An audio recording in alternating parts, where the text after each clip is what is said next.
Welcome, good morning, good evening, whatever it is in your time zone. It's another day of VCS English, and we have a very special best of five ahead of us today on this lovely Sunday with second to last series of the whole year and one of the most important ones. My name is Yowei, and with me today is Beast, the master of all the stats, our most reliable backbone, and of course also the mastermind behind all the lovely prep docs. So there he is. Oh, that's the wrong side. There he is.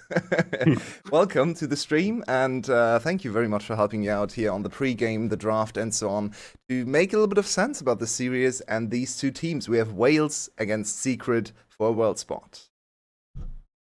Yeah, and it's the classic case of a team that's really turned on for playoffs versus a team that was so good in regular season and then has just slowly fallen off. And if Wales can return to their peak play like they were in regular season, this is going to be a great best of five. But we have already seen this once earlier in the playoffs, and it was 3-0 to Secret. So if they can show that form again, Eddie going 19-0-14 in that first series, we could see again one of the biggest dominations this playoffs. Yeah, two very interesting teams from the perspective. Let's start with Wales because we saw them play yesterday. Let's not talk about yesterday because no one wants to talk about that series yesterday. I actually want to ask you before, because you followed the regular season a little bit more attentively than I did. I want to ask you about Wales's journey because I followed the stat lines and I saw some of the games, but I was very surprised to see them dominate the league at 8-0 and then somehow completely fall off and not win a single series. What happened? How would you diagnose their downfall towards the end of the regular season? It was actually Secret that started they were the first team that beat Team Wales. Team Secret really have been the bogey team for Wales this split. As you said, they started 9-0, they beat GAM, they beat everyone. And then that loss to Secret started a streak. They lost that series. Then they lost to GAM, which, to be fair, it is GAM. But then they lost to Team Flash and Cerberus in the final week. And they came into playoffs. And I genuinely thought that that was going to continue and they were just going to go out. And they absolutely smashed the first round of playoffs. They beat... they got smashed 3-0, but then they came straight back the next week and they smashed Cerberus 3-0. So it's a blip, and Team Secret are the bogey team, so I could see it happening again. But the level of play didn't really change that much, but it was a lot about the meta change. So you had a lot of the meta being decided by things like LeBlanc that just fell out of meta, and suddenly what had worked so well for Wales, suddenly it became a lot more that they were on the same level as other teams, and they just weren't able to adapt quickly enough.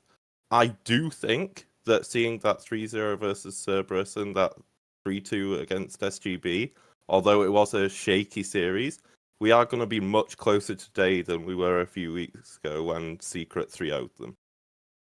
Yeah, I feel like that's probably more likely than another stomp in either direction. I think the least likely scenario is Wales stomping today. I can't see it happening.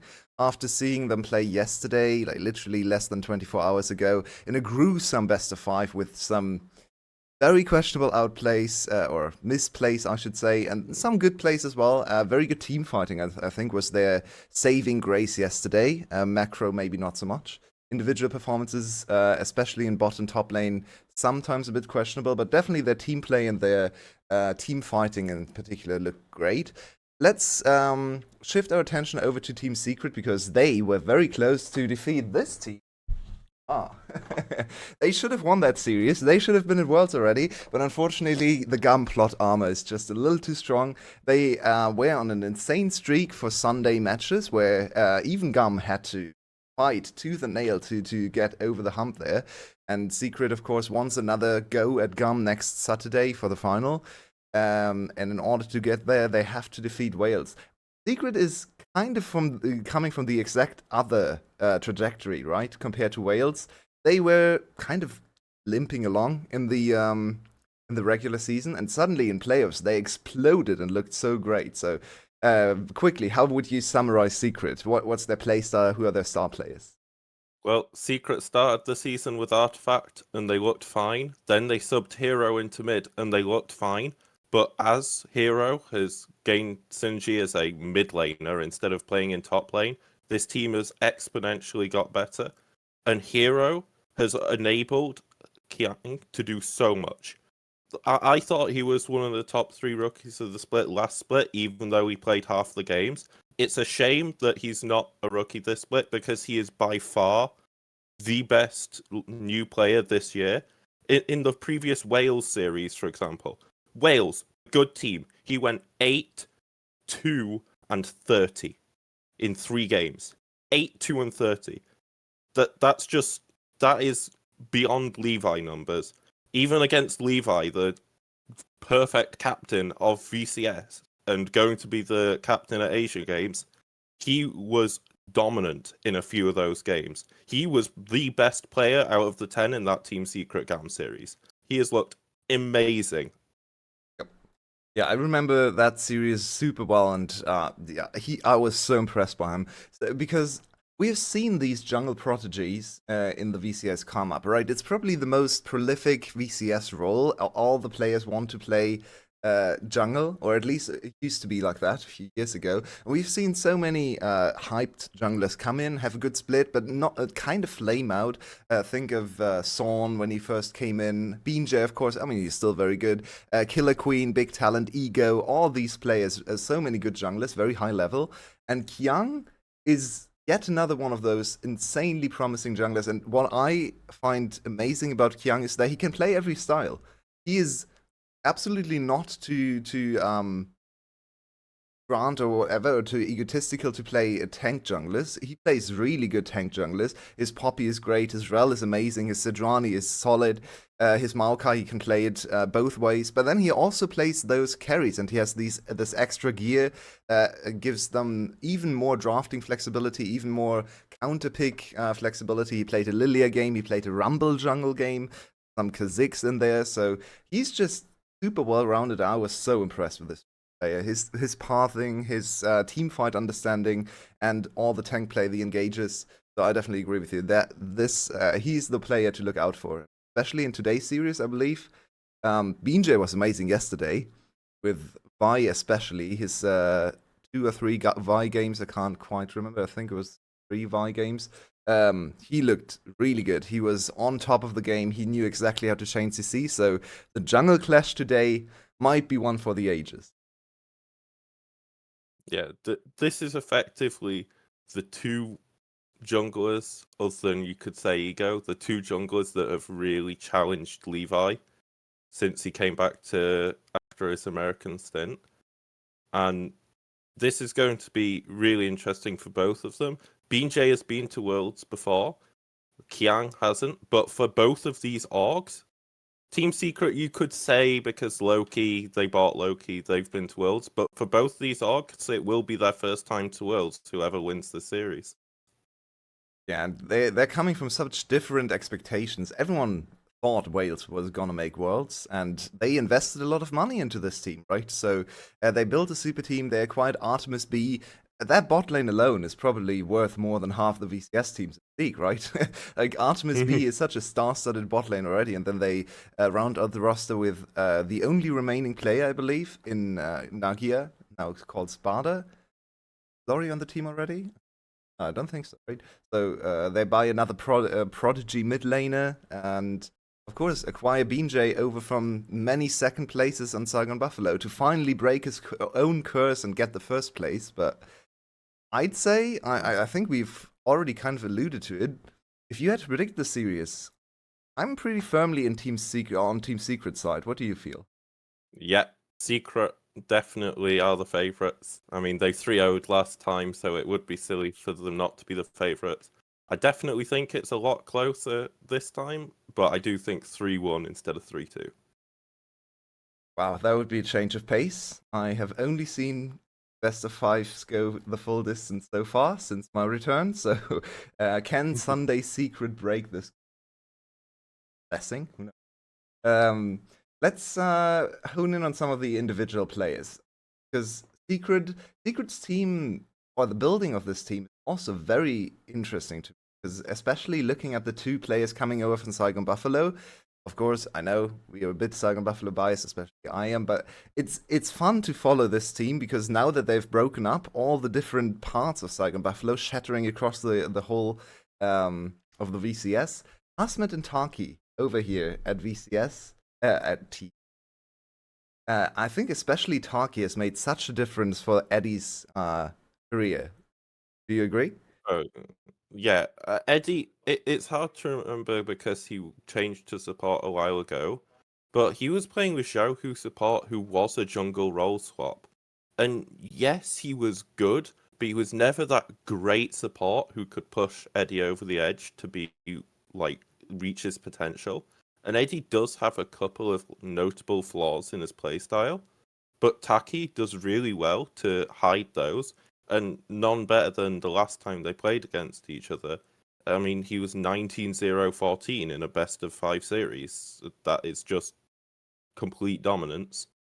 And it's Hasmed as well. Hasmed came in and he was slumping. Like, he was not competing with Kiaya and the top of the league as a top laner. And he's come in and he's successfully got his spot consistently. Now Hero's in mid lane, it's every game. But he managed to outcompete Hero for that starting spot, and then straight into getting back to form. Yeah, definitely not super convinced by Hasmed's play so far. I mean, he's definitely better than his replacement on Saigon Buffalo. I was losing my mind and my hair yesterday watching coaches run it down over and over again. But Hasmed, I feel like there's still definitely like 1 or 2 gears that we have seen him reach into, or get into, I should say, in his heyday. So hopefully he can get back there. I feel like the last time I saw him, he was more not a hindrance to his team, but also not really an asset. So it would be lovely to see Hasmed step back up. I feel like in the top lane matchup, Sparta yesterday wasn't super great, but his last game was very impressive, and it was on an Aatrox. So maybe the Aatrox actually rises to high priority here, because of course we know Raizo, Hasmed, his Aatrox is legendary. Okay, and just the last thing as we're getting into draft, the thing that I'm really looking for in the start of this draft is Renekton. Coated on Renekton was completely dominated by Sparta. He went 3-19-4 on 3 games of Renekton. That was every single loss. It wasn't so much Sparta dominating him as Coated dominating himself, I'd argue. But yeah, your point stands. Renekton was definitely a big feature in yesterday's series, to my chagrin. But I think that the Renekton can definitely play a big role here. I really don't hate the champion or anything, but if we see a performance like Coated's yesterday, then I'm going to be very sad, because that really took some years of my life yesterday. But we have Sejuani first pick. That's already quite different. And importantly to note, Team Secret is on blue side. We were questioning which of the 2 teams would get first side selection, because Secret came from the winner bracket, and Wales had the higher seed from the regular season. It seems like Secret had the higher seed, because I would expect Wales to choose blue side every time. They literally played 5 games yesterday and won only on blue side. But yeah, this draft is already looking very different to yesterday. Yeah, we see the Sejuani Poppy, the classic tanks, and here is the Renekton on Sparta's side. It was 100% pick ban in the last series, so it makes sense that it'd come out here.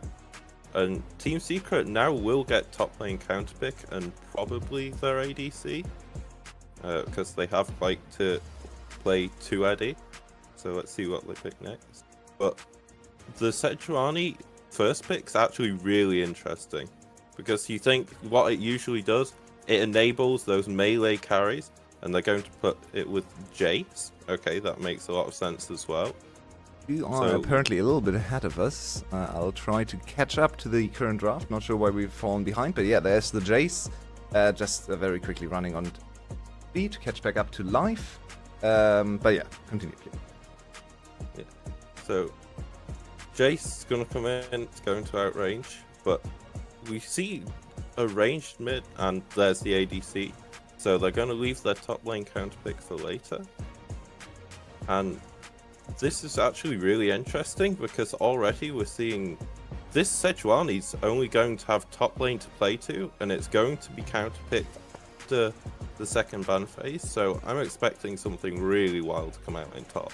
I mean, to be honest, the Jace can also combine well with the Sejuani, right? If you go Hammer Form into Q and then you have a W already stacked, like the ranged form, so you get a lot of auto attacks, can actually be deceptively easy to set up that stun with the combination of Jace. Yesterday we just saw a complete neglect of mid lane. No one ever went to mid lane for no reason whatsoever. It felt like every gamer was talking about the possibility of ganking mid lane, and it never happened a single time in the whole series, which was super surprising to me. But yeah, the focus yesterday was definitely bot lane and a few top lane ganks as well.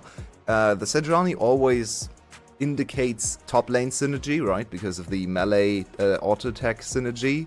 You can also use the support potentially to get that stun in there. I expect this to be a Nautilus on the side of Secret, just because Nautilus Kai'Sa is kind of the go-to bot lane we see so many times. The Taliyah here, though, is quite an early Taliyah choice. It's a bit surprising to see Taliyah this openly picked this early in the draft. Yeah.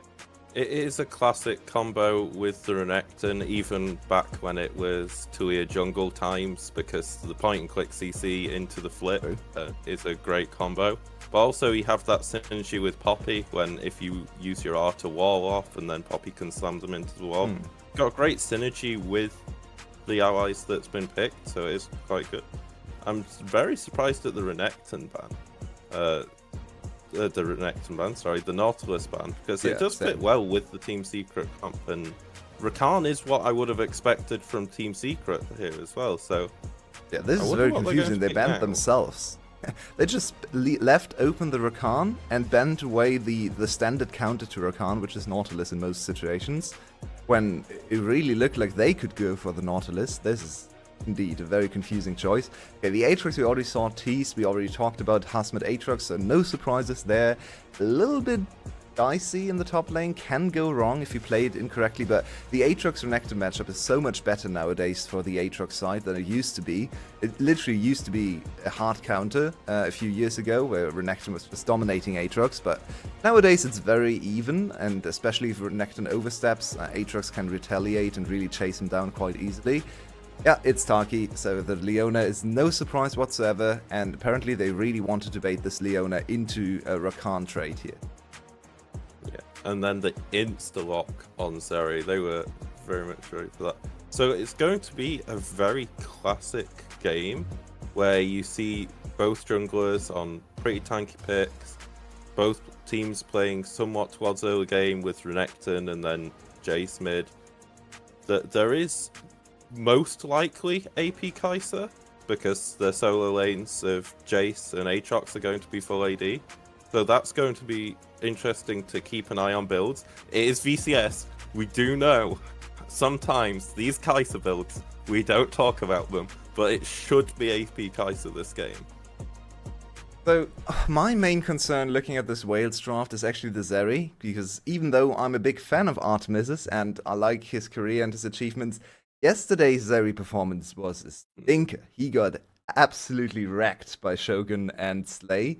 And okay, Shogun is not here, but now it's the other side of the old Saigon Buffalo bot lane, and that's Taki, and he might be even the better laner of the two. So now he has to survive into Taki with Eddie in top form. So I'm quite worried for Artemis. It's actually, I think the thing to look out for very early on this game is that there's definitely going to be some early ganks coming through. If you're playing Sejuani Poppy with Renekton top lane, and you have to make something happen early, or you will just get outscaled. We've seen, it's been nerfed, but we've seen what 3 and 4 item Kai'Sa can do, where it's just firing Ws from a whole screen away. And as we see them coming out onto the map, it looks like it's a 5-point start, so no very early invade. Yeah, and give me a prediction. What do you like these drafts? Who is gonna win game number 1? Yeah, Wales have to do something with the early game, otherwise the poke from Jason AP Kaiser is going to pop off. So I'm going for Team Secret. Like that call a lot. I think Team Secret came out with a very comfortable draft. I think here the Jace can be quite a big factor. Yesterday it really failed to achieve much. The Jace was kind of just losing every single game. They went back to the Jace over and over again, both teams yesterday, even though it lost every game. So let's see what Hero can do. A very good Jace player, of course, used to be a top laner, so he's super familiar with this champion. It's not the easiest of matchups into Talia, though the Talia of these days is actually a little bit easier in the early game, of course. She really comes online later on, 4 or 5 points into queue. So the early stages of this mid lane matchup should be fine. So Jace just able to farm, put a bit of pressure onto Glory. And I don't think we should expect too much from this mid lane. Yeah, I feel like the action should come into the top lane, as both of these melee top laners have a lot of setup CC, especially the Renekton side, and synergy with both junglers. So Hasmet and Sparta need to be careful not to fall behind, because this can snowball quite badly as well. And actually, an interesting thing to note, it is the most common rune on both of them, but they are both phase rush in the mid lane, so it is definitely going to be one of those lanes where they go, okay, we're not taking the early combats, we're not taking Airy to get more poke. But then again, as we say, mid lane's going to be passive, Taki going in as usual. Yeah, of course. Taki's gonna look for engages all the time. Artemis doesn't die to the first engage, which good. I'm really worried about Artemis, but let's see what he can do. This matchup against, I mean, Eddie is not quite as strong in terms of setting up Taki for success, as we have a little bit of a jungle clash. BJ on the Poppy, trying to steal away this blue buff. His smite is off cooldown, so double smite available. This can be a pure smite fight. BJ... This is a horror for Hasmed as well, because look at the wave that's crashing under his tower. Sparta's definitely going to be there first. And oh, B, that was risky. We've got to see this jungle play. Yeah, BJ is definitely going to get this blue buff, and this is part 1 of shutting down Team Secret. Kiang and Eddie have been the 2 players who've been playing out of their minds this playoffs, and now Kiang is behind, and BJ can keep going here. Yeah, he didn't use his smite. He can actually steal away another camp and really hammer home this early advantage in the smite and the control over the jungle position as well. It's not only about more camps, it's also about knowing, having a superior information, especially in the professional game, right? So, yeah, quite a good synergy there from Sparta and BJ to link up to put a lot of pressure on Kiang. And Kiang now forced into the bottom side of the map, where can't really achieve much as long as Artemis and B play it carefully and don't leave themselves open for ganks. And this is a brutal freeze that Sparta's setting up. We're going to be seeing a lot of plays around bot side, but if this is left isolated, Sparta's going to get a big lead from this freeze, as we see the engage coming through. Okay, a little bit of traded CC. Much happening. Sparta. What happened here? He had such a good freeze. I hope we get to see a replay of that.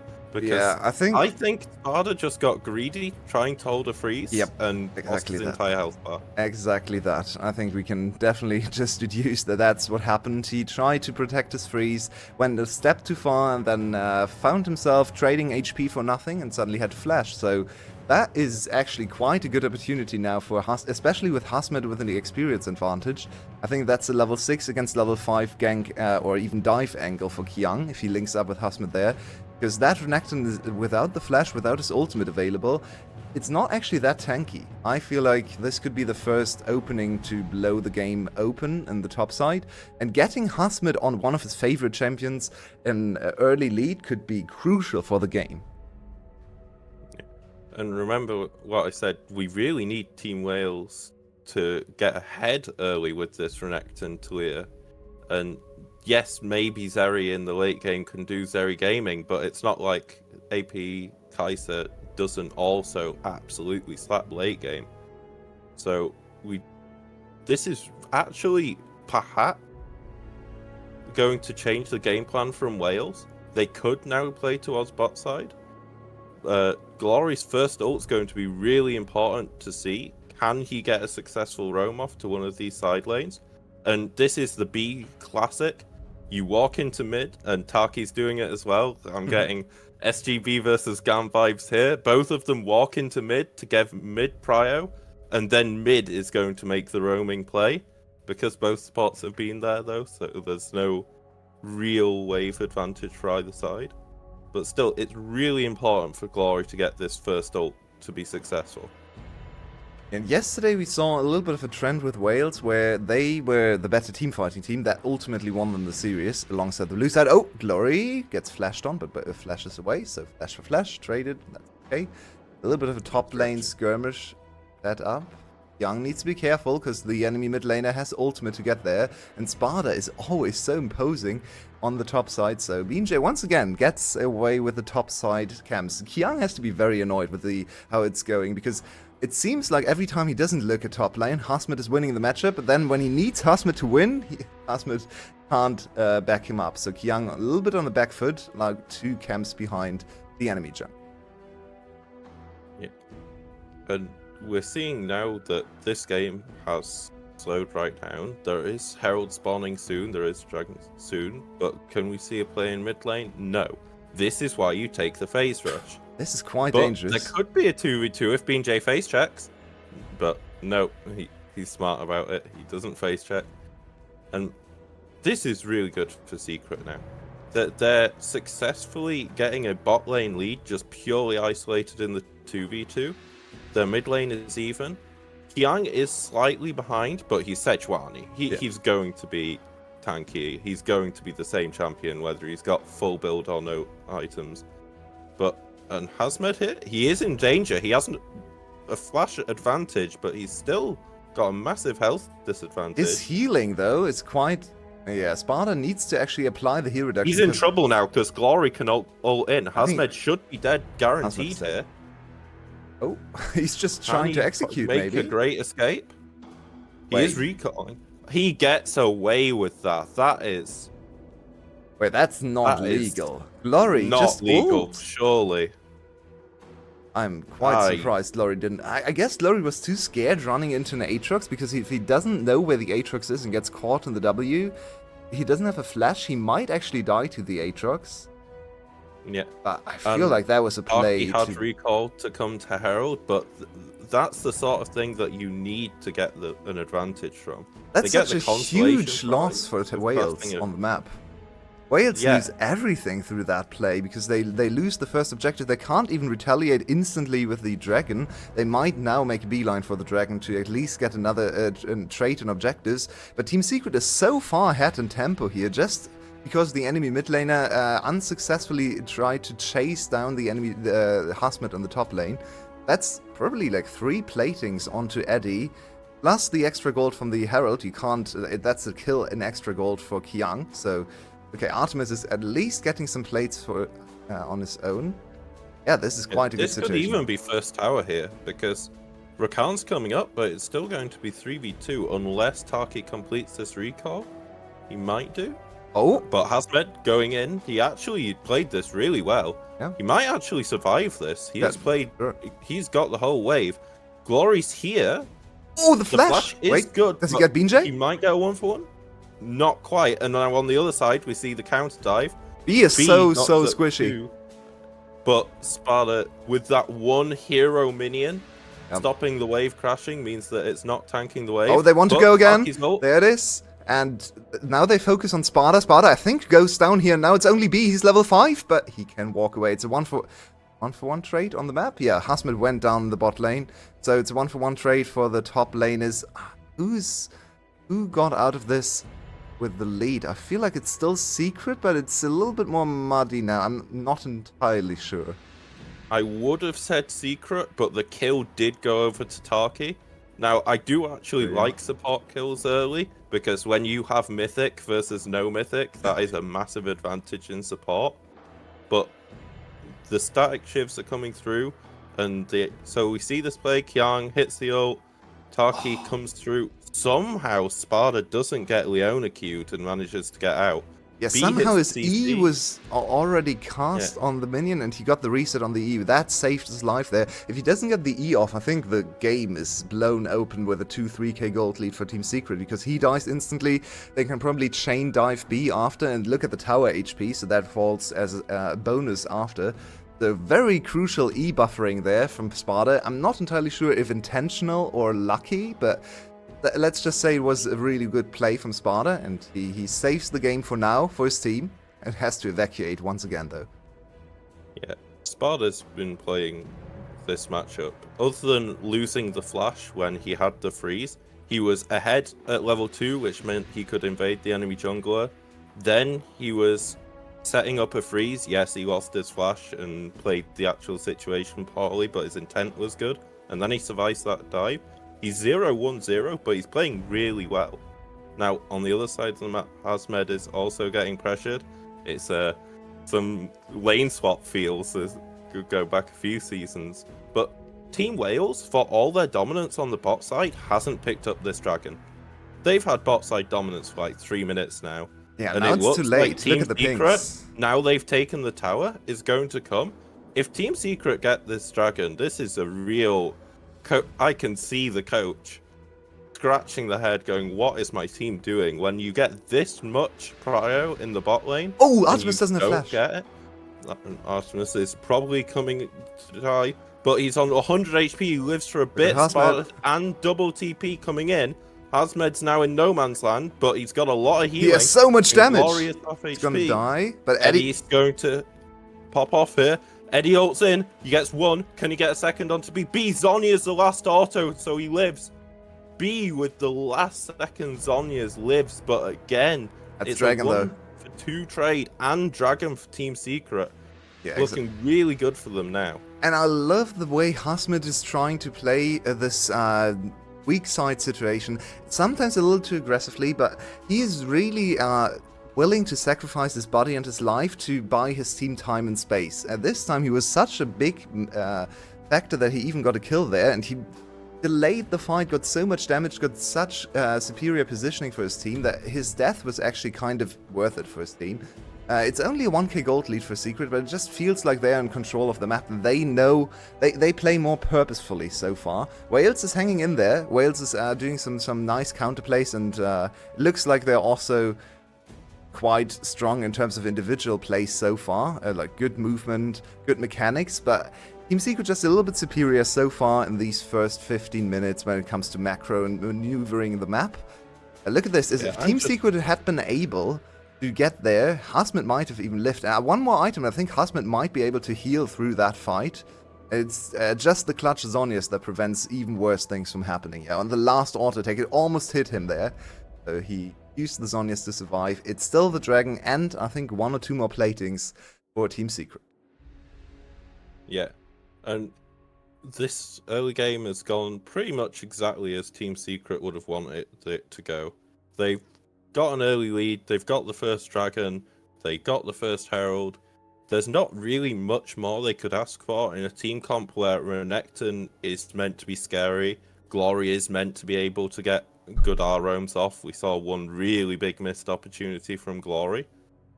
And we're going to see now that the AP Kaiser's starting to come online. She's got 2 items, so does Artemis, to be fair, but this poke is now going to be a big issue for Team Wales. I think the main thing this game is going to be looking for flanks, because if they don't get a flank, or fight starting instantly, like this might do here, BJ running in, B gets 2. Yeah, that's a really good catch. Jace is just dead.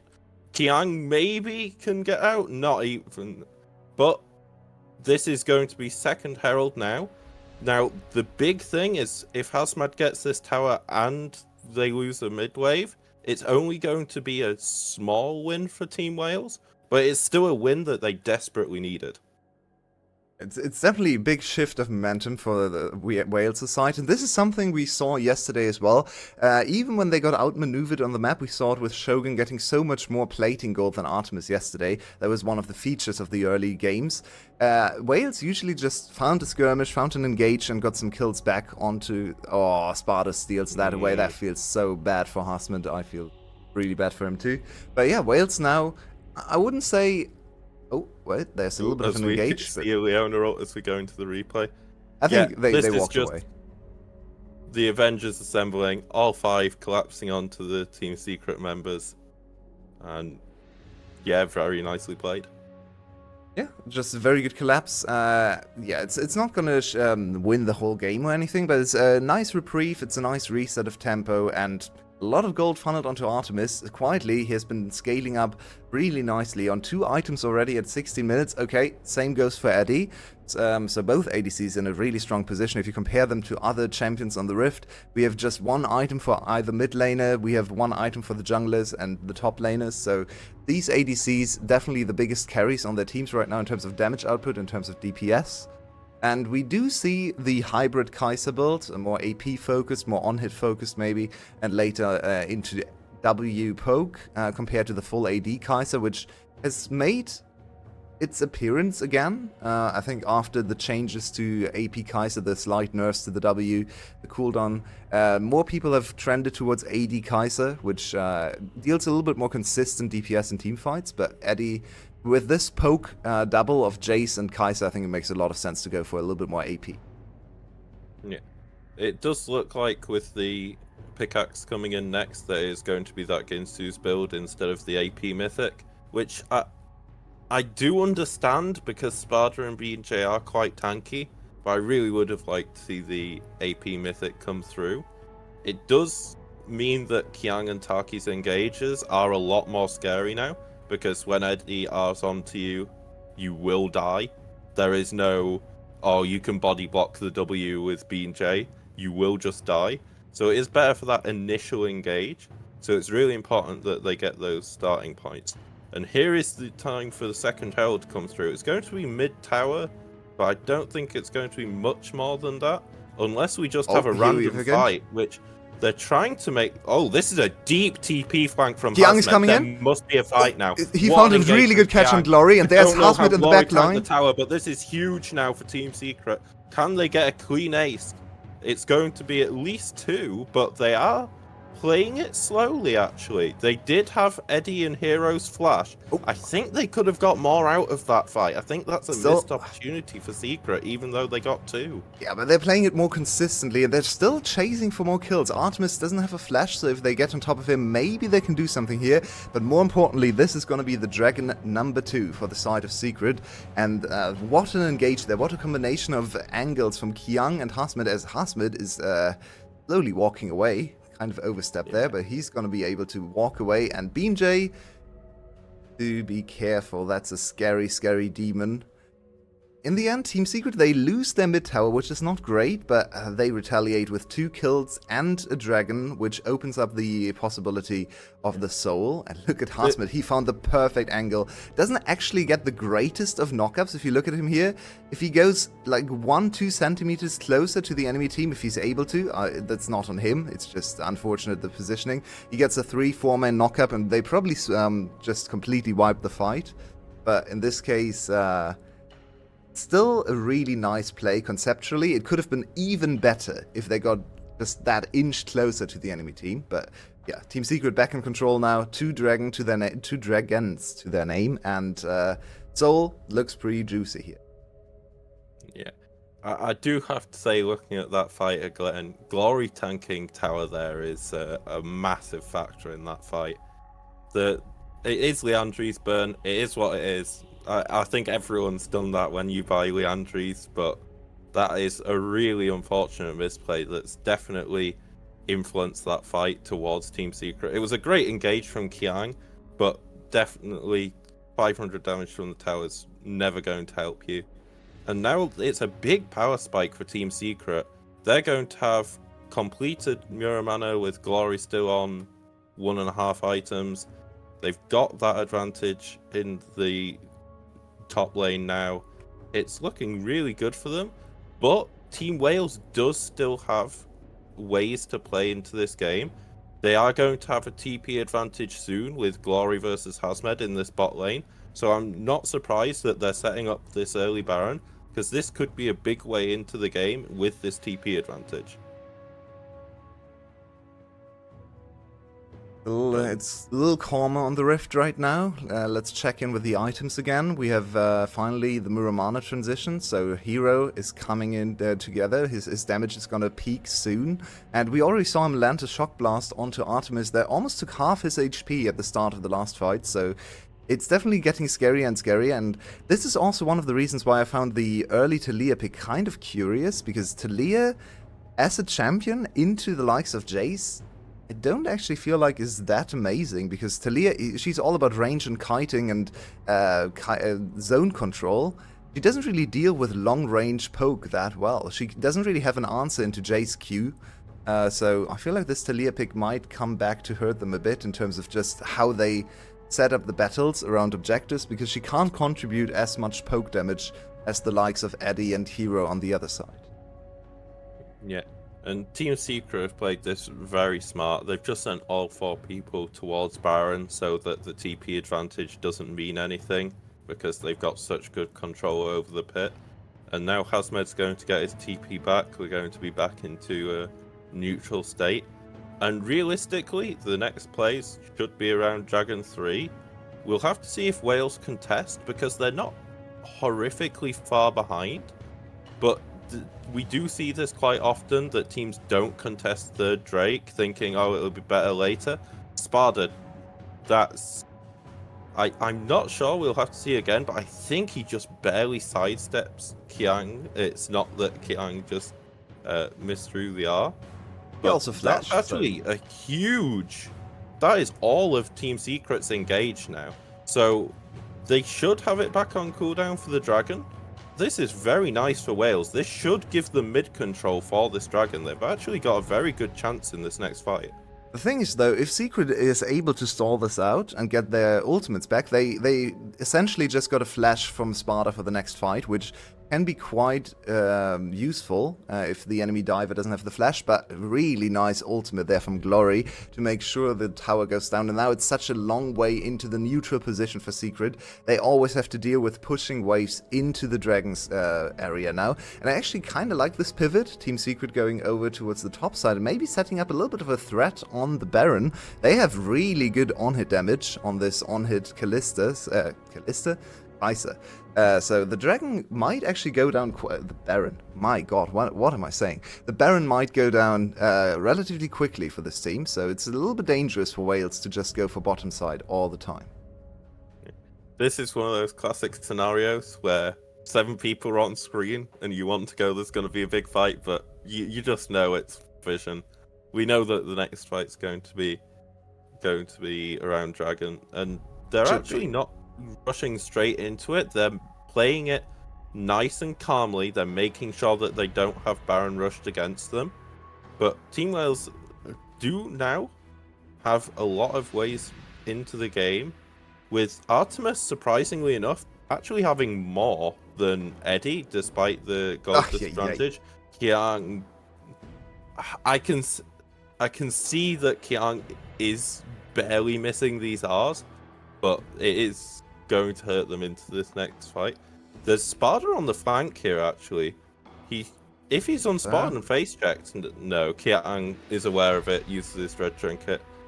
So now Team Secret's got mid priority. They're going to just start the Dragon, see how Team Secret react. They'll probably pull it out, and then... Oh, that's another big shock blast. Yeah, and this is the issue when you start Here comes the Dragon. Hazmid. It's a very nice BJ ult, and with 3 people, you're not going to be able to win this fight, so Team Wales are going to walk away. There's a Baron opportunity here. They have really good inside track on Baron. The enemy team is kind of low on HP. I think this was a Baron call, potentially, from Secret. Instead, they're just gonna take the mid tower. Oh, Glory! Okay. Yeah. You always have that moment of, will he do the dumb thing? But no, he just stops the R. And this is why Team Wales need to be objectives first. If they let Team Secrets out, we saw the damage Eddie's doing already. And this is not even the full poke build. This is with Gwinsu's. So even if you hard engage, there is a lot of damage coming out from Eddie and Jace. So you have to set up first. And this is why this Talia is going to be so important. if she can get one of those classic walls where you put them behind a choke and suddenly, wait, they have a free access to Baron or free access to Dragon, that is one of the ways that Team Wales can still win these fights. We talked about in draft the synergy between this top side, the wall coming up, Poppy slamming them in, Renekton point and click CCing. But they have to get one of these big engages, and that's on B. So everyone in Team Wales has to play these fights near perfectly now, but there is still ways for them to win fights even when they're 3k gold down. I'm a little bit confused about Kyung's ults here, because I don't hate fishing for engages, but if you think about this team, and you look at the Jace and how much damage he deals to Glory every time he hits a shock blast, why not just give him a minute more to poke before you go for the engage? Like, Kyung literally tried to engage before Jace's poke landed a single time, then Jace hit 2 big shock blasts and made the fight more even for his team, but just let the Jace poke 3-4 times and then try for the engage. So maybe Kyung is a little bit too hyphy here. I mean, it's his opportunity to make Worlds on his first year, so understandable, but he needs to tone it down a little bit. The engage can really be valuable after Jace hits the first few Qs. But I feel like so far he has been a little bit overzealous with that Sejuani ultimate, and maybe even good for his team that the ultimate ultimately missed, because if you go in without any Jace poke, are you really playing towards your composition the best you can without utilizing that insanely strong, almost uncounterable damage? I feel like you should just bide your time a little bit, fight for position, and slowly chip away at Glory's and Artemis's HP bar. And this isn't a comp that really handles poke well. Yes, Renekton can kind of heal, but there's no like Bloodthirster on the enemy ADC. There's no massive healing from support role. There is Guardian. Oh, an engage, but BJ makes that point mute. And there is not that much healing on the whale side to handle the poke. And Kyung's just going to take a couple of 100 damage, not much. But what I'm actually really interested in is Eddie might be able to get this death cap completed before the next dragon. Interesting build.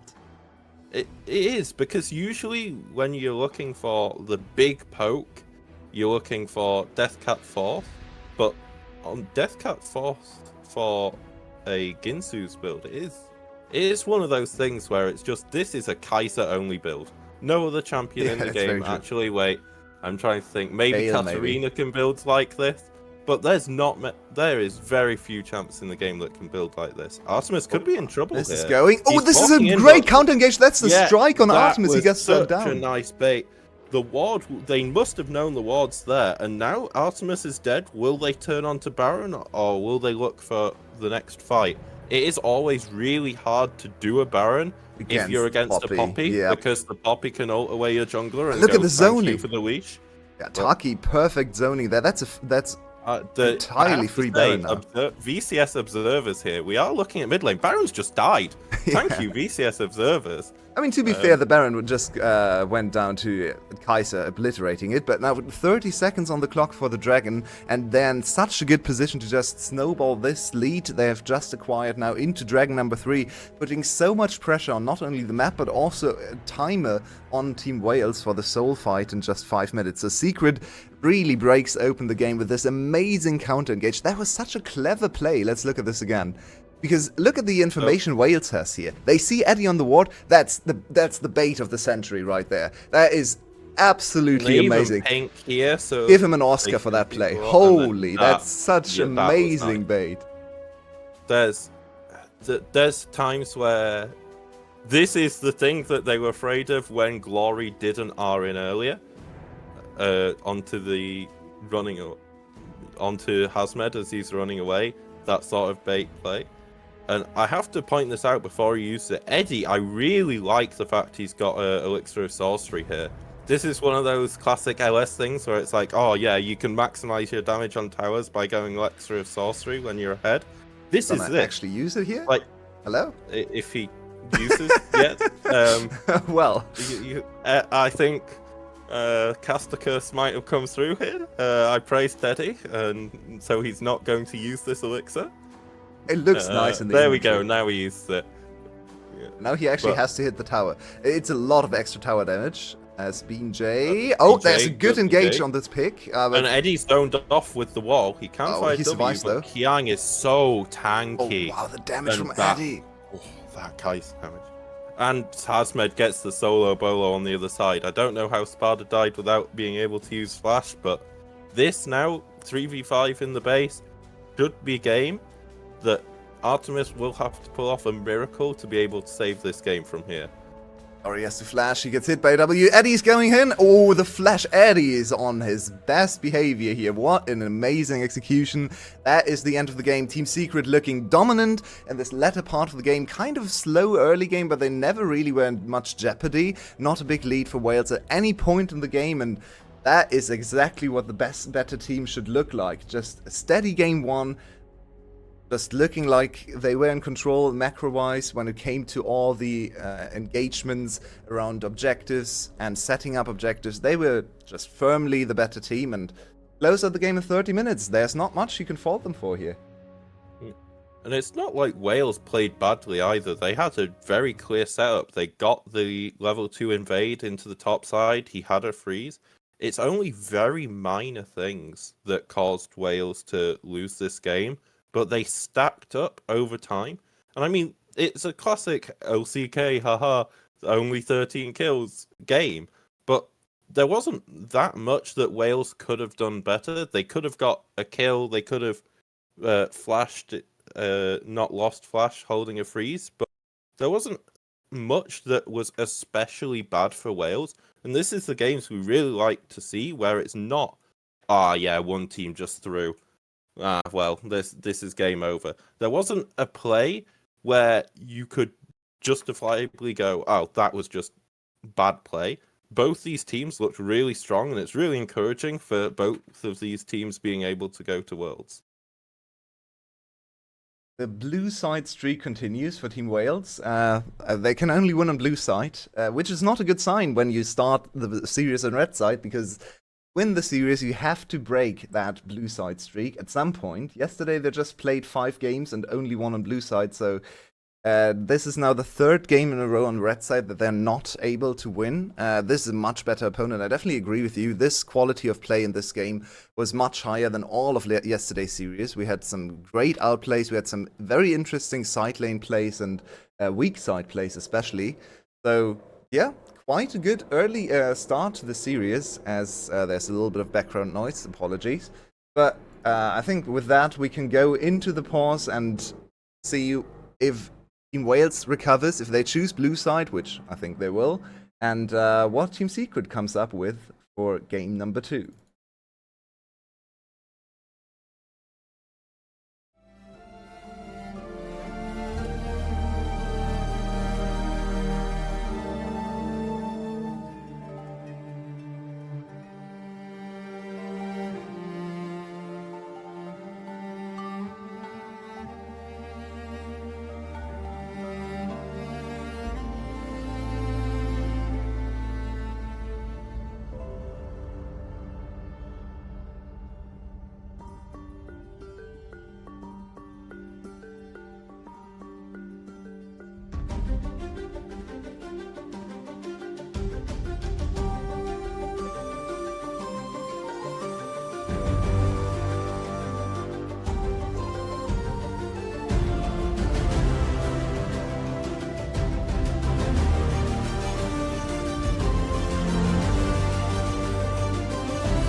Yeah, keep it simple.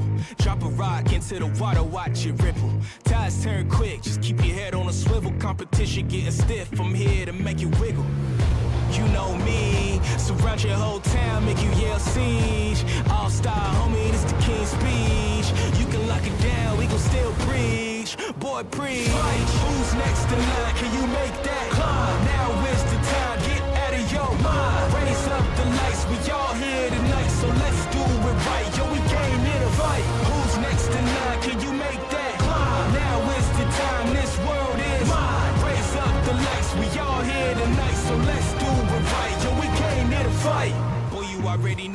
real wonder.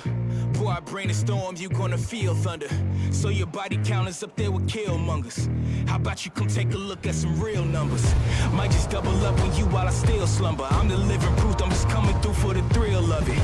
Room full of all-stars, we all guys. Somebody gotta be Zeus, I'll take charge. Fight. Who's next in line? Can you make that climb? Now is the time, get out of your mind. Raise up the lights, we all here tonight, so let's do it right. Yo, we came here to fight. Who's next in line? Can you make that climb? Now is the time, this world is mine. Raise up the lights, we all here tonight, so let's do it right. Yo, we came here to fight. Positive, negative, I'll take charge and shake eyes, remain great while I pay homage. They always said that pressure can make diamonds, so keep climbing all the way up, that's where you'll find me. Right next to the legends, I go off my brethren. Said goodbye to the old me, I'ma make sure that you know me. After this here you gon' owe me. Didn't choose a game, it chose me. You know what G-O mean to an OG, let's go. Fight, who's next in line? Can you make that climb? Now is the time, get out of your mind. Raise up the lights, we all here tonight, so let's do it right. Yo, we came here to fight. Who's next in line? Can you make that climb? Now is the time, this world is mine. Raise up the lights, we all here tonight, so let's do it right. Yo, we came here to fight. Who's next in line? Can you make that climb? Now is the time, get out of your mind. Raise up the lights, we all here tonight, so let's do it right. Yo, we came here to fight. Who's next in line? Can you make that climb? Now is the time, this world is mine. Raise up the lights, we all here tonight, so let's do it right. Yo, we came here to fight. Yeah.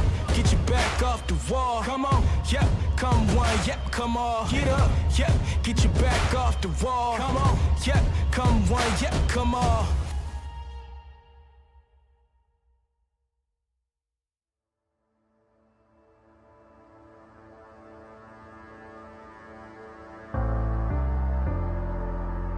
The night beckons while you dream.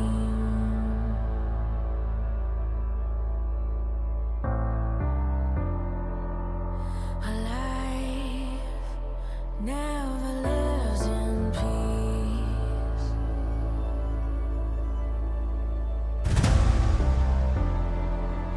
As you stand upon the edge, woven by a single thread,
Welcome back, everybody.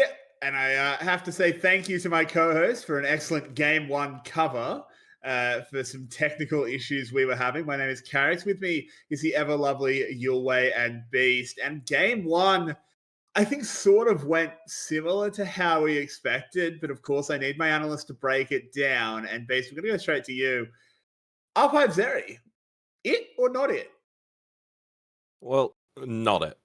It kept up, but it never really got to that point where it could do more. And we've seen how strong Kaiser is. I understand why it was R5 Zeri. You just have to pick something for ADC. But I think there's so much potential in top and mid counter pick that R5 Zeri is never it. We're going straight to draft, by the way. Oh, okay. Get over there. Wales back on blue side. The promised land. If they lose here on blue side, I think the series might just be over, by the way, because they only won games on blue side yesterday. But this is their chance now to recover. What are they going to go for in terms of first pick? We saw Sejuani first pick in game number 1. I know it sounds cursed, but it is the reality of League right now. We might see something like a return to Xayah if it's open. Because yesterday's series had a really high Xayah pro. Yeah, in fact, in the playoffs up to this point, it was Rel, Xayah, and Trist who had 100% pick ban. So very, very high prio this playoffs. Yeah, and I think that makes sense. Tristana is this champion that in the VCS is just sort of, it does everything. Every player plays it. So it just constantly being banned makes complete sense. And Rel B1, this is what we like to see. Sejuani, we've seen it enough. Rel first pick, nice. It's a good jungle spot flex, so you can use that power. And add the Aatrox, and here comes actually the other 100% pick ban champion Xayah. We have seen 4 jungle bans and the Rel be picked away, so I would expect a pick for Kiang here. But It's see. not just a Xayah, it's an Eddie Xayah. So this is the most comfortable you can get. His best champion by far. He is really, really good on this champion. Even when he was a rookie, I was always praising him for his Xayah. When I was very critical of his other champions, this is his best champion by far. He has played 7 games already in the playoffs of this Xayah, so I think this is quite a big mistake to give it over to Eddie. Now, if you can break Team Secret with Eddie on Xayah, you actually have a pretty good chance at upsetting their whole draft scheme they came in with today. But the chances of that aren't super high, so I'm really scared now for Team Wales. Does Hero slam Irelia? It didn't work out last time. It didn't work out last time he played it, but I really don't know if it was the champion's fault. I think they were just losing that game. It's a counter pick into the Jace. It does well-ish into Kaiser in fights, depending on what build she goes. And it's fairly Rel resistant, but they're just going to pick up the Rakan. Yeah, Rakan is a great pick. It's obviously got the synergy with Xayah. It's great on its own, and it does well into the long-range poke of Jace plus Kaiser, as you need that long range engage.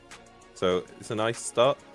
The main thing here is definitely going to be that they have their support now and jungler, and that's one of them for Rel, but it should be Nautilus, the expected ban, and then one other support ban for Team Secret. And then Wales coming through with a Cassante ban. That's an interesting one, but I suppose they're just banning away safe blinds. But the R5 from Team Secret's probably going to be top lane, so I am surprised by that. Yeah, so the Aatrox was already hovered this draft, and we saw a really good Aatrox performance, or let's say a good Aatrox performance. It wasn't outstanding, but it was Hasmid on his most comfortable champion of all time, so I feel like they kind of want to go for Aatrox, but do they think Aatrox can be picked blind? They shied away from it in the first rotation, didn't go for it in the second either. So now in the third rotation, do they actually go back to the Aatrox, or do they just go for Renekton, another safe top laner? Rumble is another good option. I really like the Rumble because nowadays it's actually a pretty safe top. It essentially beats all the other top lane champions, maybe apart from some niche counter picks. Olaf into Rumble? I'm not super familiar with this matchup, but I can see Olaf just running over the Rumble. Renekton is not a good matchup. Renekton just straight up loses against Rumble, so not the biggest fan of Renekton here. Well, they're going to buy themselves 30 seconds to think about it, as they do just lock themselves in the Alistar, give themselves a bit more engaged, some follow-up on the Rel. Not a bad pick, I think, though. I mean, Lover's Lane against Kaiser Ali. I mean, Wales doesn't have a bot lane. Yeah. How does Oh, Aatrox no. Rumble go? I think Rumble still wins early, right, Beast? This matchup is very dependent on, because this is one of the few matchups where you do see Ignite, and okay, Irelia, hero Called does it. spam it, Carrix gets that one right. And looking at these drafts, how volatile this game's going to be. Kiang, if he can get an early lead on one of these solo laners, that it's going to explode this game.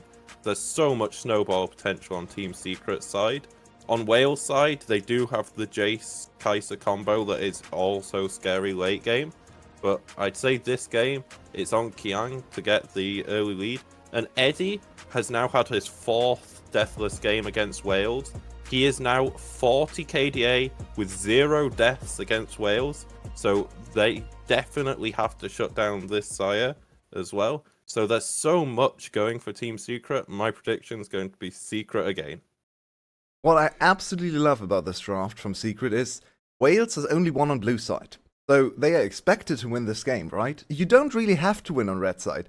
So you make red side as crazy, as volatile as possible to really upset Wales on the blue side. And if you get one game, suddenly the series is so much easier because Wales hasn't shown a capacity of winning on red side. So I love this volatility. I love the individual outplay potential from Secret. They are very quickly becoming my favorite team to watch here. I've got to say, I think the Aatrox pick was misguided. My understanding is that Irelia kind of smashes Jace and Aatrox. I think Irelia was kind of always one of the Aatrox counter picks. That's my understanding. I might be wrong. And it was really obvious after Rumble, but I can crow about how good I am at reading drafts. As we are heading onto the Rift, we will see you after the game, Beast. It's just going to be me and Yue loading into Summoner's Rift for Game 2. Here we go. This is a really important game. This kind of decides if the series is gonna be a blowout or if we go once again to a game 5 because every series has gone to game 5. I mean, I had a horror. I don't know if you saw my find moment. We're both allowed to slip. I really didn't expect 5 games yesterday. It was a little bit of a struggle. But today, I think the level of play today is already so much more encouraging. So I'm having much more fun even after just one game, because I like to see these teams evolve, be better, and understand the game on a deeper level. And I think Secret especially showed a lot of that last game. When it came to mid and late game, they looked much more coordinated, and they had a plan. They knew what they were doing, which is something I really missed yesterday in Wales. Wales won yesterday's series by going mid lane as 5 and A-ramming.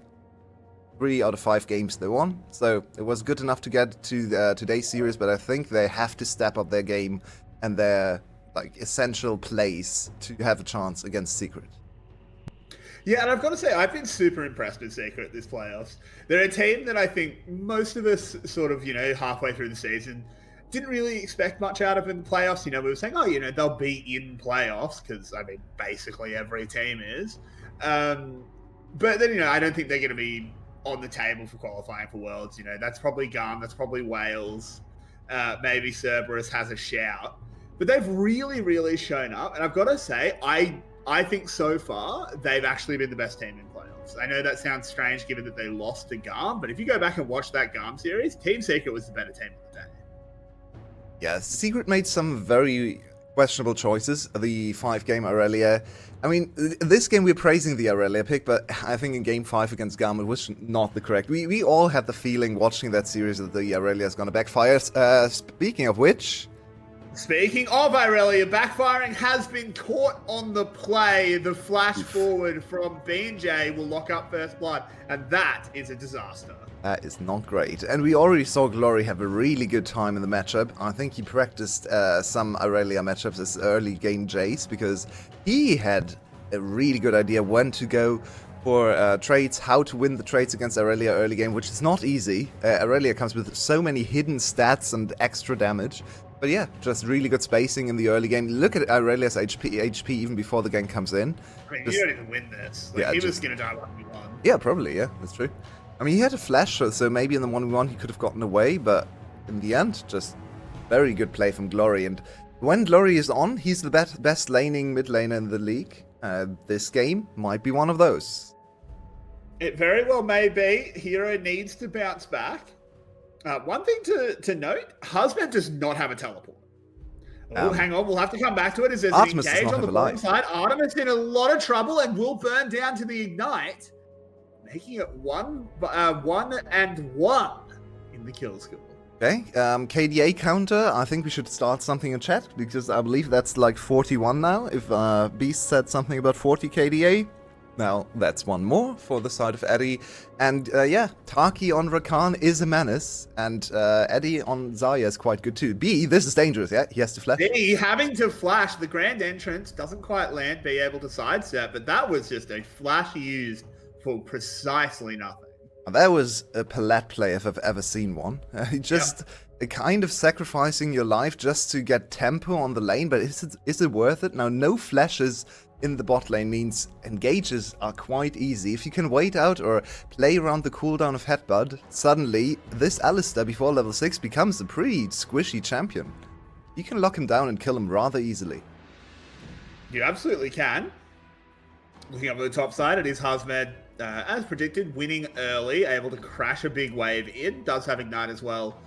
So Sparta can really do nothing. They're looking at a dive. Ooh, this is dangerous. Rumble But took in they aggro. go, executed pretty well. Unfortunately, Hazmed did have that aggro, so it's traded back. Second time in 2 days that someone dies to not waiting for his jungler using W on Maokai. The jungler is not targetable, the tower will not shoot at him until the W connects, and Asmod could have just waited a half a second longer with activating his Q, and then Kiang would have had the tower aggro. It's just a little slip that you don't like to see. I mean, it's still a very advantageous play for Husband, shutting down Sparta under tower. He's gonna fall behind in XP. The kill still went over to Husband, so still a positive play, but it could have been so much better if you just have the patience to wait half a second longer, Husband. Come on. Yeah, just pulling, getting a little bit too excited, pulled the trigger on that flame spitter. Once again, we have a crash in the bot side. This is not unexpected, of course. I did say in draft, you're playing Kai'Sa Alistar, you don't have a bot lane. They are going to be shoved in all lane, and they're fine with that. They really don't need to be pushing. The one thing that does allow is Taki roams. Hasn't really found anything so far yet. You never want to hear it allows Taki roams as the enemy team, because that To is be fair, very scary. is Taki ever not allowed to roam? Like, he could be the Alistar in this scenario. He's roaming. Absolutely. That's one of the features of Taki. I mean, to be honest, on the other side we have B, one of the most glorious roamers of his own generation too. So, I mean, this matchup has given us so much joy over the course of this year and last year as well. B against Taki is just a classic. But it seems like Taki is in really fine form. The last few times we've seen him, especially his laning phases, he's just dominating everyone. Like against Garm, against Palat, he was by far the better support, and it seems like he finds opportunities for his ADC every single game. I feel like there's some frustration, and I don't blame him. You know, they went to that MSI, that Worlds, and everyone, you know, Shogun tonight, Shogun, he's a hero. Oh my god, Shogun, best player in the world. While Taki's sitting in the lane with him, it's like, no, it was me. Taki. At all time, Taki does take a tower shot. You know, Live? No! Oh god, we can't press players here. We can't press players. Yeah, that was a bit of a cast curse. Very nice timing there. Taki dies to the last tick of Ignite, unfortunately. Maybe it was Shogun. It was definitely both. But yeah, Taki sometimes is prone to doing this. Oh, that Hero was... an unfortunate interaction between Glory's E and Hero's movement there, because I think if it connects like half a second earlier, Hero might be kicked back into the side of Team Wales, but this way he was kicked away. So Hero gets away with his life. His flash is still up. He hasn't used it yet, and he's up in CS. So even though you died early on, he's still doing all right for this part of the game. Yeah, unfortunately, you actually wanted to be ahead. This is a pretty heavy counter matchup. You invested in R5 to get this Irelia versus Jace. You want more than 4 CS, and you definitely don't want to be killed down. This Irelia needs to accelerate, though she is full build, does have that Vamp Scepter, so potentially can slingshot. Oh, everyone coming from different angles. Here we go. The Malachi ult is good, but look at the Rel turnaround, locking them down. Kang has to just pay for the sins of not having vision. There are layers to this, Carrix. There's so many mind games. Both teams thought they had the upper hand. Both teams thought they had the read. B is level 6. He's tanky. He can do this. Yeah, Hero stunned up, lands a decent stun. Eddie with the pull through, doing very well on this Zaya to make sure everyone can disengage. Wait. Oh, the double cancel. Hero is screaming at his screen right now. He just is not allowed to go back to base. But Wales with really good proactive plays. We want to see a replay of the vision setup there. Hopefully VCS is going to show us that, because that was such an interesting play around vision, counterplay, and mind games. Did you see the best acting of all time in the last game? No, I didn't. Eddie Spade? Oh, you have to go back to see Eddie Spade. That essentially won Team Secret the whole game. So now Team Wales retaliates for that in the last game, and really nice counter and mind game for the side of Wales, who finally get off to 1k gold advantage here. Yeah, they're in a good position. They picked themselves up a Herald as well, so they should be able to get even more gold when they drop that for some plates. So that really works out for them. It's a dragon against a little bit of gold traded. Please. And so far, Team Secret is mostly fine with that. They can't fall too far behind, though, because a lot of their champions need a lot of gold. You look at the likes of Hero and Irelia. Yeah, we joke about him being full build right now because he has the Vamp Scepter, but of course, to scale into some relevancy, even though she's definitely gonna fall off later, she still needs a lot of items to drain tank, to threaten side lane, so he kind of needs to make something happen. Yes, there's a pretty decent CS lead, and she's, as all Irelia players, the only thing Irelia players can do is wave control, because yeah, they're always the best at this, so you can see Hero playing with the wave, being annoying, and so far he's gotten off to a decent individual lead, but he kind of needs to make something happen around the next team fight, Dragon, whatever is up on the plate. There was a frog flying across our screen there. I don't know if you saw that. Yeah. Pets. They work. That happened? Ah, it was right. It's an observer thing because it was the jungle pet. Hero in trouble again. Just has to burn the flash. Does get away though. Bean J covering off Glory at just as that lane is crashing. And I'm a really big fan of Kiang, but I have a big question about his play around the Irelia, because, I mean, this is Hero's specialty, right? This is Hero's main pick. He loves to play this one into counter matchups. And this champion is insanely volatile, so why don't you camp it? Like, your top lane is doing fine, your bot lane is doing more than fine. Just camp Irelia. She's gonna give you opportunities. You can counter gank the enemy. You're going to win the 2v2. Sparta's in trouble here. Oh, never mind. He turns it around. He is not. Turns it around really well. Husband just flashing away, and doesn't matter. The third Q finds him, and he goes to 1 and 2. I did not see that kill. That was really cool. I thought he was in trouble because I thought he was in burn down range with overheat auto attacks, but instead he turns it around, and then there's not enough time for Husband to kind of just DPS him down. That's now the counter matchup getting countered by Sparta. He's playing against Ignite and against extra heal reduction on Aatrox, and he's winning the lane. That's huge. We do have the Dragon being started here, about 2,500 health on it.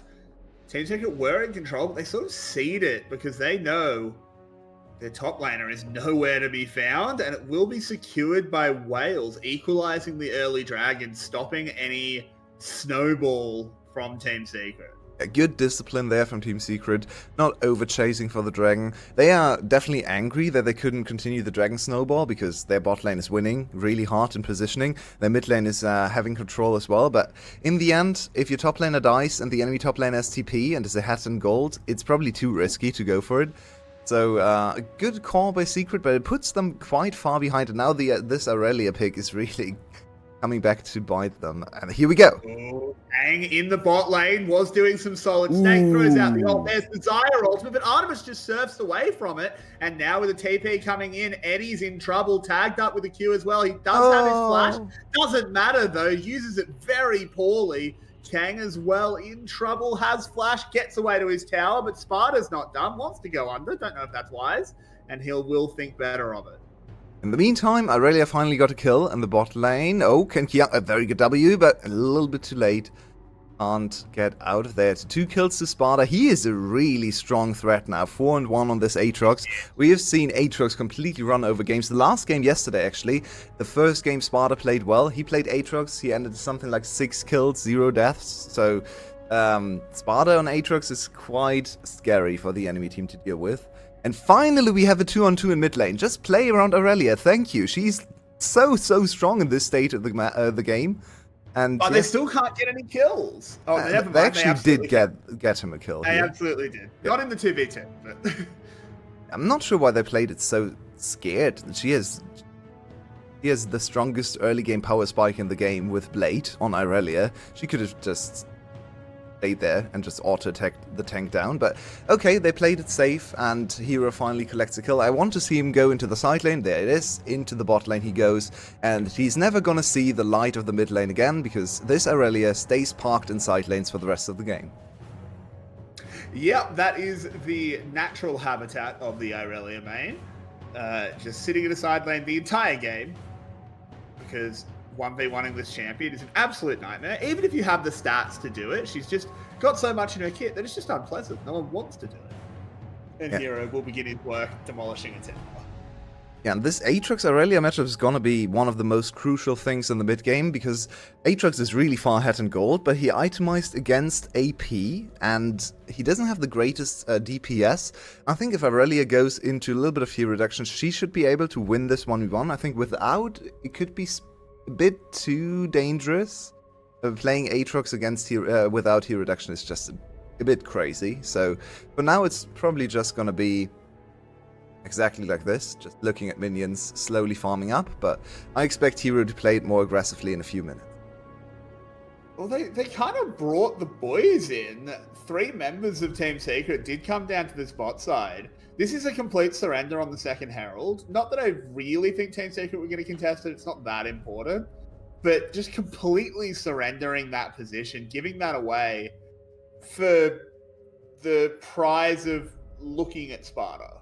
So the thing is, I like playing around the Aurelia, right? It's you pick this champion, you kind of have to play around it. I just don't understand why you don't start with that earlier. Still, once again, I have to come back to that early game, because it's just a mystery to me why you abandon this Aurelia to get perma-ganked by the enemy team and not help her at all. He's in trouble. The W is interrupted, but Eddie was close enough for the E. Are they going to try and turn it around onto B? Snared up. Can the Maokai find his way in? No, he can't. Rakan is never in trouble when Xayah is close. 900 range dash is kind of broken, so just playing with the enemy a bit. It's true. You make a strong point.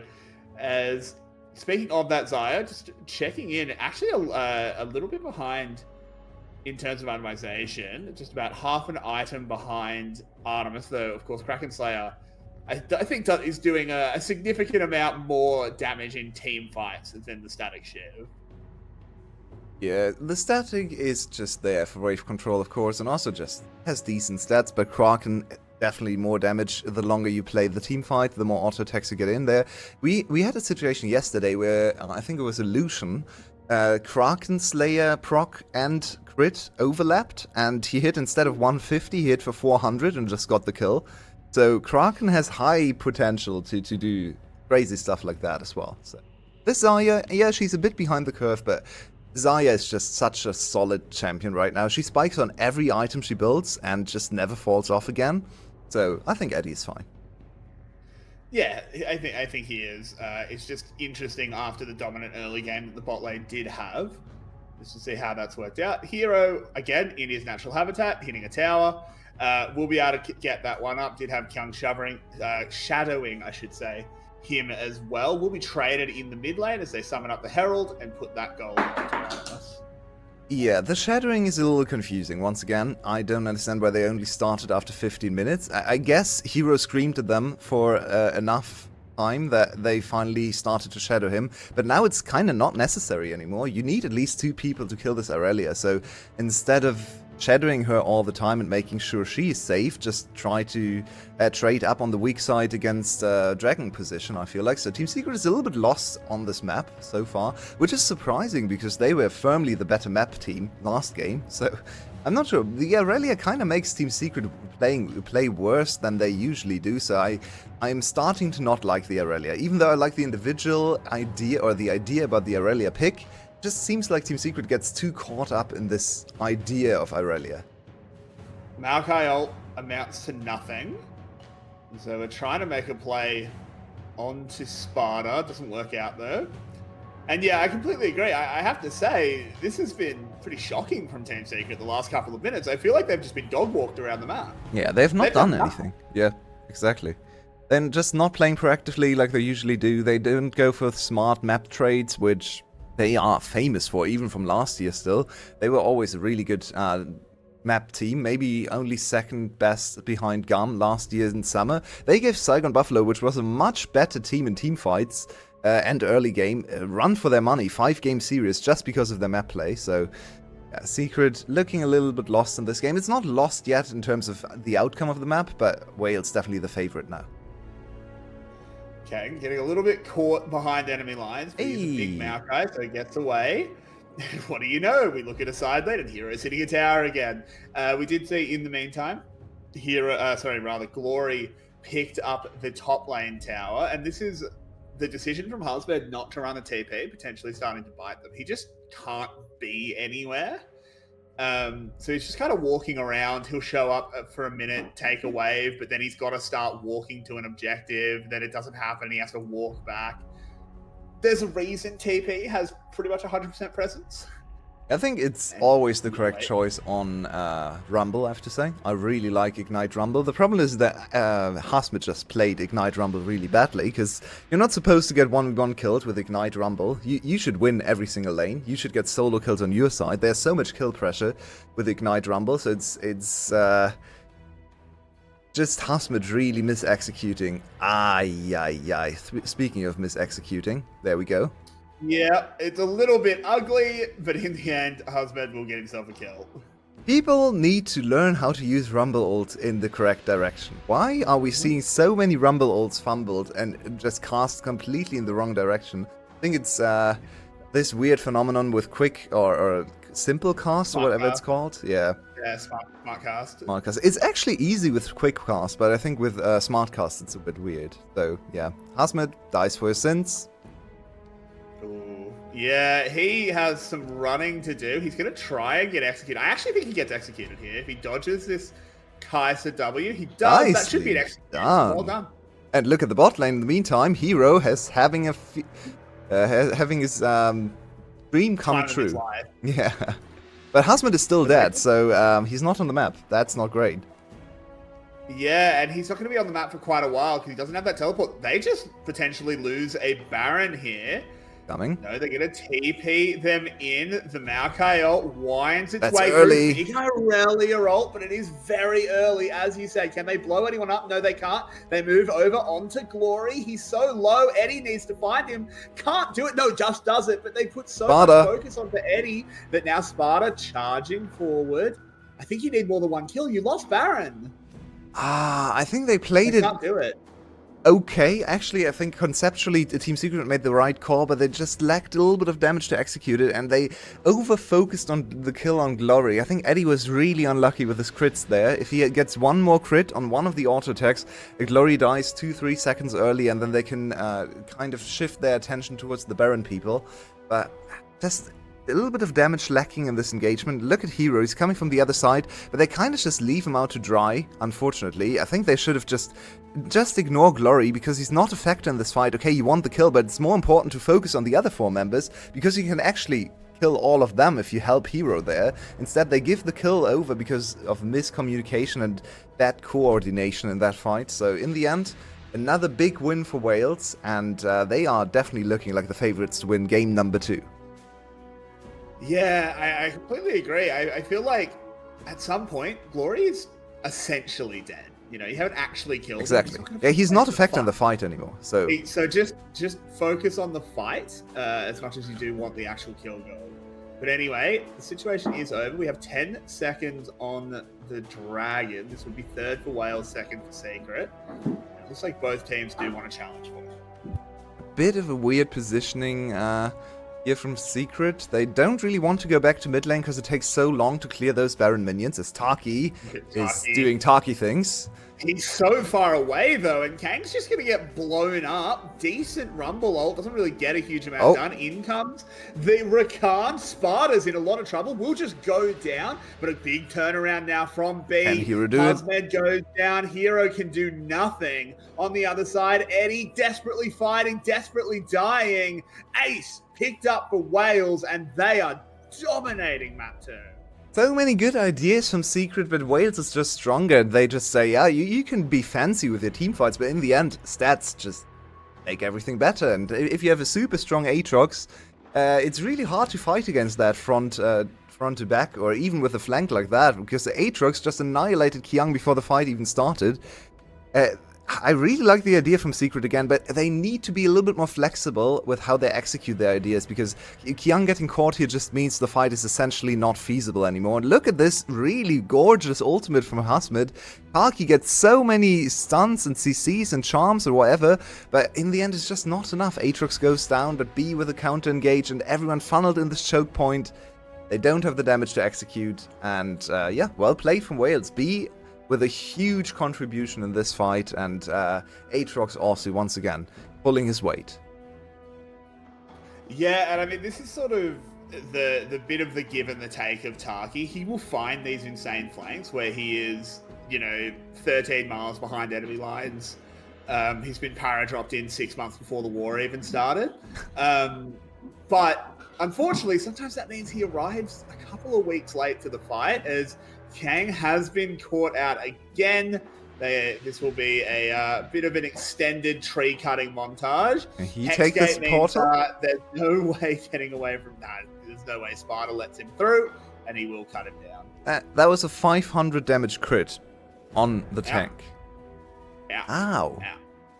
Yes. Yeah, Aatrox is kind of broken. So It's kind of nuts on this match. yeah, it's really strong, especially if you get away with building really aggressively. Last game, Hasmid actually went for the traditional build, more of the bruiser, long fight, extended kind of thing. This time, this is a full damage Aatrox with Dusk Blade, so it's a little bit more feast or famine, but if you get to feast, you get to feast on everyone. Yeah, absolutely. And with Kang off the map, of course, Team Wales will once again just be able to have the full run of the show. They are 6,000 gold ahead. They are dominating this game number 2. It seems like whenever I cast Team Secret, they just don't win. Maybe I should just go back to bed. I mean, yeah, they tried something. I still like the idea behind it. I know a lot of people like to look at drafts when they lose and say, why did you do this weird thing? But just as an idea to break Team Wales's blue side streak, I really like this kind of draft because it puts so many doubts into Wales's mind. It's not a standard game. They played so many standard games on blue side where they won, so just putting something out there that could really be scary, like the Aurelia mid lane, can work well. Now, it didn't work this game, and now 2 Aurelia games back-to-back where the Aurelia failed horrifically. So I think the Aurelia is ready to be benched for the rest of the playoffs. So they tried it twice, it had really failed twice, so I feel like Aurelia has run its course, shouldn't be picked again. I still like the idea though, and Team Secret is still the team with more blue side maps in the series, so they should still be the favorite to win the whole series, but it's not going to be a 3-0. No, your way. it's 2023 playoffs. It's a 5-game series. Like, what did you think you'd get your Sunday to yourself? Is that what you thought? Very silly. I lost all hope already. VJ finds the catch, and oh my god. A bit too scared. Too many catches from Secret. They look a little bit tilted in this map. They probably just want to get out of there. But yeah, a few too many deaths that have no explanation, where they just walk around and die. This is Baron number 2. This is going down very quickly because Artemis has the highest Baron damage build in the game for Kaiser. So that's Baron 2, and that should be a really easy way to victory now for Wales. Yep, Sparta wants to get it done quick as well. As the wings come out, he flies in. He's actually just going to kind of take a lot of damage. He might just go down on the way out. Doesn't actually. The feather pool doesn't get through. BJ trying to make something happen, but the first kill goes over to Eddie. Answered back with one onto Hero, and the health bars are not good for Secret. Wales is bored. They want to move on to map 3. They do have a lot of threats, and look at that poke. Kaiser poke is so weird because you don't actually play full poke Kaiser nowadays. You don't actually go for the 800 damage poke. But even those chips, those 300, 400 damage chips, are from so far away. It's still so effective. So Kaiser. I think that spell's fine personally. Yeah, that spell is not broken at all. Oh, BJ in trouble. Equalizer. BJ's in a lot of trouble. He is going to go down. Was sort of just manhandled into the base. Played with fire and did get burned. Could be big if Secret can somehow get to the dragon. They do have hex gates, so it's easier for them. They can break the dragon snowball and buy 5 more minutes time for Eddie to scale up, for Husband to get more threatening, for Hero to be relevant. So this can actually be quite a big little stumble for Team Wales. Potentially. I still think, Sparta has the strength of 10 men. So unfortunately, it has only gone down to a 13 V5. I don't know how maths works. Pretty sure 4 plus 10 is 14, but nice try. Yeah, nice try. But he would be part of the 1. I don't know. Anyway, 7.6k. They are just going to try and burst it down. They of course do have the smite here. They want to get this done. Good call. B&J can get back. It's a great call, and now they just evacuate. They do this really cleanly. Good job, Team Secret. Yeah, you can really see the fundamentals from Secret are just better. The differences in fundamentals are so obvious in this whole playoff series, where you can just see the teams that are well coached around objectives. And yeah, Secret fumbled individual positions a lot in this game, and Wales capitalized really well. Their Baron approaches actually were super good, but the way Secret got out of this, 1 kill into Dragon to break the Dragon snowball, is just a sign of a good team. This is dangerous, though. They are going to drop an equalizer. I don't think this is necessary. Oh. They're going to pull the trigger on it anyway. B going low, Hero going low. This is huge. Engaged by Taki. Absolutely massive stuff. Can Eddie get anything done? No, he can't. They're getting shredded down. Eddie caught out. Eddie taken down. The health bars are low, but it doesn't matter because there's no one there to finish them off. Hero can do nothing in the fight. And just as we praise them, we go to 1-1 in map scores. Team Wales will equalize it. Sunday Secret falters. 1-1 is the map score now. And your way, we've got a series on hands. Why do I speak? Why? Just don't. So, she'll alert that. Just to hammer home this point, okay? We just saw Secret get a pick in their own base. They ran to the dragon, stopped the dragon snowball, so they have 5 more minutes time to just scale up. But instead of waiting and turtling in their base, they instantly engage and fight against the 6 to Aatrox that just runs over the whole team and destroys everyone for no reason whatsoever. You could have just turtled behind your turret. Nice. And never mind fundamentals, that was pretty bad from Secret. A very, very good game from Wales. End the game in 20-8. And this is the way Wales plays. They just team fight from start to finish. There's not a lot of rotations or macro going on, but if you're the better team fighting team, you win league in 2023. Yep, that's how it should be. That's the ideal state of the game.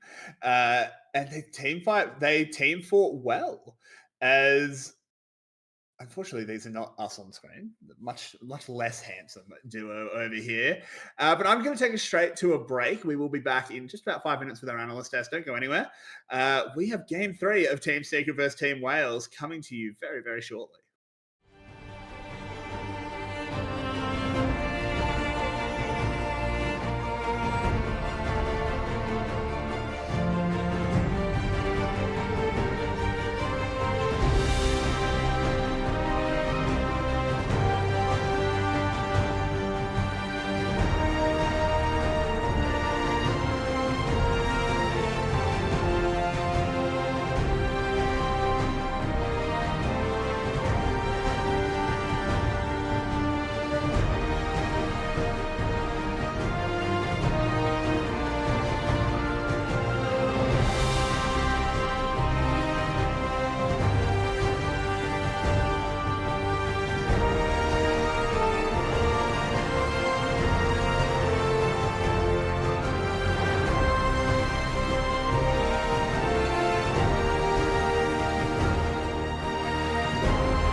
Welcome back, everybody, for Game 3 of Team Secret taking on Team Wales. Game 2 was not a close affair. Team Secret getting a bit dog-walked around the map by the Wales. Welcome back to the Analyst Desk Beast.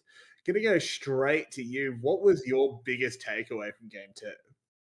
Eddie finally died. He got up to 41 KDA without any deaths, and then the team needs Kiang and Eddie to do well to carry them forward. And this was the first game, I'd say all playoffs, where both of them at the same time didn't have a big impact.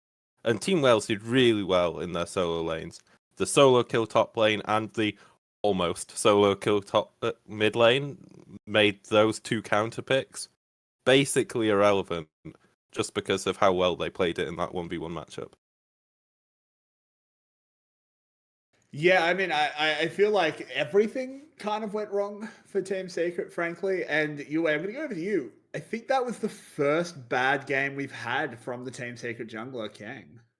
Yeah, definitely the first in a long time. He was so consistent, so good, and especially that Gum series. But even before that, the 3-0 against Wales before the week before that, just such an amazing, outstanding performance from this still very new jungler.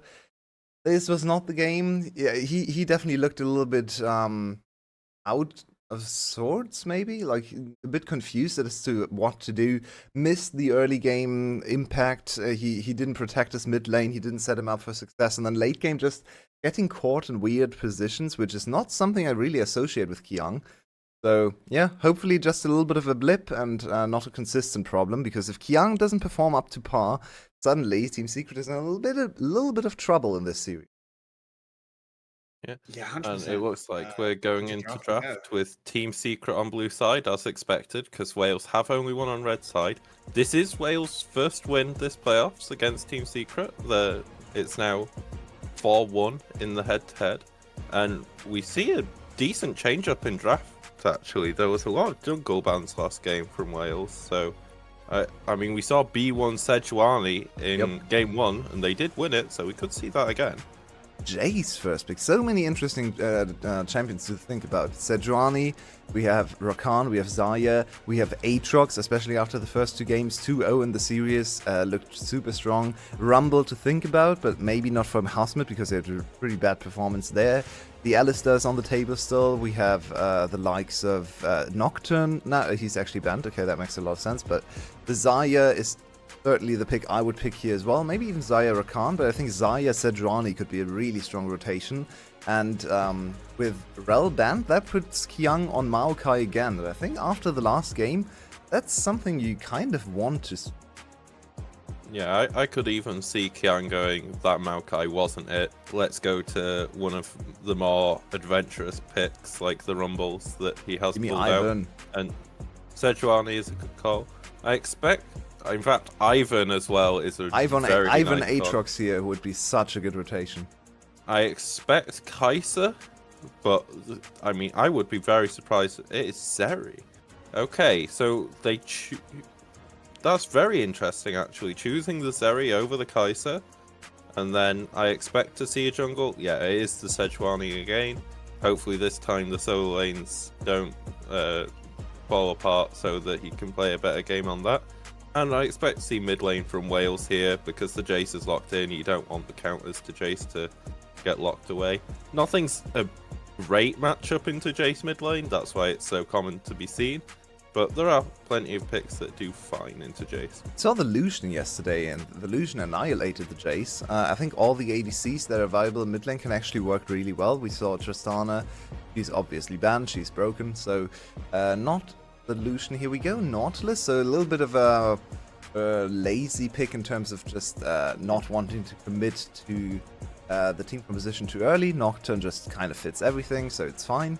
But now they can ban away two of the mid laners they don't want to see. So, for example, the Azir. I hate this Talia ban. I think the Talia is a horrible pick into Jace, so it makes no sense to ban the Talia away. But I guess they just look at Lori's champion pool and say Talia is the one we want to ban. Was picked in game number 1, of course, but I think Azir is a much better ban, because Azir can actually threaten Jace in the laning phase, can even in the late game can kind of put Jace into jeopardy by going behind him and shuffling him in.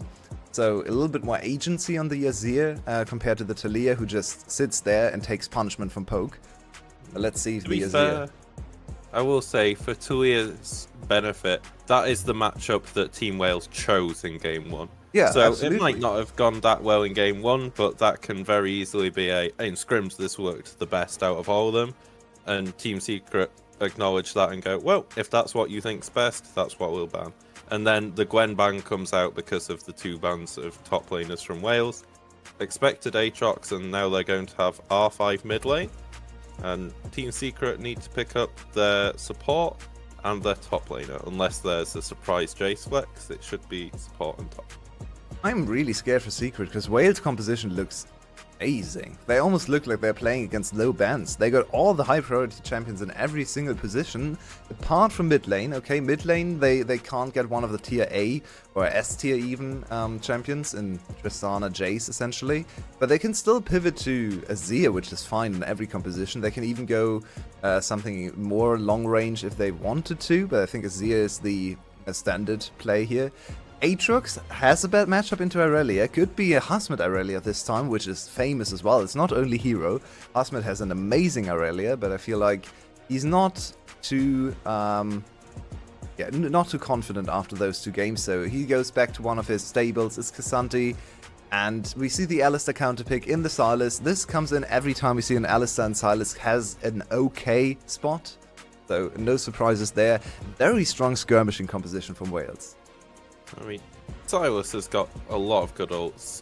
Zeri has one of the weirdest ratios where you don't think about it, but Zeri has an insane ratio. And then when you steal whenever you steal Maokai ult, it's always nice. It's so much CC. I think this Sylas is a much, much, much better use of the R5 than Zeri from Game 1. I think this draft is, as you said, slightly Wales favoured. But it is up to Kiang to play better than he did in Game 2 and to his usual standard. And then this game is very, very close. Well, thanks for taking draft there, fellas. I did have to put out a quick fire, but I did see it, of course. I have to ask both of you then, looking at the draft, looking at what side people are on, is blue side going to hold true? This is the closest I've been to saying no in the last 2 days. I still believe that Team Secret is the better team, better coach team especially, but this is a very dicey draft going into Game 3, and I feel like if Wales wins today, this is the game that everyone is gonna look back on and say, yep, they broke the streak here, they finally found a good red side draft. Yeah, I think the same. It's very close, but I think red side did get the slightly better draft, and so I'm going to predict Wales.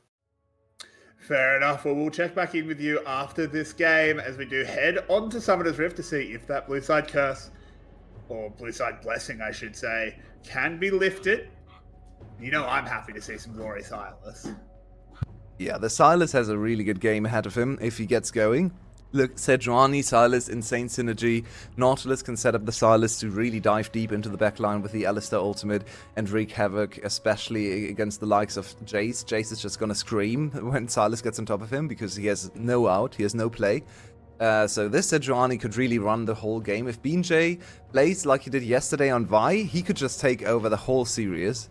Because there's so much synergy. Every single lane has at least one champion that has synergy with his passive. Kinda close. And I'm really scared for Team Secret side lanes in the laning phase this time around, because look at them. Alistar Zeri is negative laning, and Casanti against Aatrox is not having a good time either. So I feel like Team Secret has kind of drafted themselves into a precarious position where they have to weather the storm of the early game. If they are able to do so, then the draft can come together with really strong team fighting choices, but I'm a little bit dubious about their chances in the early game. Yeah, we will have to see, as we do have junglers starting on opposite sides of the map, potentially going to put the early pressure elsewhere. Not that I think Kang has anywhere to actually put early pressure. I think Team Secret wants a very slow and very boring early.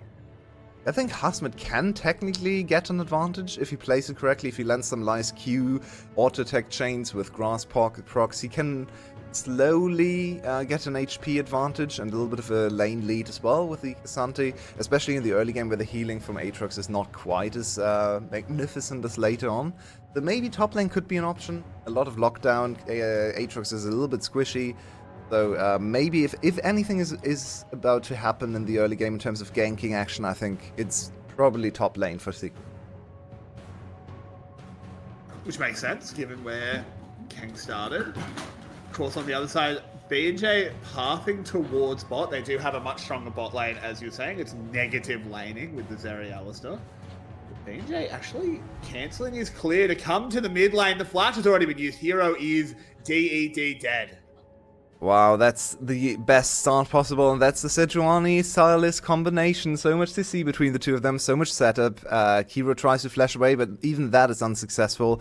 Hero is in a lot of trouble in this series. The flash was... I mean, honestly, I think in that position he's dead anyway, but the flash is still unfortunate because the E didn't connect with him. The E hit a minion. Exactly. The E from Glory was actually kind of terrible, so the flash ends up looking awful, but you can't really expect him to react to that. That's very, very hard. I think he was just dead every time. Yeah, I think you should probably just preserve his flash and wait for the next opportunity, because now he's so vulnerable. The setup between these two champions was just amazing. I love playing these kind of mid lane combinations because while they might not have the greatest laning phase, there's just so much that can go wrong for the enemy team, and especially the enemy mid laner. No escape for Jace, no great counter engage or anything either, so if the Sejuani Sylas get on top of you, die. Kang has just wasted so much time. He started his recall 3 times, cancelling it each time to just kind of hang around on top of a ward. Hook landing in onto Taki. Here's BJ. Can they lock him up? No, a flash will get him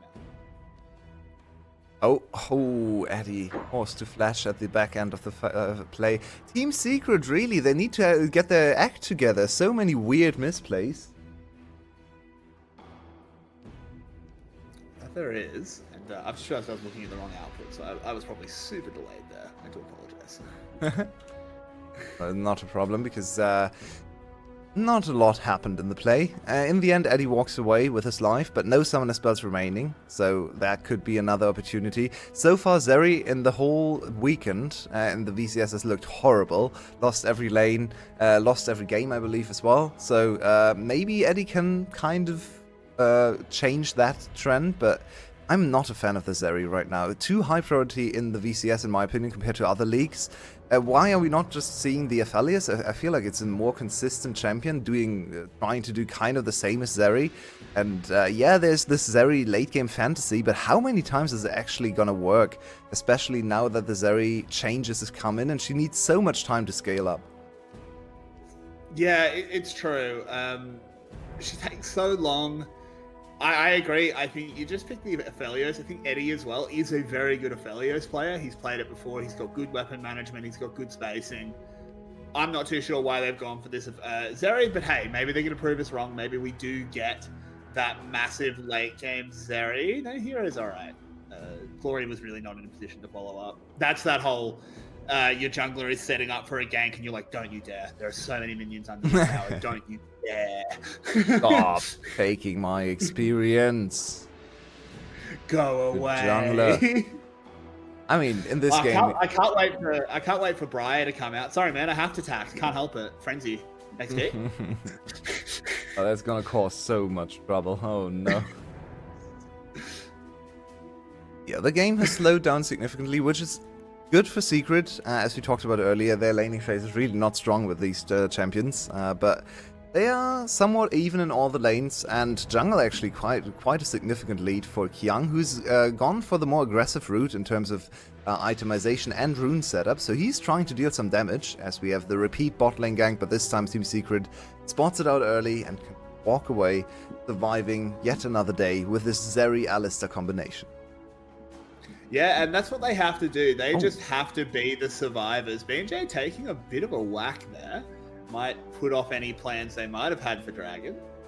He's actually losing quite a bit of time, BJ, that is. There are 2 camps available to him, but 2 camps now spawning for Kiang, and he's already up 2 camps, even more than 2 camps, so he should hit level 6 a little bit sooner, and that could enable them to start a Dragon Snowball against the run of play, especially if you look at the bot lane. That could really give Team Secret a good safety net for the late game. When they get the first Dragon, the enemy team can't get a 22-minute soul, so I think Secret has an out here if Kiang plays it correctly. Yeah, I agree. BJ running to mid. I think that was possibly a threat, but look, they just turn it immediately onto him. They block the Q, force BJ's flash, so it's a trade 1-for-1. Glory on the run as well. Hook goes in. Taki is trying to turn it around.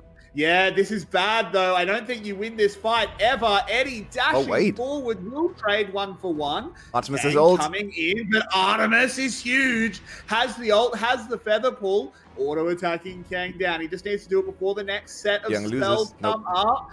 No, he does not. Brings down the branch and the bird falls out. Oh, hero. In the mid lane we go immediately as Glory has transformed into Jace mode. And it's a very close fight between the 2 Jays. I like how the observers go from bot lane to mid lane and then want to go top, but nothing ever happens in top lane in that matchup. But yeah, both ADCs actually getting to stack their lethal tempers, but unfortunately for Eddie, Artemis is level 6 already, so it looks kind of close, but Artemis still has his ultimate, so he's more than fine. I think Artemis, if he used his ultimate earlier and hit both Kiang and Eddie after the buffs to Zarya's ultimate, that might have been the better play. Just try to use get the damage on both and try to get the feather pull through Kiang a little bit earlier, so you actually hit him as well. It could have been double kill for the side of Artemis there, but still a good outcome for this ADC. A lot of kills traded, which should favor the late game scaling team, so Team Secret, but an early lead for Zarya is so dangerous. Yeah, exactly. Particularly Artemis and Zarya. Let's be real here. This man has been the best ADC in the league for a long time. We were starting to think maybe the crown had slipped, but you give him 2 early kills on a Zarya, he will give you a game. At least you expect him to. Not the greatest weekend so far from Artemis. Horrible Zeri games. And overall, yesterday, definitely not getting clowned on in lanes sometimes, by Slay of all people. But his team fighting is obviously still super solid. And Wales, they will not let Team Secret walk away with Dragon number 1s, which, of course, they expected. Wales expected to get the first Dragon. So the Dragon Snowball has finally started a bit late, so the soul would be available at like 25 minutes. Still early enough, I think, to snowball the game, though, and now Wales is really going to start dominating this game. We'll have to see if that does come true. I still think there are power points. We do have a lead in the top lane. The Cassante is fairly strong, has already built up the anti-heal against Sparta. Might be able to make that Aatrox go a bit more of an honest build than last game, where he was able to just go absolute full damage. Might actually make him build a little bit of sustain, a little bit of tankiness. I mean, I've seen a lot of Aatroxes just go for the Duskblade no matter what, so let's see what Sparta's... This Aatrox turned from a champion that used to be just standard, just every game you see Aatrox and he does kind of the same thing every time, to such a volatile Feast of Famine champion now that is a lot more fun to watch, especially mid-game team fights, but there are some champions that really wall him off in fights, and I think Maokai and Alistair especially are kind of hard to deal with, so I expect him, I definitely agree with you, I think it's better for him to go tankier here, to provide at least a little bit of front line for the likes of Glory and Artemis to take over later in the fight. Yeah, Husmed needs to be a little bit careful, but of course he's Cassante, so, you know, has infinite health, can go over walls, only 25 mana, as Glory collects himself a buff. There's really not a lot happening in this game. We're sort of just getting random kills that don't turn into too much more. Yeah, let's look at the pacing of... Oh, hero, don't go there. That's the dark place. You don't want to be there. Yeah, you can't, everything the light touches. Yeah, exactly. Oh, Not go to the dark place. We do have a fight coming in. Artemis. Artemis is not a great position. Just going to go down. They should be able to answer it back onto Kang, especially with Sparta coming in from the TP. Does take him down. Eddie has the ult rolling, but Need it's to control 3v4 Sparta. in this fight. They need to do something as BJ trying to get another set of skills out. Eddie does get over the wall. Kentucky flash. No, he doesn't even have it up.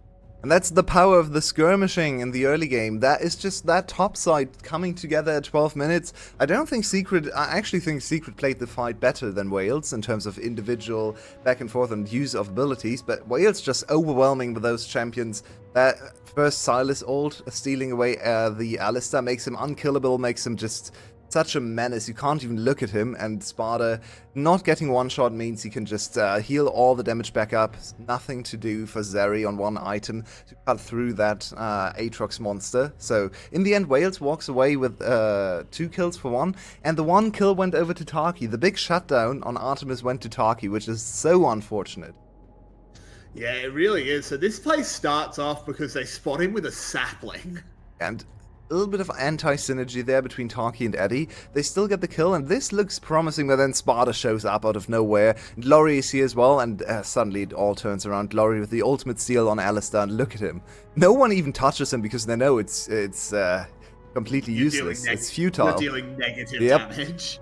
And this is level 1 ultimate, so it's only gonna get worse. This is 50% damage reduction as, okay, that was... Well, okay, hello? Hello. But in the end, Wales with a little bit of an early game advantage. I think Secret is kind of defending well for themselves so far in this game. Just doing the stuff they need to do. Need to be a little bit more careful picking fights. Kyung may be a little bit too aggressive there, trying to look for the kill. But 2-for-1 trade is fine at this stage. Just don't let too many kills go over to either Aatrox or Silas, because those champions can accelerate past the point where you can stall. Yeah, and I mean, it was also just teleport timings. They just weren't really playing around the fact that their top laner didn't have teleport and the enemy top laner did. Imagine if the Cassante had turned up. I think if Cassante had turned up, they probably win that fight. They probably get 3 or 4 kills. But of course, Husband had no way to get there. So we apparently have a pause. We didn't even actually see the Sepia Rift. We just saw these lovely Vietnamese casters pop up, which tells us that there is a pause. So, Yue, while we sort of have this time, what has been your takeaway so far from this game? And I actually want to focus on Wales. I think the secret take's actually quite easy, but I want to focus on Wales. What do you think of their early game so far? They are showing more... what could you could call it something like cohesiveness, maybe, or maybe more.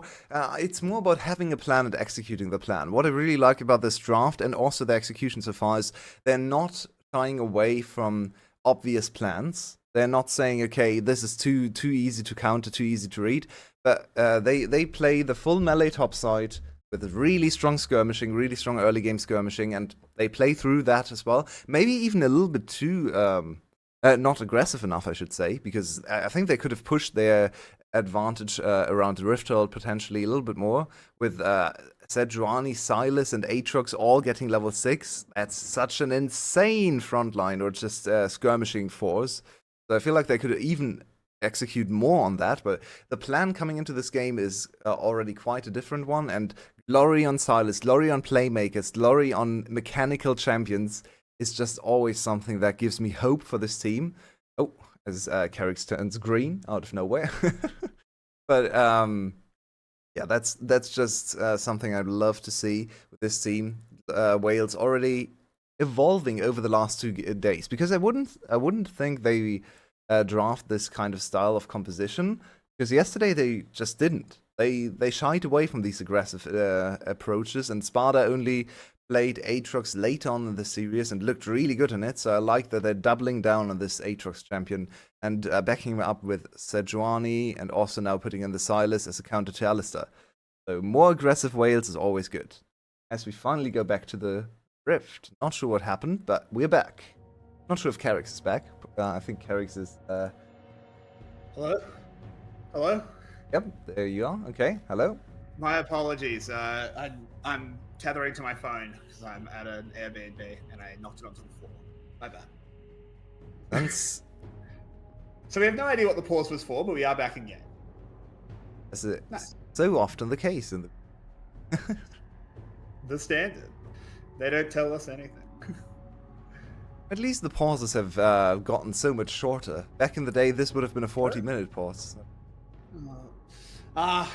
Remember the glory days of Game 5, Gun vs. Flash? I hate it. I hate it so much. Oh, Sparta's in a lot of trouble. That's hero reduction on is him. in trouble. Husmed going all out. In Don't have comes the damage. Tank. They don't have the damage. They do not have the damage. You need to get the hell out of there. That was nearly a double kill. Pretty poorly executed there, frankly. Yeah, and now with Husmed dies. Glory coming in, Husmed is just dead. Burns his flash as well. He's still going all out. Just wears off now. He will go for a Mosey. Might get an execute, but he is going to die. Oh, he's going to give it to Artemis. Oh, this is the worst of all worlds. Husmed, you have buffed this one. I hate watching dives that involve Cassanti. I think people just I thought you so were gonna say often die Husmed. to their own ultimate. It's so bad. I really thought you were going to say I hate watching dives involving Husmed because I so mean, far that this series has Too, been true. yeah. I mean, yeah. There's a little bit of correlation there as well, but Cassanti especially, that's taking away half of your your HP bar and 80% of your armor, even 85%, just makes dives so volatile and scary. I every time it happens, I just cringe a bit, and once again, it really backfired horribly. And this was an unnecessary play for Secret. They were doing fine. But now suddenly they give over another objective, they give a kill to Artemis, who's on 3 kills now, accelerated far beyond the point where he should be at, and they're just making it harder for themselves to stay in this game. Yeah, they absolutely are. We did see, as compensation, Hero did pick himself up a tower, so lots of gold onto that Jace. He's actually very accelerated. There's a bit of a lie, a bit of a scam, because, of course, Silas does have 2 kills, so both mid laners are accelerated. They're just not necessarily accelerated ahead of each other. Maokai ultimate just to zone them away so they can try and clean up this Herald, but they lose the mid tower anyway. Yeah, but feeble defenses there from Secret, not able to really make a stand for the tower and push back the Rift Hold, so in the end they give up the tower.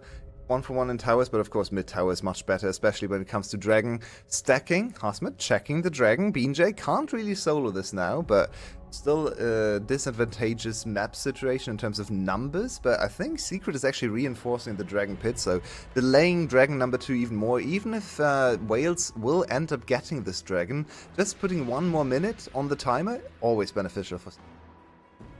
Yeah, and I've got to commend Hero this game. He's been in the right place at the right time, just picking up towers, picking up gold. You know, we've been talking as if it's a little bit doom and gloom for Secret, but they're 1,000 gold ahead. Yeah, Secret is really playing this quite cleverly. Just not very aggressive, just not doing anything, but farming well, putting side lane or assigning side lanes exactly as they should. With Hero just getting tower after tower, and Husmed also. Okay, the dive was horrible, but other than that, a decent laning phase. Didn't let Sparta get an advantage, and they even get the Dragon. This is huge. This could change the whole game. It absolutely could, and it's a Chemtech. It's a Chemtech risk, so suddenly no one cares about dragons. I actually think Chemtech Soul is stronger than expected. It's just very unexciting, but it gives you. I also actually think if you were going to draft a team to use Chemtech Soul, Chemwell's Yes, Silas is quite good with this Soul, and Aatrox is as well. So Aatrox. yeah. Well, yeah. Yeah, the Chemtech Soul is just... the problem with it is just it doesn't do anything flashy, so everyone forgets about it. But the stats, you shouldn't ignore the stats. They're quite strong, especially when the fight goes down to back and forth and healing and self-sustaining.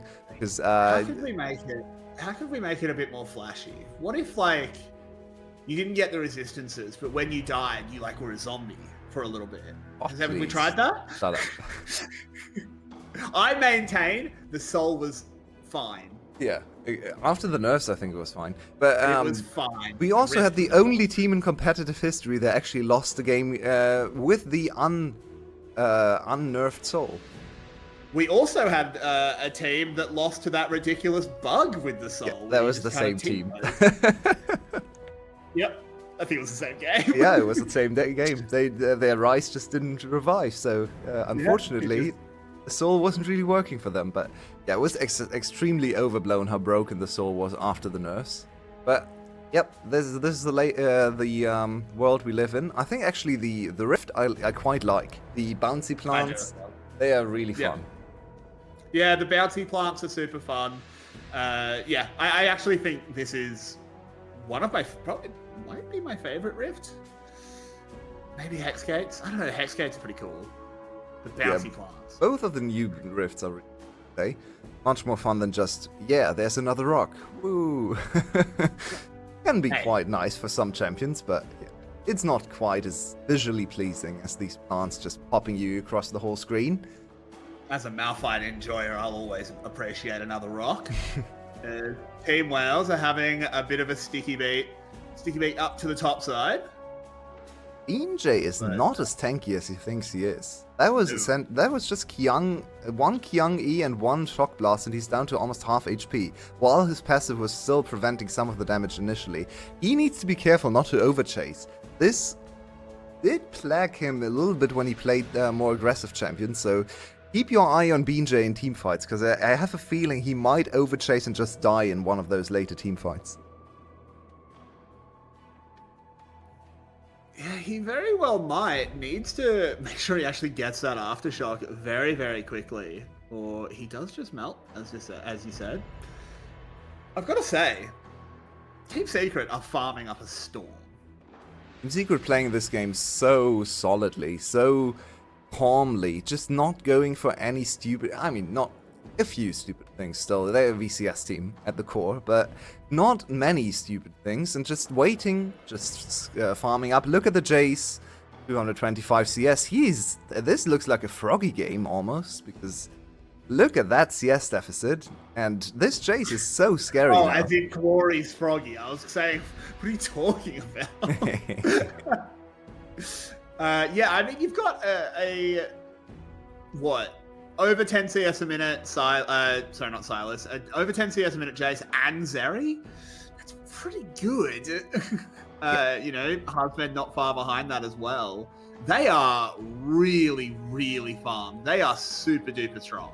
Yeah, and this will lead to objectives going down much quicker than you usually expect at the time, right? If you look at the timer, 21 minutes, you think, okay, 21-minute Baron is really scary.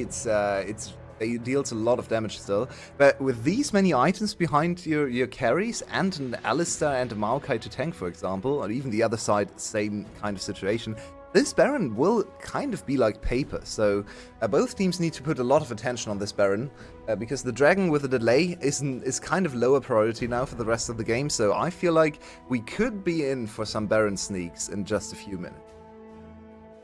I very much agree. Honestly, the question is, where is Team Wales going to end up pulling the trigger on the first big team fight? Because I don't think it's very unlikely for it to be Team Wales that do pull the trigger. So, does Team Wales need to fight? Then it's not like Team Wales is obviously getting outscaled, right? They still have insane scaling on their side too, so it's just scary that they haven't really done much with their skirmishing power in the early game. Speaking of which, if BJ dies, this is a Baron opening, but... No, unfortunately the long-range Shock Blast didn't land, so was able to just surf away. In the meantime, we saw Artemis just picking up the Dragon. As we said, it's a de-incentivized objective now, so it's easy enough for him to just stroll over and take it. Team Secret not really going to get in the way. Obviously, we'll still try and prevent the third and fourth Dragon, but they don't really care about this one Chemtech. Yeah. Chemtech individually is quite nice on some champions, especially in this team. I think you really like to see it. Extra heal and shield power is something you really can't buy on the likes of Aatrox and Silas, but if you get 6% for free, nice to have. It can bring you just over the line, maybe in one of the fights, to survive one more hit. So yeah, it's definitely nice to have. It's not something flashy, as we said before. Even the individual dragon doesn't really give you the stats you're looking for the most part, but nice to have nonetheless. And Team Wales, they're still 1k gold behind, weirdly. It just feels like they're on the front foot for the whole game. It's just the farm. Look at the farm lead in mid. Yeah. Hero's going insane. Might actually just be Hero. Like, individually, Yeah. it's probably just Hero with the lead in terms of gold there between the two teams. This means that he also has a lot of responsibility for carrying his team, right? He has to land shock blasts on the likes of Artemis or B to soften them up, for Hasma to follow, for Kiang to poke them down.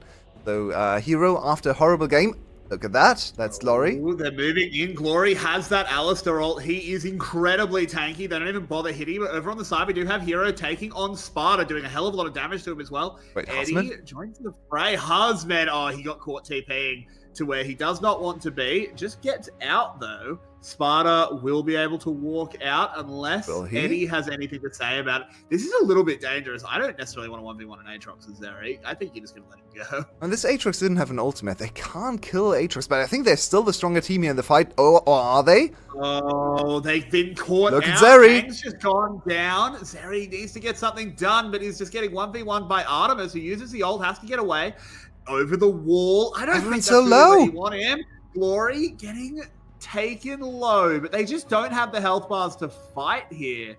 So it's just going to be the catch on Kang and everyone backing off. How did they not win the game here? That was so close to just being a complete disaster for Wales. If you look at the interactions there, it was just on the knife's edge of 1 or 2 kills, and then I think Secret just snowballs through the whole game. Heroic effort from Artemis to ward off Eddie at the side. He played frontline as ADC, and he had to do it, because if he doesn't do that there, Zeri can just kill all of his team members. So really good effort from Artemis, and they actually get a kill over no kill for Team Secret. But you can see the power of Secret's composition. There's so much damage on all the carries. There really is. These fights are on a knife edge. And there's got to be a little bit of awareness from Taki of almost playing a bit of Secret Agent away from the Silas, but they're just going to pull the trigger on the Baron. As you said, it is a little bit paperous. Does Laurie have the cooldown? BJ coming in. Oh, lovely shock blast. Takes B super low. BJ going down as well, but he does manage to get away. Taki falls. How? Oh no, Team Wales. They just haven't managed to convert. Eddie's not able to get the damage done. And look at Artemis. He's stacking them up. Got 2 for himself. Gloria pick up 1 as well. Eddie's in so much trouble. And this is just the Zeri being deficient. 4-0 in that fight? It's incredible. Wales just walking away the teamfight victories, really showing up today in this teamfighting game after getting 3-man stunned by Kiang. I thought it was over. I thought they were in a horrible position because the Silas didn't have an ultimate available on Ataki. You could see it. He had to go for the Maokai ultimate. The cooldown was not yet up, the internal Silas cooldown on the Alistair.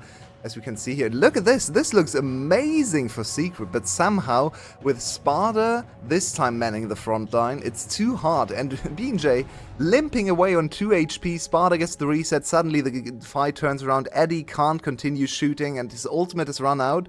So suddenly the fight is just completely turned, and it's a 4-0, almost ace. Not able to chase down Eddie, but that's a Baron, and that's Team Wales on the red side for the first time in 2 days, really looking at a victory on this cursed side. And they slam themselves 3k gold ahead. That is the big flip. That's exactly what they needed. You've now got a 6-kill Artemis, 3-kill Glory, big Sparta, and of course the Baron buff to work with. And I think this is just something that happens with Zeri. We said, we perhaps would have rathered an Aphelios. She's so short range. She just has to kind of stand in the face of the enemy team and be like, well, I'm just going to shoot you to death. That's a Sejuani and an Aatrox. No, you're not. Yeah, the problem It's is just not. So she actually likes against likes to play against the likes of Sejuani, because Sejuani can't really threaten her.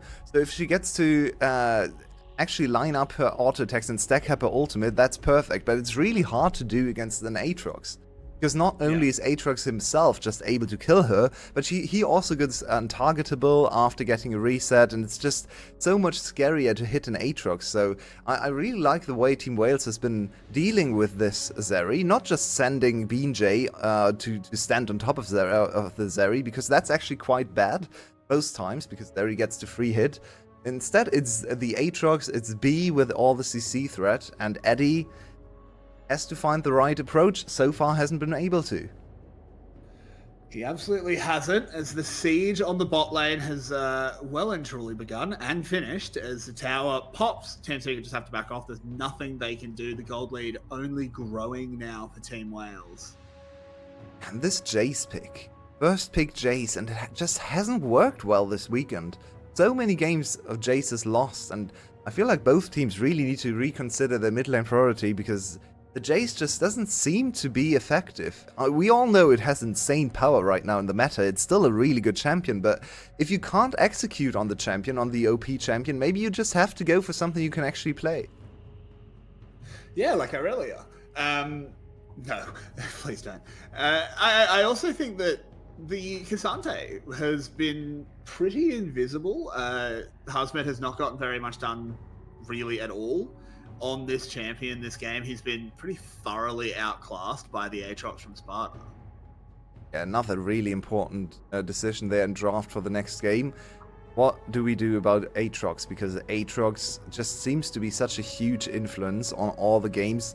And the weirdest thing about these Aatrox games is they all end with 0 deaths on the Aatrox. That's not something you would say in any other season. Aatrox usually, even on the Berserk games, he has a scoreline of like 10-3 or something, because it's really hard to not die on this champion. But with this reset mechanic on the new Dusk Blade, it's just so hard to kill him. Yeah, it really is, as Maokai... Oh, glory. Does send it in. I misinterpreted what was going on there. As down goes Hazmet. I mean, as we're talking about it, the Cassante just explodes. He just doesn't do anything on this champion. It's in such an interesting state right now, this champion, because it can still be such a strong laner and set up the mid-game team fights, but I really think for late-game team fights, it's just not the greatest of tanks anymore, because in order to be tanky, you can't use your ultimate. If you use your ultimate, you're not tanky anymore, you're actually a skirmisher, and then you have to pick your moments very, very carefully, otherwise you just insta-die. You sacrifice so much HP, and yeah, it's just hard to make work. I feel like an Ornn would have just been a more solid choice for this team. More consistent frontline, better scaling, and enabling a little bit better the carries behind him even more than the Cassante ever can. So maybe the Cassante is something we need to see benched as well. But it's also individual performance. Hazmet just not able to deal with Sparta. Sparta with a much better series than yesterday and firmly the better top laner today. Yeah, and it almost feels like a bit of a changing of the guard. I know it hasn't just been this series. I know Hazmet has been having not the greatest ever split. Yeah, but really. How many times can you count on maybe on one hand the amount of times we've sat next to each other for a cast and we've thoroughly said that Hazmet is getting top capped by anyone not named Kiaya? It hasn't happened much in the last 2 years, but his form was trending downwards even in the spring. In spring, Saigon Buffalo, just in the game against Gam, he was one of the main factors. It was a huge top gap, and yeah, you just specified against anyone not Kiaya, but there's a problem as well. I feel like that's unfair. And yeah, I mean, Nagia and Sparta, really good low up in this year, even though he kind of choked the last players, but he is once again, and after this game, if they win, he's 1 game away from Worlds, so huge credit to this new top laner. Yeah, he's doing really well. But Team Secret at this point just need to play for picks. They need to somehow play for more scaling. You've already got a 400 CS Zeri. There's not much more scaling. You can't even really get any stronger. And oh, Hazmet has been caught out. The crossing Maokai ults come in. Sparta's ult down. He's ignited. His ult's already been used, but Taki takes his entire health bar for it. be slowed up. Can they find anything? I mean, I feel like if you're going to engage, it has to be onto Artemis. Okay, Team Secret needs to make something happen with this advantage now. No ultimate on Sparta is big. They need to run at Baron or Dragon right now, do something, because otherwise Sparta is just gonna have his ultimate again and be scary and be really hard to deal with. He's going to have it midway through any fight anyway. There's so many tools to delay fights and make them longer. He's always going to be able to get the wings back out. Team Secret are just going to start Baron. I think this is correct. I don't know if it's going to work out, but they have to do something, as you said. And the choice they're making is the worm. Wales. Good poke on Artemis. Does take some damage. He's down to half health, but now Kang, caught away from the team, has to flash out of the pit. Baron can be re-engaged, still at half health. Team Secret dancing around with it. They need to find a fight, but Glory has an Alistair ult. That's really scary. Your way, Sparta has the wing ready. Once again, back to full HP. The scoop doesn't find anything from Jay's low. In goes the Maokai ult. BJ is low. Who's going to get a smite? It is going to be the Zeri picking that one up. So Team Secret do have the Baron, but they have to try and win the fight. And I don't think that's going to happen your way. Nope. They are shredded off the map. And we're going to game 4 with Team Wales in the lead. What a performance in team fights from Wales. This is how they won the series yesterday. This is how they came back last week or 2 weeks ago even to stop their losing streak. They are incredible team fighters, as we would expect. We know their players are really good individually. And yes, their macro is maybe not the cleanest, but who needs macro if you can just win every team fight? 2-1. Wales is one game away from making the trip to Worlds, from making their dreams come true. Yeah, and I mean, this was the team that everyone hyped up at the start of the split. Maybe Garm Killers. They were this team. They went undefeated in the first half of the round robin, then really, really hit rough roads. They struggled in the back half of the split. They fell. They didn't end up taking out Garm. They were not the Garm Killers. But they seem to have bounced back. They figured things out in playoffs. And yeah, okay, it was a very, very ugly series against SGB yesterday. But today, they just solidly look like the better team your way. Secret, after, I started game 2, which was my first game of the day, saying, I think Secret's been one of the best teams in playoffs. That's not true after today. And something really, really important happened here. They won on red side. They broke. Yeah. It's essentially like a break of surf in tennis, because blue side has been so insanely valuable to both of these teams, especially Wales yesterday. 5 games, all 5 games won on blue side yesterday, and Wales only won because they had side selection. They didn't have side selection today, and I thought that could actually be the deciding factor here, even if both teams are close. But Wales finally wins the red side game. Now, Team Secret has side selection, so maybe they win another game on blue side. But then, if that happens, Wales has the all-important side selection for game 5. So they've broken the normal succession of games. They've won 2 games in a row. They've won a game on red side, and Team Secret has to win the next 2 games to stay alive. And so far this playoffs, it has been game 5s all around. So I think Team Secret are going to be looking to do their best Dishonored and kill themselves a whale. We'll be back in just about 5 minutes for game number 4 of Team Wales taking on Team Secret. See you soon.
Game number 4, and the red side has picked up a win. The blue side curse is broken as Wales now lead the series 2-1. Match point 1 game away from a ticket to South Korea, joining GARM as the VCS representatives at Worlds. Exciting stuff. Once again, my name is Carrie's. With me the ever fantastic Yulway and Beast. And Beast, I'm going to go straight to you. What are your biggest takeaways? How do Secret bring us to Silver Scrapes? So, Maokai has been played in 2 games by Kiang, and neither of the games he's looked great. He's a really good jungler. We know this playoffs. Get him on something that isn't called Maokai, and he can show that. And then on the rest of the map, Zeri, it just didn't do the Zeri gaming that it has to do. This pick is known bad early game. It just has to get an insane pop-off team fight. But why sacrifice the early game when there's so many good picks like Kai'Sa that can pop off just as hard, but also have a not terrible early game? Just play Sivir. Just play Sivir into Kazaya, win the game, win the team fights. It's so easy. I think that's sort of the way we summed it up during the break was, but guys, Zeri's great. If she gets 7 auto attacks on Sejuani and gets the ultimate onto 3 people, she can do what Aphelios and Sivir can do on 1 auto attack. Exactly. I don't understand it. It's such a standard pick into Zarya as well in other leagues, especially the LPL. We saw so much Sivir pop up specifically into Zarya, not because she beats Zarya in lane, but she just neutralizes all the power of Zarya's laning phase, and then you just farm to 500 CS and, well, Sivir on 4 items, especially in these kind of very cluttered fights where all the enemies are super close together. Well, 2 Sivir auto attacks on W, they bounce between all the 5 members of the enemy team and they just vanish. So I don't understand. They make it harder for themselves to play the game on Zeri because she has no pressure in the early game, and then she's hard to execute fights. Just pick a more consistent ADC. There's no need for. There are so many options. I don't know. It's a bit disappointing to see, but hopefully they learned their lesson. They still have a life left. They can still turn it around. So now, Team Secret, I need to see something, some learning, some understanding what is happening in draft. And I mean, hey, this playoff series so far, it's it's game 5, right? We're always going to game 5. We don't get early nights. We don't get our days to ourselves anymore. We cast 5 games of VCS every single time. So Team Secret, very favored in this game 4, if history is anything to go by. But of course, something that needs to be brought up is the fact that they won 2 games in a row for Wales. They won on the red side. They'll now head back to blue, presumably. Secret has to figure out a way. Actually, no, they probably won't. They'll probably still be on red side because loser picks, right? Yeah. Is it all? Yeah, it's loser picks. So it should be actually them still on the red side. Can they do it twice your way? Momentum is on their side. Let's wait and see what happens in draft, but at the moment, feels like Wales and their very easy, very simple playstyle of just, well, show up to an objective as 5 people and team fight. This is a pretty easy way to victory, so while I would be a bit sad to see this ARAM style just win over the superior macro plays and understanding and fundamentals, essentially, team fights are the most important part of League, so if you're better at team fighting, you're better at team fighting. I have to be honest, and Beast, you can pull me back into line on this one. I don't think Team Secret has had better macro this series. I think overall, if you look at the split holistically in the rest of playoffs, I agree. Team Secret has had very good macro, but this series in particular, I think Team Secret has been dog-walked by Wales. They have just been chasing them around the map, and they're not even catching them. Yeah, definitely in Game 3. Game 1, Secret's macro was good. Especially in Game 3, the macro for Team Secret was a lot worse. And remember, on Team Secret's side, this isn't unfamiliar territory for them. They were 2-0 down against Cerberus in the first round of playoffs, and they did reverse sweep there. So they have come back from behind before. So the momentum that we have seen that they can claw it back. So I'm not too worried there, but Kiang, 2 games in a row, we really need to see him turn it around. Because we've got to remember, this is his rookie split. and this is his first chance to go to Worlds. This is a Worlds qualifying series, and it just looks like the pressure might have got to him a bit, because this is the first game at all playoffs where there wasn't really these two games wasn't really any big Kiang moment where you can go, this is why this guy is the best rookie this year. This is why this guy has carried Team Secret from a middling roster to one series away from Worlds. That spark that Team Secret needs just isn't there. Looking at the faces of the Team Secret players, which were just visible to us, not to you, unfortunately, but we're going to see them in draft later on. Did look pretty stressed. Kiang leaning forward, just closing his eyes, trying to concentrate, trying to keep himself together, trying to get into gear. Hasmid also trying to do some meditation there on stage, maybe. So I feel like Secret, they do look a bit stressed, and maybe they came in today with an expectation of being the superior team, now facing match point. Let's see how they handle that situation. Yeah, I think this is a difficult thing, is because Hasmed is a veteran. Saying that seems crazy given how young he actually is, but for the VCS, he is an absolute veteran. He's been in the league for a long time. He needs to be talking to the other players in his team, like Kung, that you're saying, he's a rookie. You need to calm down. You're one series away from Worlds. You just need to play this one out. But it's really hard to do that when, frankly, you've been the problem. You've been a bit of a rock in the shoe of Team Secret. So it's very hard to turn around and be like, hey, Kung, it's all right. We'll get him next time, champs. Kung turns and goes, yeah, man, maybe if you do something, we will. It doesn't exactly untilt you. It's like the 0-10 mid laner being like, it's all right, fellas, we'll get him next time. We all tried. I think another big part is, as always, mid-jungle's the big synergy. Now, I want you to take a guess. What do you think Heroes KDA is this series so far? Bad. Very bad. Inverse Eddie. Yeah, it's it's that bad. It's 3, 8, and 5. So barely won. That is really rough. He scrapes into 1. And yeah, that's there's always a thing of, jungle mid, this is the synergy. It's very hard to play jungle when you have those scenarios. Like, if you can't gank mid and don't have priority mid, suddenly there's a lot of plays that you'd normally go for that you now go, oh, well, no, the enemy mid lane has prio, so I can't do this. Or in game 2, for example, hero got killed level 2, right, so our game plan to camp mid isn't going to work out very well now, is it? Yeah, and just an oversight on both sides, I feel like. The synergy we saw yesterday in some of the games between the Wales jungle mid, where we had Vi and Ari working together so insanely well, with such a strong setup for Wales. We see nothing like that in Team Secret's games so far, and that's a big, big issue.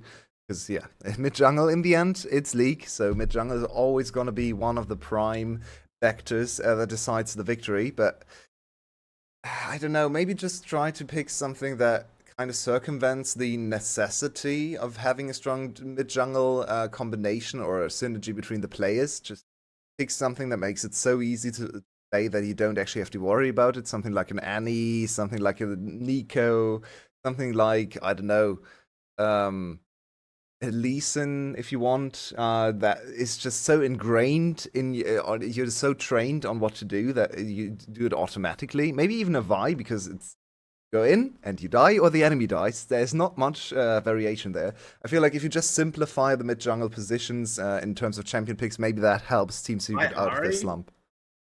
Just go back to last year, play some Ari.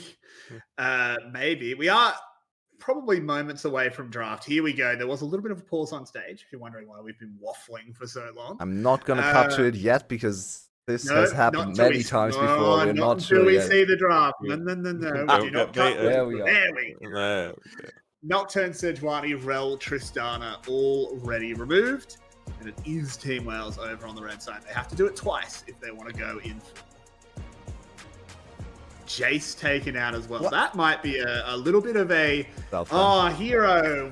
We'd love to pick. Buddy, we just had to stop Glory. It's too getting it. scary, you know? It's just... this Jace. Sorry, dude. You played Aurelia. I like the return to Zarya, just the most consistent ADC.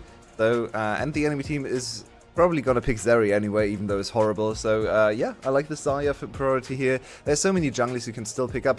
Please don't go to the Maokai. It hasn't worked so far for Kiyoung. I think he should try to branch out and play something different. Play an Ivern, maybe even play a carry. Oh, look at this. Interesting. If they go first pick, Glory does have a sick. There we go. Ahri.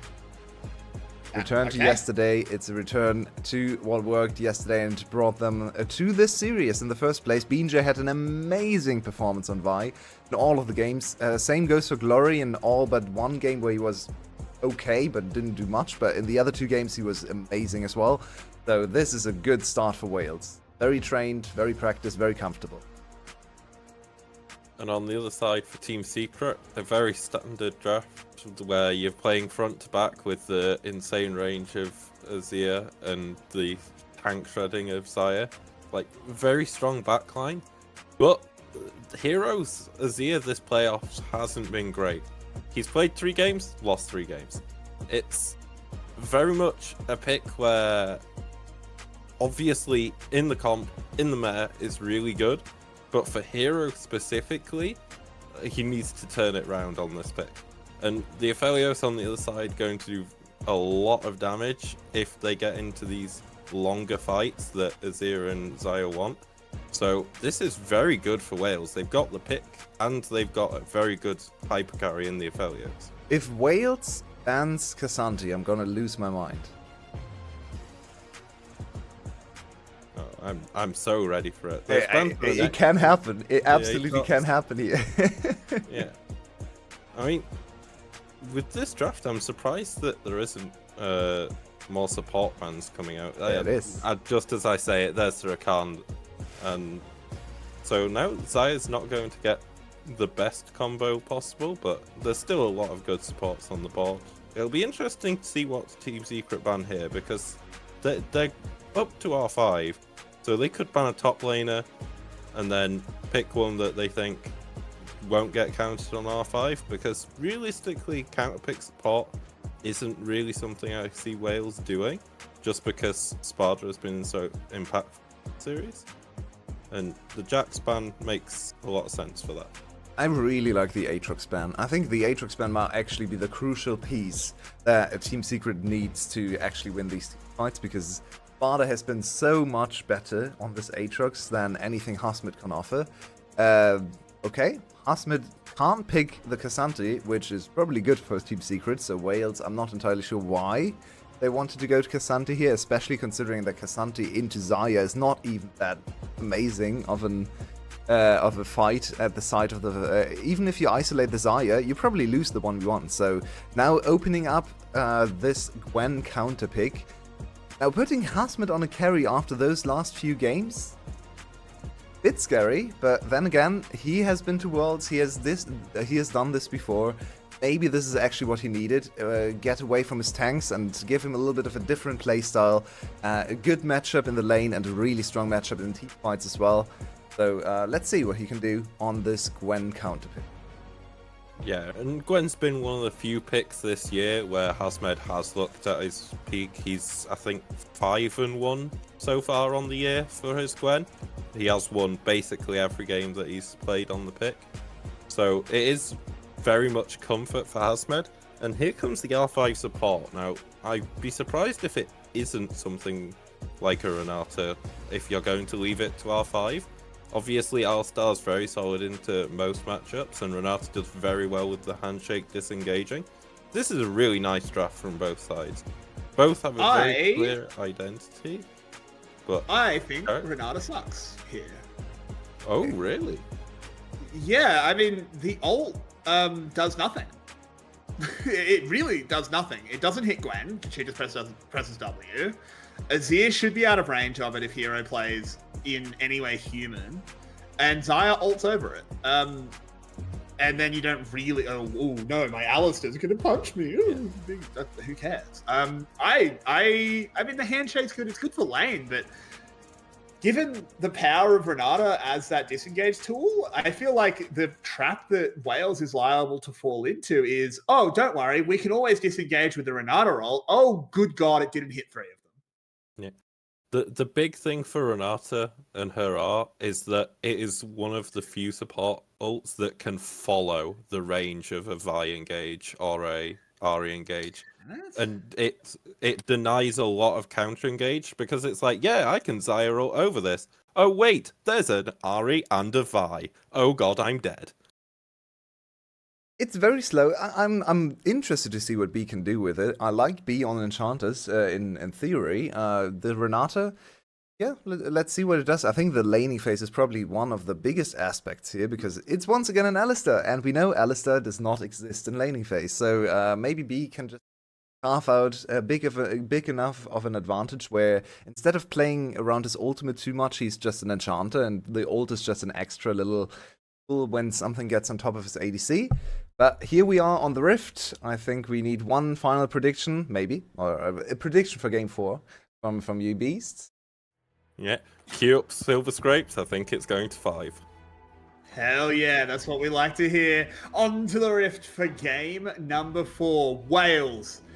One measly game away from glory, away from Worlds, away from the finals, and your way. I am so excited if they do manage to do it. But Secret, of course, doesn't want to let them. They want to take this the distance, and they want to lock their own place into history. I'm fascinated by their choice. Sorry, go ahead. No, go ahead. No. Now, I'm really fascinated by the Team Wales' preparation for the series because yesterday they played Ari Vi over and over again and looked really successful. And today they kind of just kept it in the back pocket, right? They didn't really show the Ari Vi potential. And now on match point, they busted out. They want to get over the line with the Ari Vi. Maybe they're most comfortable of all their team compositions. So BJ, he really amazed me yesterday with that Vi performance. So let's see if he can repeat it again. Pyang is quite finally on a different champion, not the Maokai. So both junglers should be full flow for this game number 4, and I think a lot can come down to the jungle matchup once again. Yeah, and I mean, I think the Ari Vi coming out on match point actually makes a lot of sense because it's when you're most nervous, right? You're trying to close it out. You're young players. You know, these players have never been to Worlds, with the exception of BJ, and B, of course. But most of these players have never been to Worlds, so hey. You're nervous? Just go to the comp you can't screw up. Because you can't screw up via Ari. It's just not possible. And also, it's once again going back to the concept of playing...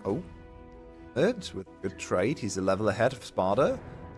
Can he get a chase down? He doesn't actually have the ghost. He did take flash. He forced him out of lane. That would be huge. That would be huge. If he can make him burn the TPR, the level up timer comes in. So Sparta should be okay. And dodges the snip as well. So he'll be alright. So this concept of winning on blue side being almost a given, so you kind of treat it like a break when you do win on red side. So now Team Wales, they do want to win in 4, right? But they can have a little bit more liberty in their approach to Game 4 because they know Game 5, if it comes to Game 5, they will be back on their beloved blue side. They haven't lost a game on blue side, even though I was talking about the blue side priority as something negative. Now that they have actually won on red side, you can also look at it as an insane positive because they've played how many games on blue side now? It's 5 or something in the last 2 days, and they've won every single one of them. So in the end, if you're this dominant on blue side, this gives you liberty on red side to just try something out. And yeah, this composition, it's pretty squishy and it can go downhill very quickly, especially if Artemis falls behind. They lack damage severely in the late game. But it doesn't have to work. You still have one game to fall back on. So I really like this approach from Team Wales. Yeah, I do as well. I think it makes a lot of sense. Husmed still just trying to bully Sparta in this counter matchup. I do like that they still have faith in Husmed. He's had a rough series, but you can't just abandon faith in your players. You still have to say, no, we can pick you a counter if you can make it work. Husmed traditionally has been a very good Gwen player as well. If he does force Sparta out of lane, he will just TP back, of course. Actually, I think this not is with a big boon for Hasmet to be able to play this easy counter matchup with Gwen, one of his best champions, because he is a decent tank player, but if we think of Hasmet, it's about his carries, right? It's about Akali, it's about Aurelia, it's about Aatrox. He's not famous for his tanks. He's not Kiaya Not at all. or Pan, who are way better tank players. So I think this might be a much better performance, hopefully, for the old SGB top laner. Yeah, hopefully we do see some shines of that glory. Team Secret are going to need him. Sparta bearing down because he's got a jungler coming. Husband should be fine here. He is a little bit slowed, but yeah, BJ can't get close. He still has TP. Husband in a really good spot here. He doesn't blow his flash. He's level 5 now. Level 6 is much stronger for this champion, so you can comfortably just TP back to lane. And Hero is not 6 either, so maybe there's an opportunity here. If Glory finds the charm, no charm. He's just out of there. Does not play with fire. Just gets the hell out. Down in the bot side, we actually see something that's quite rare. It's an Alistair lane able to crash a wave comfortably. That's a Zarya advantage there. That reset getting cancelled actually matters. And he Eddie gets seems B. to have not noticed. I think he was shopping. Eddie- Zaya be shopping. Yeah, but Eddie tried to get the stun there on B, but B with a handshake actually offset the trajectory of the feathers, so he didn't get hit by 3 feathers, only by 2 from the feather pull, and walks away there. He's only level 4, so this is quite a squishy Renata. Could have been a little bit dicey, but well played from B, knowing his matchup, and this delay now on Eddie is so annoying. He wanted to be back in lane already, now he's super far behind the curve. Yeah, this is rough. As I said, it's hard to crash a wave when you have that Alistair. He is just a bit of a non-champion at this point, particularly up against a range support. They do manage to deny the tower play, and of course, they're not going to step up and tank. On the other side, I think that is BJ just picking themselves up a dragon. I mean, with this bot lane, yeah, you're losing first dragon. Team Secret knows. Team Secret has accepted this. No early action once again from the junglers in lanes. BJ tried to fish for something in mid lane, but it's against the Zia, so not really something we can really hope for as an early kill opportunity. Really nicely played for Hero as well, knowing his ranges there, where to stand in the mid lane. On the other side though, Kyung also not doing anything is a bit surprising. Usually you see Poppies try to go for a little bit of early action. She's not bad at farming, but do you really just want to focus on farming on this champion? Poppy, I think maybe Young's still a little uncomfortable on the stage. Hopefully he can grow into it in this game because his team needs him. His team needs him on his best performance. Yeah, I guess the real question is, where do you go if you are the Poppy? I don't think you want to mess with top lane. I don't want to dive that. Sorry, apologies. Someone's found a bowl. Yeah, now he's just covering the bot lane, which I like. Just give Eddie a little bit of time to come back into this lane. He actually is able. Eddie was able to stay even in CS. Finally, with the reset, he's even on parity in terms of items again. But they still lost a little bit of gold. You said the tower plate was denied, so actually maybe they didn't gold. I'm not entirely sure, but it's still a pretty decent situation for Artemis, scaling up without any threat on him. And Aphelios, we all know about him. 3-4 items, even 2 items. He can be a formidable carry. I should say they denied the tower plate take on that wave. If it is gone, I'm sure it was picked up. I guarantee they got that gold. So yeah, Artemis getting ahead on Aphelios is very, very scary. Oh!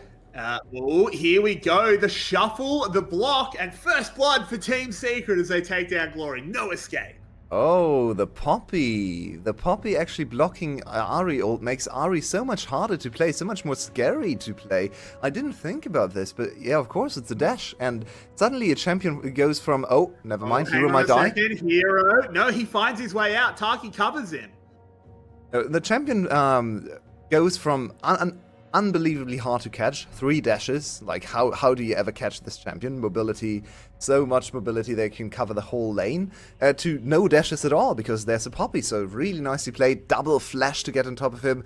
Parky wants some action. He wants to go to Worlds again. Of course, he doesn't want to miss a year in his life where he just stays at home. So there we go. That's the first kill of the game for Team Secret. And they strike first in game number 4. That they do, but we do see Artemis able to pick up another tower plate, still making himself into a threat, getting ahead of Eddie as much as he can as he utilizes the early lane power that Renata is giving him. But it's worth pointing out, there's a bit of a CS lead in top. Oh, hang on, we'll have to come back to it as Hero has been caught. This time there is no way out. Azir will go down.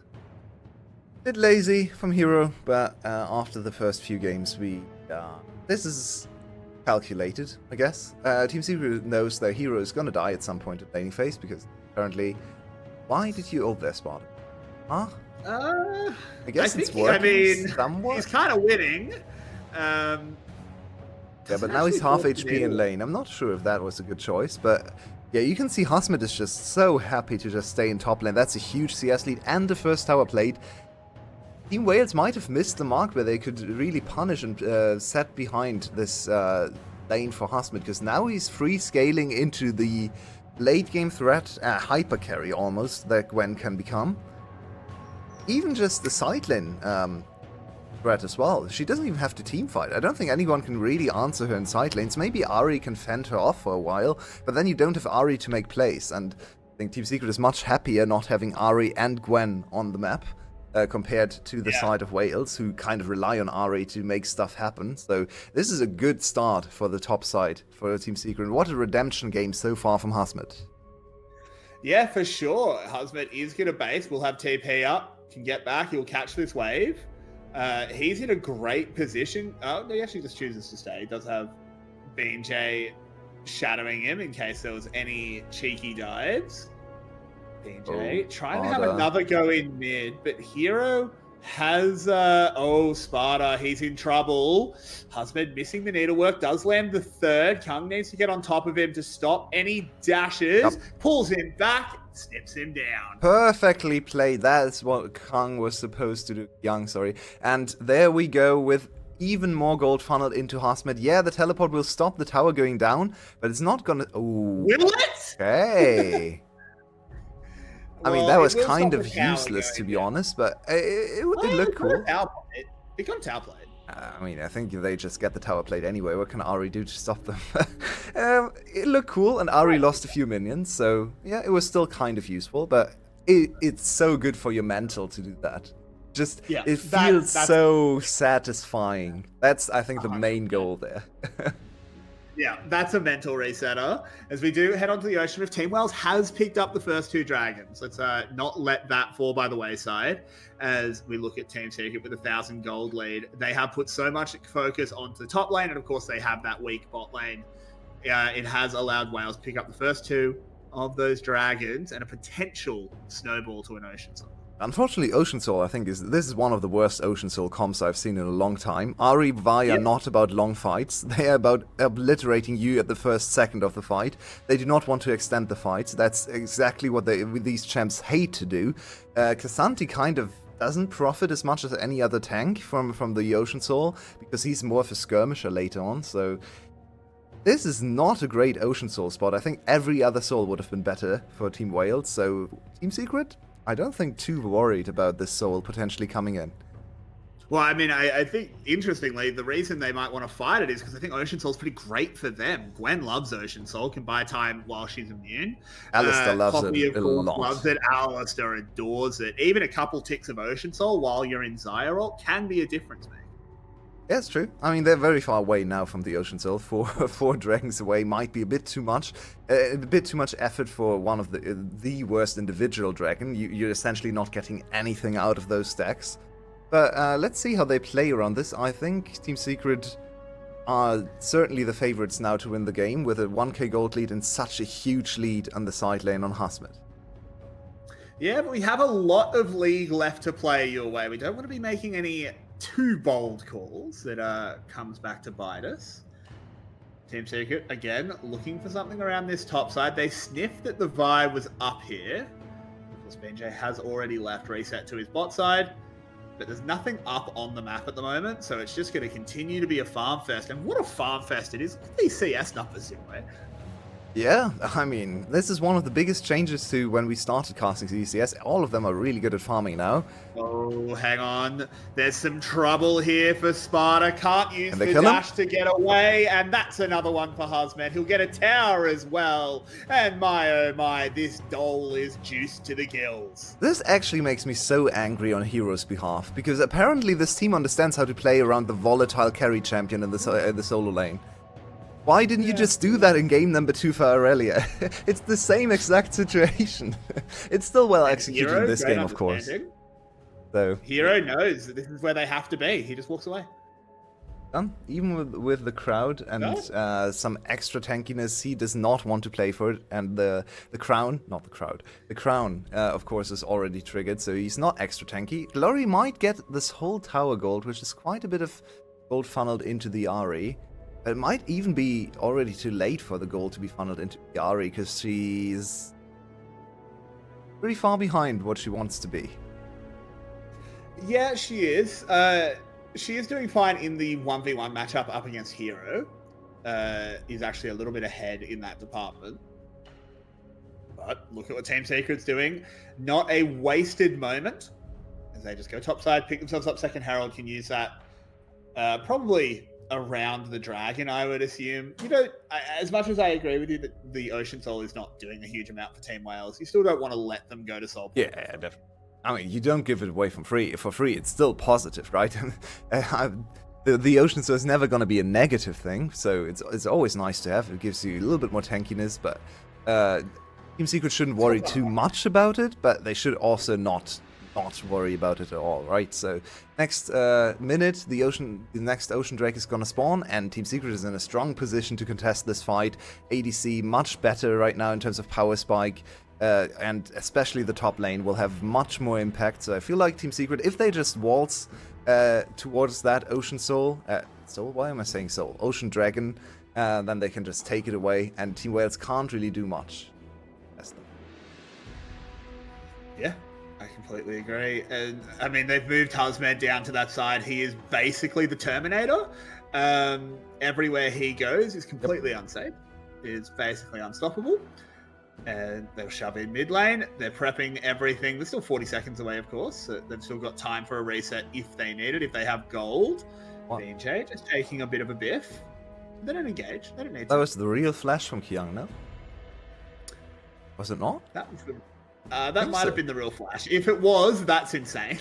It looked very quick. I thought it was a real flash, but they're gonna go for the mid tower. That's pink ult, or purple ult, I should say. That is the Graviton doing a lot. The Poppycopter disengages the Vi. Renata ult goes across, forces out the Xayah ult. They kind of just get a kill on to come for nothing.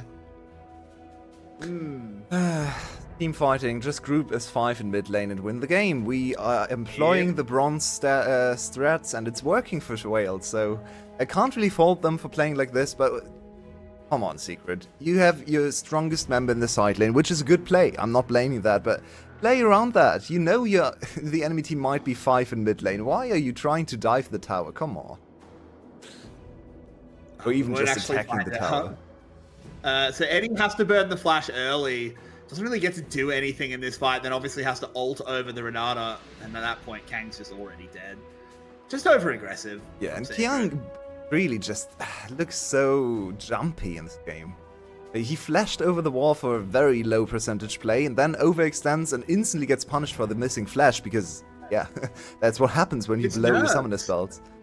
Like, I feel like this is that nerves coming in. I've got to do something. We have to stay in this game. Because they don't see the gold lead. Yeah, it's true. Now they gave another dragon for free, so now it's actually soul pressure. That is. Mid tower is very low team, so you could group and knock that one down, but they're not doing it quite yet. I like how Team Secret just reinforces mid lane. They really want to break this tower here. Eddie without an ultimate is shouldn't overextend, but it's only like 2 or 3 auto attacks away from falling, so eventually it's gonna help. It's gonna go down if they just invest a little bit more time.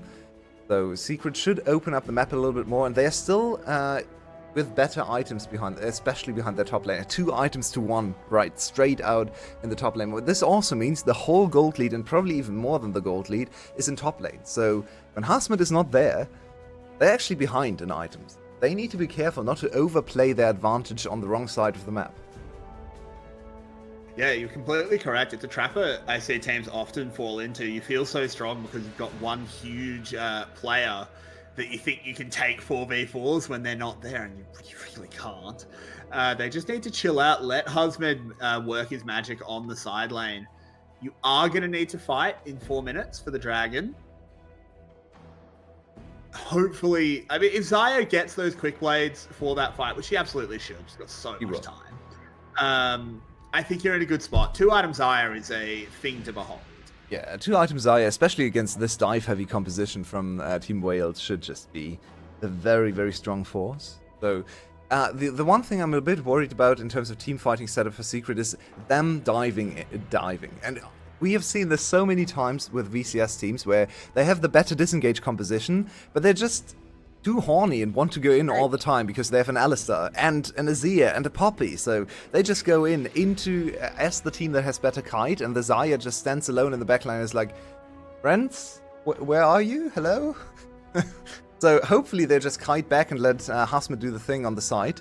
But I'm a bit worried about over-engaging onto the Cephalius because he's such a prime target. But you can actually just outrange him here with Azir, with even with Gwen pressure from the side. So let's see how they play it. Yeah, we will have to say, it is hard. It's going to come down to flanks. It's going to come down to vision control. Husband knocking down another tower, accelerating himself even further ahead. Oh my god. Be right back. Well, Hasmid is really insanely strong right now, and he's gonna build towards his 3rd item. Probably, I mean, if he wants to go all out, he's gonna build a Rabadon's here. Let's see where he goes. No, it's gonna be the magic resistant shred item, which his name eludes me right now. You know what I mean. Fire thingy. So, he's gonna deal a lot of damage, especially to squishies, especially to the likes of Glory and Artemis, who have very little MR to work with. Even Beanjay, if you look at his items, it's only HP and armor he has built, so he's gonna fall to Hasmid and its true damage and all his auto attacks in no time whatsoever. So, Shadow Flames, right? Yeah. So, Team Secret 1 minute away from the soul spawn for Wales. They didn't break the tower, but they did get the next item for Xayah, so they should be in a prime position to fight. They should be. 45 seconds until the objective spawns, and it is Shadow Flame. I wanted to yell it out, but unfortunately my dog knocked over a plant.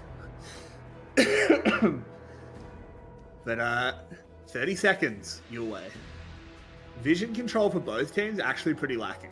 Okay, Hasmid is setting up the TP flank. Oh, never mind flank. He's just TPing to his team. Bit of a weird choice. Could have just walked there, especially because he got a stopwatch. So Hasmid is the most powerful champ on the map. He doesn't blow his ultimate. Good. Just holding it out, just taking his time. There's no need to rush into anything. Teams who can have control of the pit. They control Be careful of the BJ. big Artemis ult. BJ has got on this behind. They know where he is though. Poppy copter, loaded, not fired, dragon secured. Wait, can Team Secret find an engage here? Team Wales is I think really they aggressively can. positioning. They are, but they just need to make sure they know where they're going in this fight. In goes the Alistar. Can they actually get anything done? Oh no, Yue, this is a shocker. What was Hero doing there? Yeah, playing Azir in VCS, I hate it every single time.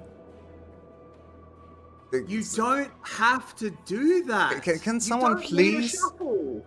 Can someone please make a PowerPoint presentation of how to play Azir? Use some BDD clips or something. You don't have to shuffle every single time. You literally are one of the highest DPS champs in the game. Play for DPS, play for defensive positioning. Now This is a 5v3 on the Baron. disaster. 5v3 at the Baron. They'll make it a 5v4 for just a little bit. Hazmed is, of course, still here. Very, very strong. Throwing Oh, that out damage the from Eagles, Hazmed. actually getting a hell of a lot of damage done. He blows up B. He might be able to do this as they pick up 2 from Eddie. Hazmed in the backside, goes gold. Sparta wants to contest him. Kung comes in to protect Eddie, reinforcing once more. Glory going low, and it turns around. They win this fight your way, and now they're the ones on the Baron. Who needs a mid laner anyway? Who needs an Azir when you have a Gwen on your team? Yeah. I mean, I guess it works like that. Hero is the bait of the century or something, but let's not do Azir in game 5, but Team Secret in full control of the game now. Look at Hazmed's damage. My word. Yeah, that was insane. And also the angle he found for the ultimate. He poked with ultimate. When do you see Gwen just use ultimate to scare off the enemy and then actually go for the full fight? It's such a seldom occurrence. You don't really see this at all, where Gwen just uses ultimate to poke and deal a little bit of long-range damage. But nicely done from Hazmed. He's level 16 now. I don't think anything can deal with him. He can probably 1v3 or 1v4 in this case, because there's so much healing as well. So now a Team Secret in a really good position to force yet another game 5. Of course they are. Yeah, and he's always good. Oh. That might be that for my co-caster. Yeah, the camera is also off, so let's see. Hopefully he comes back soon. At the moment... Hello, hi. Ah, there you are. Okay, welcome back. Sorry about that. I was going to say, it's always nice when we come down to the old Saigon Open and watch ourselves some tennis, as they do throw this one back and forth between them, but I got disconnected from my joke. Well, all right. Who's gonna make the next move? The next dragon is in 2 minutes. Team Secret with full map control, so it's gonna be hard for Wales to get close to that dragon, and especially against Poppy Alistair, it's just the chances of stealing it with just one member are so slim. Oh no, they catch Hero a little bit here. He's in some trouble, has a Vi coming for him, puts up a defensive wall. He doesn't go for the scoop. Incredible stuff. When is coming? Tony lifting away. Kang taking a lot of damage. Hazmed can't enter the fight. They've just been caught, lost someone for no reason, and Hazmed's huge, but he's not 1v5 huge. You need to help him or he's just going to die. I mean, what is he doing over there? Damage, He's though! doing a hell of a lot of damage, and he gets away. They just don't want to chase him. Yikes. Yeah, this champion is a bit strong now. 3 items done, level 16. His positioning was very questionable, but it doesn't matter, because in the end he's just strong enough to fire some ultimates and scare them away. They do get the mid tower, but what Team Secret really needs to think more about their positioning and all these tower pushes. They died to overextending and pushing the mid tower like 20 minutes ago, and now they did the same again at 26 minutes in the game. They need to understand how to position against this team better. There's so much CC, so much single target catch on the other side, so yeah, hopefully Team Secret can look at their actions here and revise how they approach the next siege. But now on the cards, the Ocean Dragon coming up in 30 minutes? 30 minutes? That would be a very long time. 30 seconds. And I'm not sure if Wales wants to contest this one. Yeah, I mean, Wales really has no reason to. One Ocean Drake, who cares? You know, giving that away, it doesn't really matter. I think you want to get more items onto your Aphelios. Really try and get him doing more damage. The issue becomes that Xayah and Aphelios can kind of scale next to each other. There's been, you know, you can argue about who really outscales who.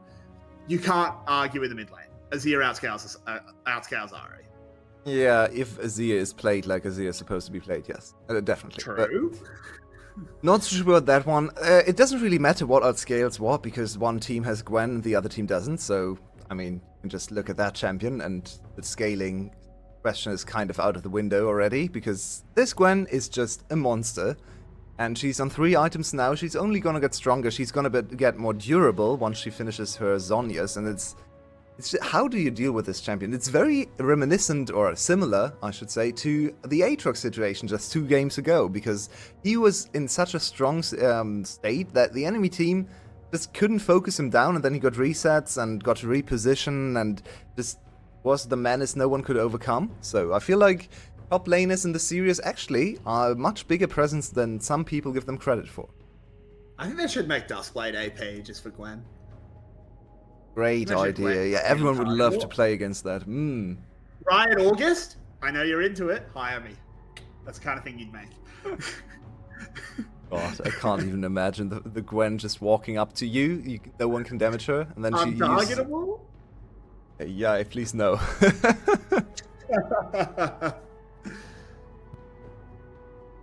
Well, the Azir has 3 items now, so in theory it should deal a decent amount of damage. Let's see if he can actually just hold back on trying to shuffle Artemis It's into his actually team. wild, because not shuffling, it's so strong here. It's so much You better. can Look at his deny- items too. Oh, Cassante in some trouble. Sparta does go all out, but it's only onto Kang. There's a Renata ult, gets the cleanse. They're BJ fighting Steve. super outnumbered, but in comes Hazmed. There we go, a good Azir ult, just puts up the wall, gets himself out of there. They take a kill, and they're just going to leave. Good stuff, Team Secret. Well played, defensively positioned around all the nice edges and the choke points.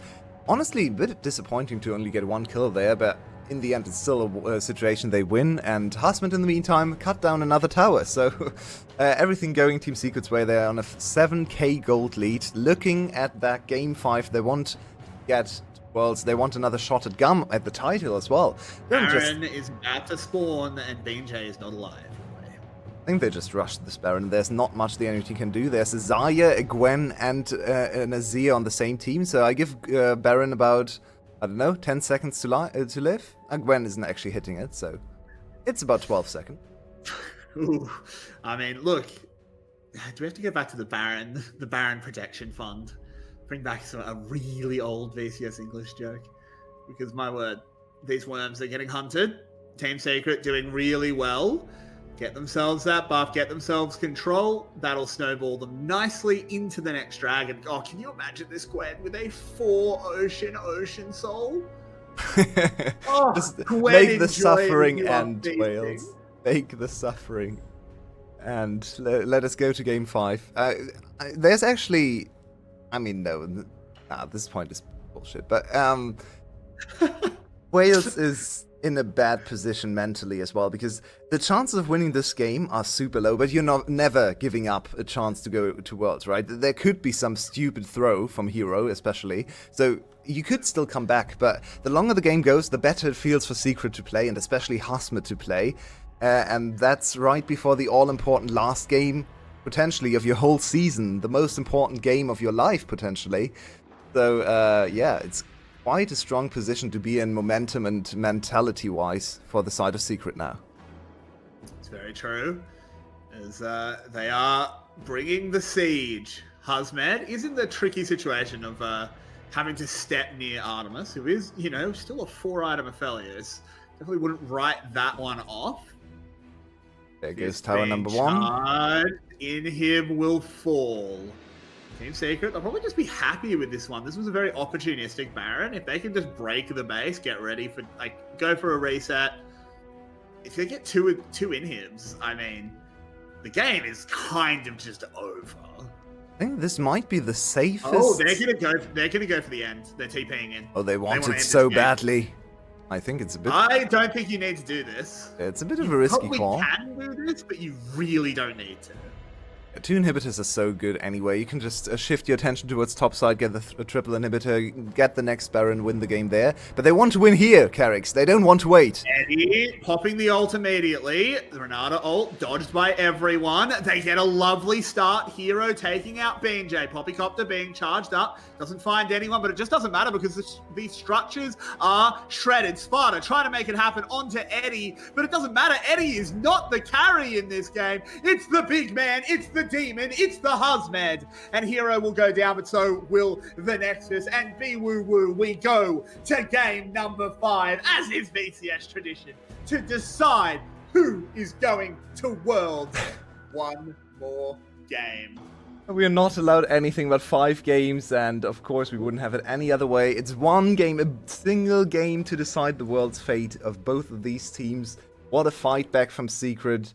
Now they win. They go back to red side probably to finish the series, but what a momentum shift after that last game. This has to feel so good to win like that, and especially for the veteran player, for Asmid. What a performance to bounce back What a after his mental lackluster reset. Kasanti.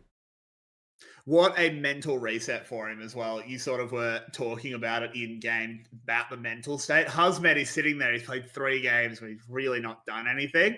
And then you come into game 4, you stabilize the series. I realize I am a green square, so we have to get that fixed in a break. But we'll do that in the break. We'll be back in 5 minutes. See you then.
One more game, and then we know our two teams for Worlds. Team Wales, Team Secret are both wanting to book that trip.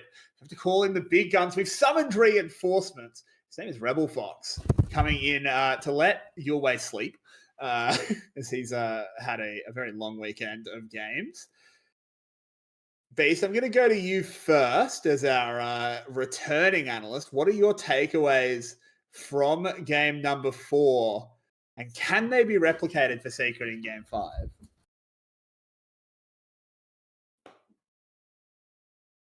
Hello? Friends? Beast, are you alive? Hello? Hello? I think Beast is dead. So, Okay. muted? Well, Rebel, you heard the question. Do you want to answer That's it? fair. Yeah, something I've noticed over at least a couple of games now is that when we started things off, top laners in like the season and also in playoffs, for some reason just kind of get like ignored until they realize like, hey, there's another person on this map, and then we start getting influences. So we seen like the rumbles start to pour in, and then we just got obviously like an insane performance on the Gwen that made this game completely unplayable from the side of Wales. Influence of top lane has to be something that's considered walking into this one. Like, you cannot just ignore it once again. We cannot, but into draft we go. We need to go straight over as Rel has been first picked for Wales, who are now returning to the blue side. Actually really important to keep in mind. They have played 2 red games in a row. One if they won, but now they are on that favoured blue side. But it doesn't matter that they are, because Eddie still gets his Zaya. Beast back. I want to let Beast talk. He is. Doesn't sound like it. Okay, so big thing that I saw from this blue side, like, or the red side, or the blue side win from Wales earlier on in the series, is that it felt more like a fumble coming through from the side of Team Secret. They took that, like, Aurelia, they didn't make that Gambit work, and so it was like, okay, they kind of messed up their counter pick, right?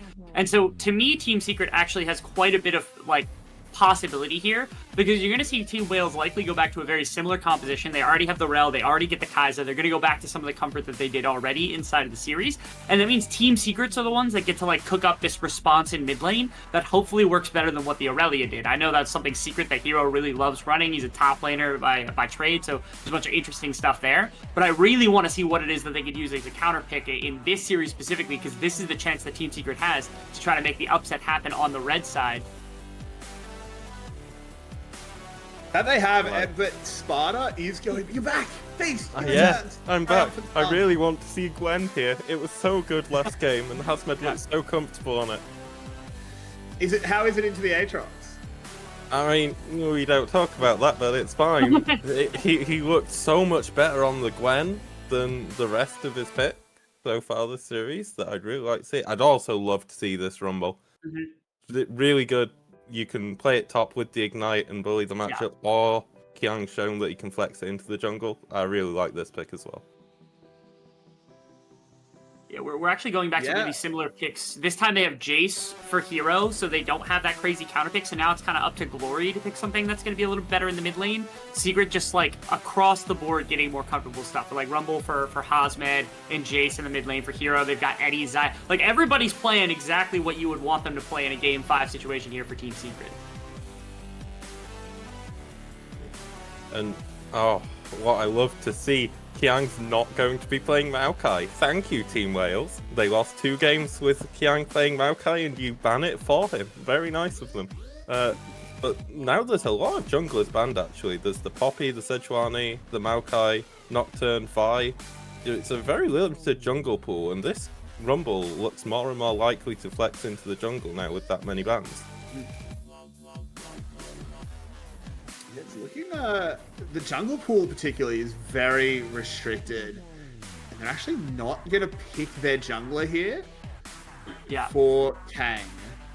Yeah, there's the chance that you end up getting the Rel flex too in game number 5, which would be a little bit wild if we end up getting like a Rumble and a Rel crazy flex. So they go to Comfort for Alistar. It opens up, Enchanter possibilities to try to punish the bot lane a lot harder here for B if he pairs something alongside, Artemis and this Kai'Sa pick. But I think that given how much Taki's just been playing the champion and slamming it and doing well over the course of the series, the influence it had on mid lane, especially in that win on red side, or that win earlier on when I think they were on blue side at the time. But things like that really make a difference. They're not going to end up flexing. Instead, they're going to go back to Nautilus. I was anticipating something crazy. And actually, Glory gets the Azir. I know earlier on, like, especially Yolwei was super frustrated. Like, VCS Azir is always trolling. Glory's like the one person who gets a buy because he's pretty good at it. He is a pretty good Azir. Ivan locked in. I like this. This is very nice. We've been asking for Ivan all series, actually, and it comes out as R5 in Game 5. Really nice pick. They've got a lot of early game pressure with Jace always being strong early, Rumble always being strong early, especially if he takes that Ignite. And Kai'Sa Nautilus is a good 2v2 lane versus the Alistar, but it's not like it's going to hard win the early game. So I really like Team Secret's draft. So I'm going for Team Secret as my prediction. Yeah, the way they actually put that together too, the way the puzzle pieces ended up is like, okay, they put the Alistar in, and now if you put like the Rel in the bot lane, you're going to be suffering. And so I think their whole anticipation was, doesn't matter what they pick in bot lane, the Alistar is going to be fine. They're going to get whatever pick they want into it, but then that Rel's going in the jungle, and we can pick Ivern into the Rel. And that's like, Kiang has played this champion a bunch over the split, makes a ton of sense that they're going to go back to something this comfortable, something this unique for the young jungler, walking into game number 5 when they need him to be clutch. Get him on as comfortable a champion as possible, put damage everywhere else in your veterancy on the map, and let's see what Team Secret can do. It's a big call, as of course, the winner of this game, one singular game, will be going to South Korea. They will be joining GARM in the finals. And of course, even just not looking at Worlds, they have the chance to challenge GARM to lift the VCS shield. Team Secret took them to 5. And I'm going to say it again, they were the better team in that series. And I'll give you a hint, guys. GARM's coaches agree with me. But as we head on to the retro, we'll say goodbye for a final time to Beast. Rebel, you're coming with me. Mm-hmm. We have to decide who's going to Worlds. You and I get to pick? Like, we just get to decide which one it is? Well, don't tell Twitch chat. Oh, my bad. We already decided before the game. Yeah, it's Cerberus. They're going. I know. It's Oh, I knew it, dude. We have one chance to be able to send our favorite rookie ADC. Oh, we're already in action. Oh, Husmed has been caught out, but Kung with a nice little root caller to stop him. Guys, all right. It's game 5, not game 1. Let's pump the brakes a little bit here.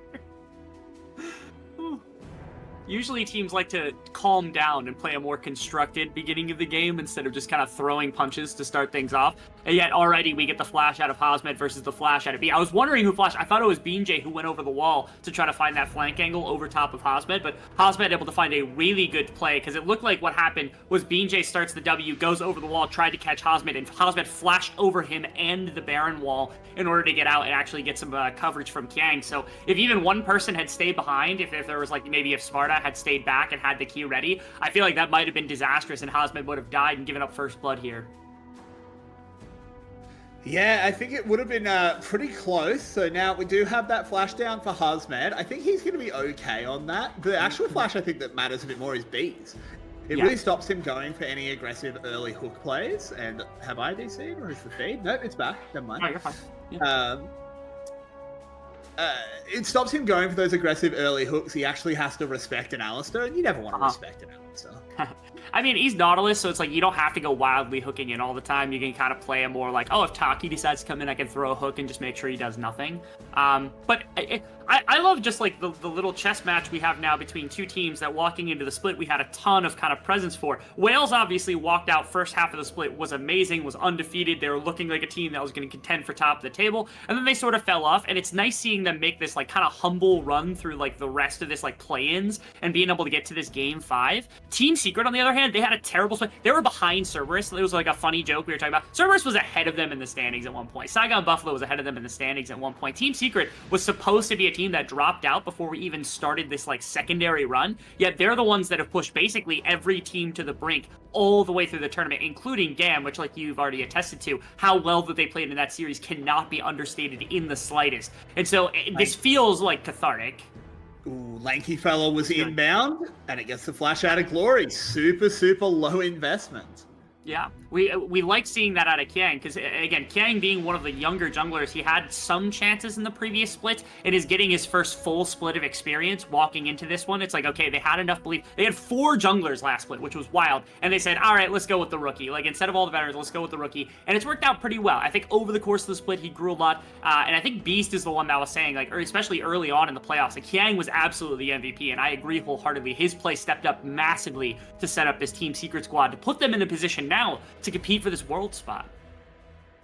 Yeah, I've been super impressed by Kang. You know, this has been, you know, all the doomers in the VCS English community have been saying, oh, we've got no young talent. We're just, you know, we've got a couple of veterans that we just lean on. But now, where are all the young guns? Well, here's one. Here is a guy in his rookie split looking like a fantastic jungler and potentially carrying his team to Worlds.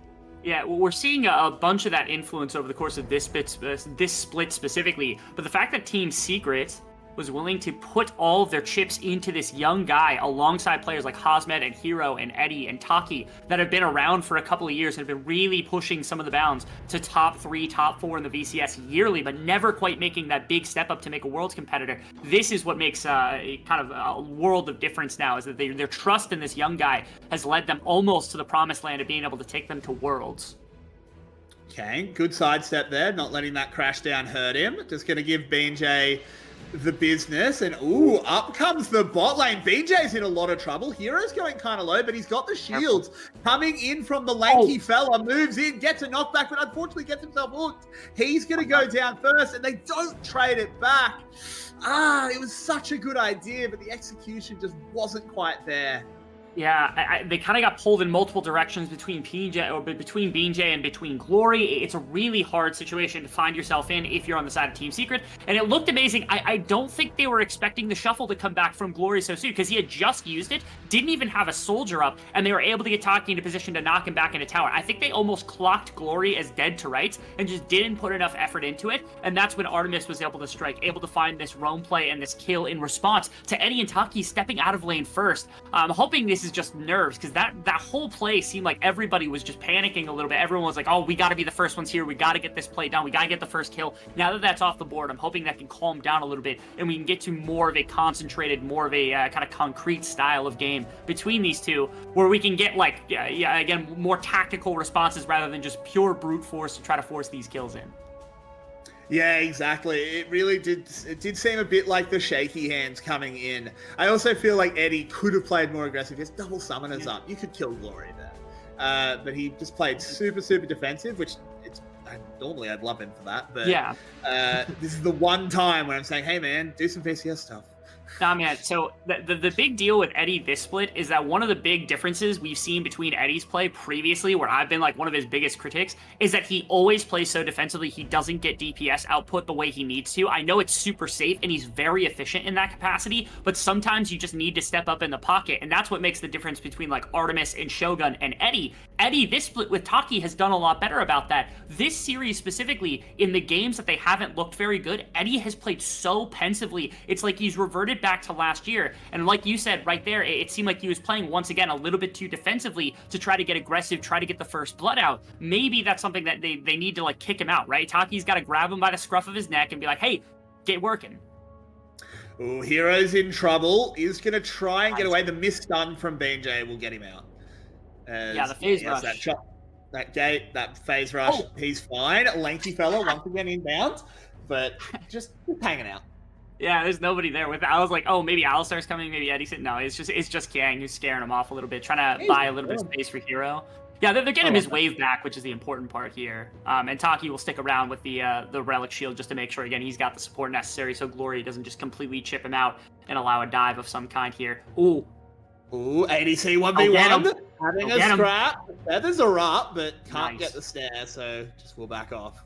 Yeah, pretty trade coming through from Eddie. The level 6 is what kind of deterred, I think, Eddie from continuing that, but he was clearly winning and stunned into a couple more auto attacks. If he hits level 6 as well, very likely that Eddie ends up actually getting a summoner out of Artemis. Ooh, bad time for Sparta to go for an engage as in comes the Ivan. The root caller just misses. The equalizer's doing a lot of damage. They just need a tiny bit more. No, Sparta's going to get under his tower. And BJ here to dissuade any chase. He lives, Rebel. Yeah, on one hand, I don't hate the direction the Rumble Ultimate went. On the other hand, like, if you put it up against the wall like that, he has to cross it as opposed to being able to get away and then, like, buy more time for your extra abilities. And since Hasmid had already gone into, like, the silence mode because he ran out of cooldown there, he just didn't have enough on the back end alongside Kiang to finish up that kill. It was a great thought. Again, what Hasmid did wasn't necessarily wrong, but if he places the equalizer the other direction and puts it against the wall, that means Sparta probably has to take extra ticks of damage rather than, like, taking all the ability damage because Hasmid ran out of them, and it might lead to a kill. One way or another, Sparta's down a flash into an Ivern and a Rumble who kept all of their summoner spells together, and Equalizer's not the longest cooldown. It's already half back up, so they can go back to this play again, try to shut down the Aatrox, and get the Rumble fed in a way that it was not in the previous matchup. I think it was game 3. Yeah, Artemis has rotated up. He'll get himself some tower plates, a lot of tower plates, in fact, so they did get the Herald as well. So he's going to be a juiced Kaiser. And I just want to very quickly commend Kang. They haven't picked up a kill yet, but he has been at the right place at the right time basically every second of this game. This is an incredible early game performance from him, even though he's 0-0-0. Yeah, it hasn't been that's kind of the way the split has gone for him. The two very young junglers that took over between him and Ikigai both have had this like really kind of cool difference, which is that Kiang is a lot more calculating and a lot more like I don't really know the style of play to describe it properly, but he's not always this like hyper aggressive. Ikigai was the hyper aggressive, and both of them had success, which is rare. Because usually when we get young junglers, they're like mechanically usually pretty good. They're like great Lee Sin players, but they're just dumb as a box of rocks. And both Kiang and Ikigai have completely changed that like forte for the young junglers, and especially Kiang has just been so calculating. And again, I think that's part of the reason that they bring him onto this Team Secret squad with all these extra veterans, because they say, you know, there isn't another guy who can do what Kiang can do in this capacity, and it's made him again one of the best players of the split, one of the best young players, and some of the talent that's going to be rising here in the VCS as they're looking to make these big pushes for world, more development to get some talent into this region and start putting some new faces on the world stage. Exactly. And it's always so interesting. VCS is so different from other regions where jungle is an aspirational role for young people. You know, every other region, the jungler is the sort of the old man retirement home, the dog role. But if you're a young Vietnamese player, you've watched the VCS, you've watched your heroes, you're like, I want to be like Levi. Because, yeah, man, he's the best player to ever play in the league. You want to be a jungler? Glory misses the scoop. Oh, don't go in. Hero, what have you done? He has to burn his flash.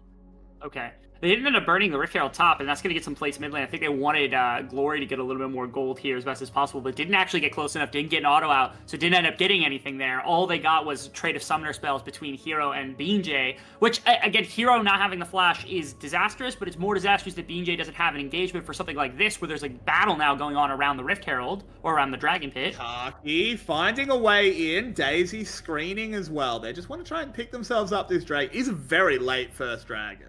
They're gonna bail on this idea though, and I think that's perfectly fine. Team Wales, last couple of games have been focusing on early dragons, hasn't exactly worked out, especially last game it didn't work out perfectly because they ended up getting it too big of a gold deficit. Here in this one, they're okay with this because they're even gold, and then they're like, okay, we still have time to double back, we still have time to kind of put eggs in the right basket. And so far, Sparta's not dead yet, has not died to the Rumble, like they're okay. Azir is currently like right there alongside like the scaling with Jace and hasn't kind of fallen yet, is going to get onto some of the itemization necessary soon enough here. The only problem they've got is Artemis needs like a bit of an infusion. I really wish they had used the Rift Herald instead of in the mid lane to try to pop a tower down for Artemis to get that first tower blood. If they get that, they could probably fight around first or second Rift Herald, second Dragon, all these types of objectives that are going to be coming up in the next 4 or 5 minutes. But because they didn't, I think they have to be a little bit more passive until Artemis ends up getting some of those first, like probably second item breakpoint or something like that. Until then, Eddie's just going to have a lot more pressure inside these fights. Yeah, it's true. And I mean, Eddie has just been doing, like, he's just been at the Church of Chovy today. This man, like, he was not super dominant in lane in terms of their lane position and stuff. They actually had some pretty bad things happen. He had an Alistair support. But he's just got insane CS. BJ, where are you? Kang trying to turn around. Daisy summoned up. There is a teleport coming. There's an Alistair on the other side. There's a knock up onto BJ. In they go in the bounce house. The Burninator is in the countryside. What can they get done? They don't have the equalizer. More knockups from Daisy. Glory going low, but not quite going down. No, I'm telling a lie as Hero gets the shot blast. They pick up 3 out of absolutely nowhere. Secret's like, it feels like they're always the first ones to these plays. It's like they're the ones that are like kind of forcing the issue, and Team Wales is just like responding to it properly. They're like, okay, let's move all of our players in, but they're losing fights before they really get a chance to set their feet and do anything there. I mean, Glory doesn't have the ultimate, doesn't have some summoners from earlier. You're going to see this. I mean, yes, BJ seems like he's fighting in the middle of nowhere, which is kind of exactly what it is, but he's got the support of Glory. I love this from B, because B actually prevents Taki's flank for such a long time, but this knock-up onto BJ is what allows the delivery of Alistar into the midst of everything. And now look at the numbers advantage. Team Secret has members on multiple sides of the fight. In fact, Glory's ultimate almost disengaged Hazmet and Kiang from the flanking Sparta. It's like, it's so disjoint here from Wales that they just end up getting picked to pieces. Sparta is coming in on a massive flank, and then he just scoops them over the wall, and Sparta's like, oh, okay, I just don't exist in this fight. Cool. Thanks, man. Yeah, and it's really tragic because when they last played this and the early game went so heavily in favor of Hazmet, it was a couple of kills that went over to Sparta, getting him some of the lethality, getting him the Dusk Blade, that made him such an absolute beast both in the lane and also in this game. If he's hitting backline and he's just shredding through people, right? Like, you're getting through Iron Shield, you're getting through Jason and Zaya health bars. You're not that worried. So a play like that where Sparta finds a dirty flank to get himself a ton of gold in the game is really tragic to lose out of nowhere when Wales are the ones that are down now in the Dragon and in the gold game. So this is the advantage that Team Secret's looking for, that they're pushing the issue. Kiang, again, commanding the map like a true professional here, making sure his influence is felt everywhere.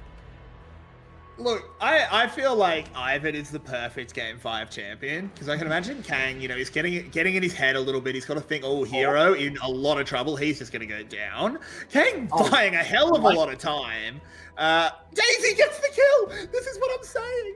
Ivan's perfect. I love him. This champion's perfect. You're nervous. You're a rookie. You're going to Worlds, and then you just lock in this goofy dude that's like, nah, man, we're just going to have fun. See, I'm much more astonished about the fact that Artemis got caught on the edge of this tower, because he had to be like, pixel perfect with this tower, right? Look, if he hadn't stopped for the auto, he would have been out. Oh, you're killing me, Artemis. Kang, he's a god. Kang is God. He landed the Q, got him stuck right in place. There's nothing he can do about that. Well, there's something he can do. He can not auto attack on his way out of the tower, instead just clear the tower range and then be completely fine. But Artemis greeting a little bit more, thinking maybe there's more to that play, and instead gives a kill back. It is to Ivern. Ivern's a great enchanter, but not the most gold in the world. But they just can't be giving up mistakes like that when they're already down. No, they really can't. It was a good play to catch out Hero. He had very, very little counterplay, and good on him for preserving his flash. Just want to point that out. Then second Herald will go over to Team Secret. Eddie looking good. He's got 170 farm at 16 minutes. Rebel. Yeah.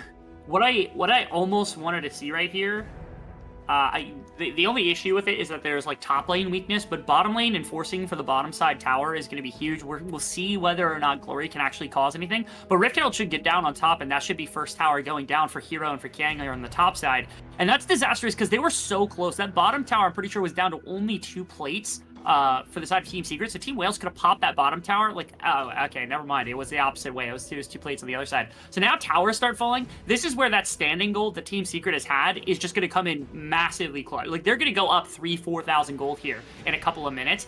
And it's going to be near impossible for the side of Wales to really generate a positive fight unless they get insane flanks. Okay, they're looking for something now.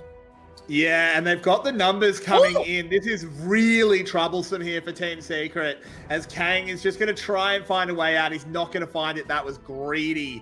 The first big misstep from Team Secret, and it gives 2 kills to the here.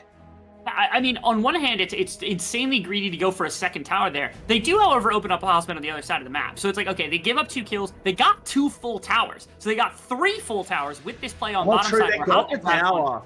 Yeah, they got the inner tower. Yeah, so like they greeded hard for the inner tower. They did get it, which is good. Heroes already died a bunch of times, so it's not like they're giving up these massive shutdown. I think Kiang had a shutdown, so it was probably like 500, 600, or it was probably like 700 gold they ended up giving up as a result of that play. But then the bottom tower going to Rumble feels really good. Like it's a trade-off, and Team Secret stays at least within range of how good that play went. Yeah, no, I didn't realize the tower had actually fallen, and it could charge on the Indian tower as well. That's totally worth. You take that pretty much every day of the week.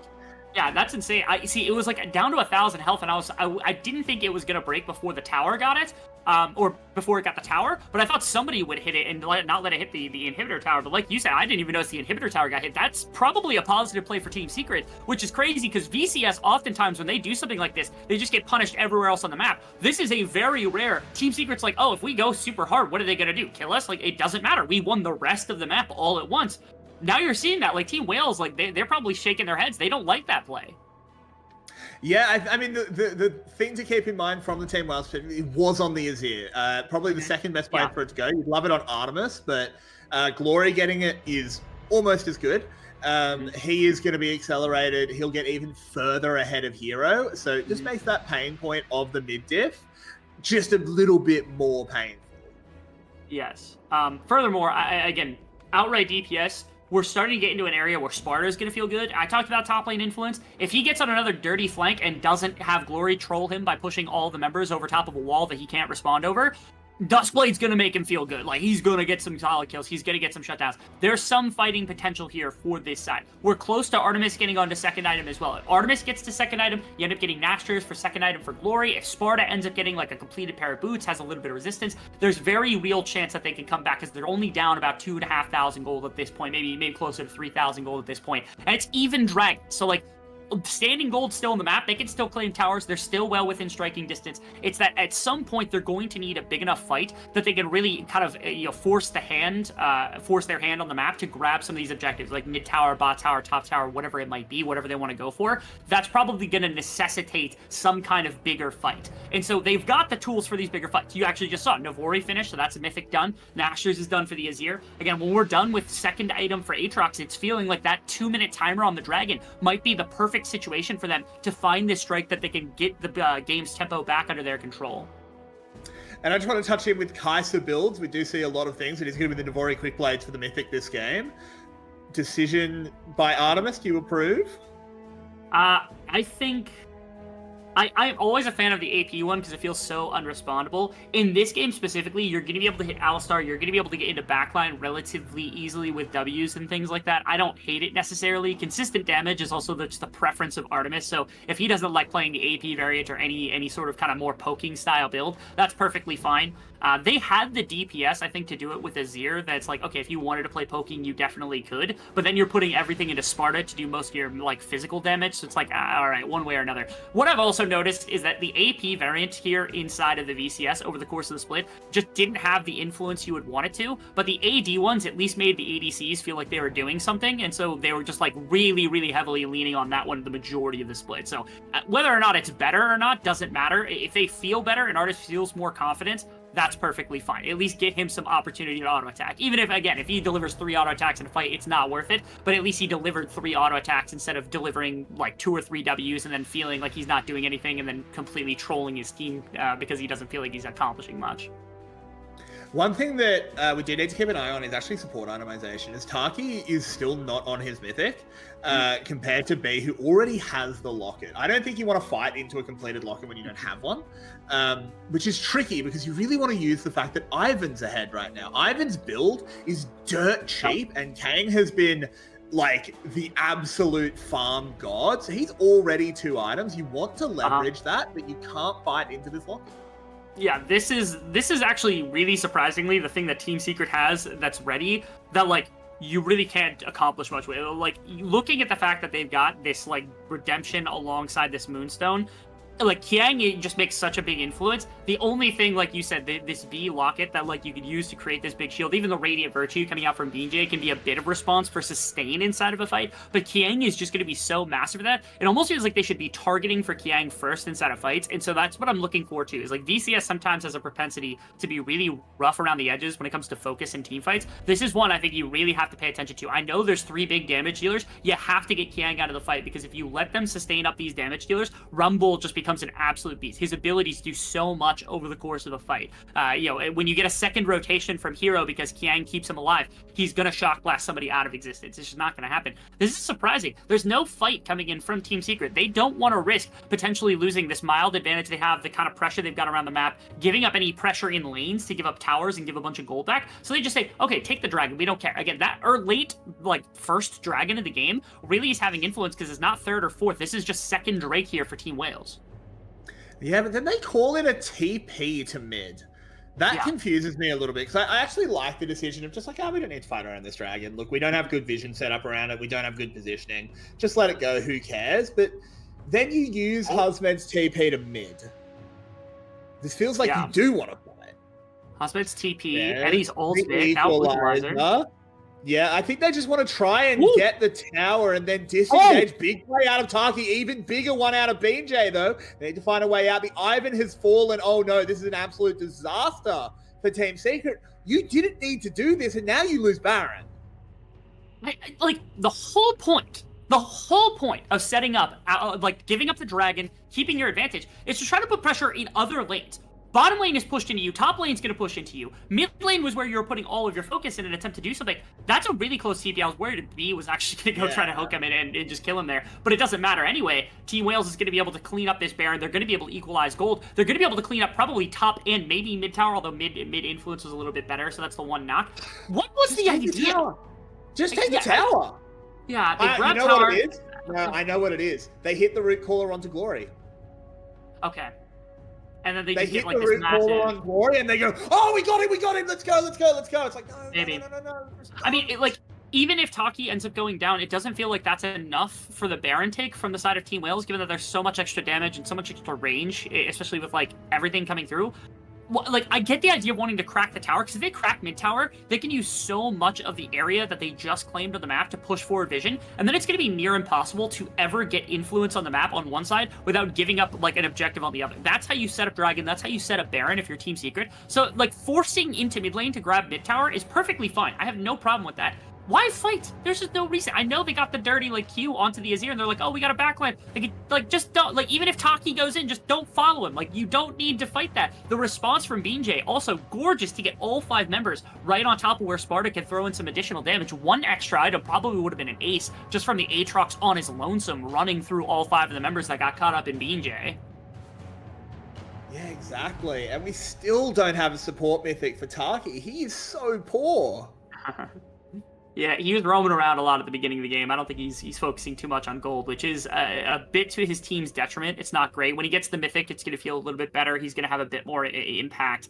I'm also looking at the fact that, like, because of that last fight, Artemis picked up 2 kills and now is drastically ahead of Eddie. Like, he's half an item ahead of Eddie at this point, which is huge. You're getting penetration now for Glory as well, so his consistent damage is going to be insane. More lethality from Sparta. I mean, Wales has now stepped into a position where their damage just so high inside of fights. Team Secret had that advantage. It was looking so good with Kiang having the support items almost completed. If that fight had not gone so poorly, Team Secret feels like they would have still been in complete control of the game, and Wales would have been struggling to find a fight. But now that they've got the advantage, Kiang is going to have to put in some real legwork on this Ivern to make sure people stay alive and get them to a place where the damage starts to equalize once again. That doesn't feel like it's going to happen for a while, because in 1 minute, they might be forced into a fight to try to keep this third dragon off the back of Wales. I mean, 10 minutes from now, we could be looking at a soul point for Wales that necessitates a 5-on-5 from Team Secret, where they're gonna have to make that challenge.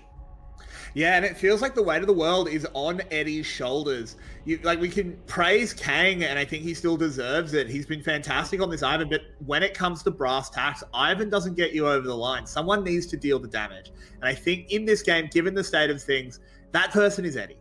Eddie has to carry. He has to be immaculate on this Xayah. He's going to have a lot of help from the Ivan, but in the end, this is a guy, he's never been to Worlds. He's never really made these deep runs in playoffs, and he needs to hold his nerve. Yeah, this is going to be big. I liked earlier on, like very early in the game, it seemed like he was playing really pensively, and then he started stepping up into Artemis and testing him a little bit. And I know he's just picking his moment, and I want to see this splits Eddie and not previous splits Eddie. There's a whole reason they went out and they got Taki recruited to this team. There's a whole reason that they have changed all of the dynamic, and he has like more deaths this split than he had in any other split before. It's because he was playing on his front foot for the first time ever. And what I want to see is Hosmet's able to split fights, Kiang's able to sit behind you and support, Hero's able to put in damage, Taki's able to buy you space, right?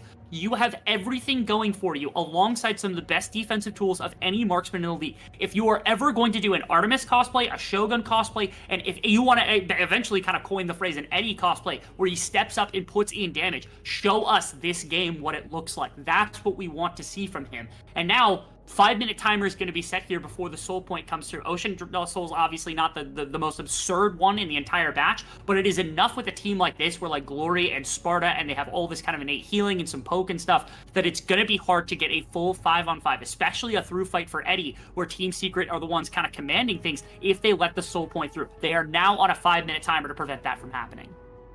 That they are. And you mentioned Artemis cosplay. Well, why cosplay him when you can just be him? As Artemis is, of course, on the other side of the rift. He's 3-1 on this Kaiser. He's looked very, very good so far. He's been pretty perfect. Good instincts there from Kang, not stepping into that brush. How do they stop this Kaiser? It seems impossible. So it's funny enough because talking about Team Secret and how some of the early split struggles came through, they started to find their groove when Hero got moved into the mid lane because he had this different kind of bruisery champion pool, but he also played a lot more like aggressive. He didn't play on the outskirts of fights the way that some of the other mid laners they had come in did. He wasn't playing really back foot. He was playing very aggressive style League of Legends both in the laning phase and out. Here, he feels like the deterrent to Artemis. If Artemis wants to try to step up and play against Hosmet or Kiang or Hero or Eddie or Taki, whoever it is Hero who's going to have to step up in hammer stance and just be this assassin, just be this deterrent against Artemis jumping in.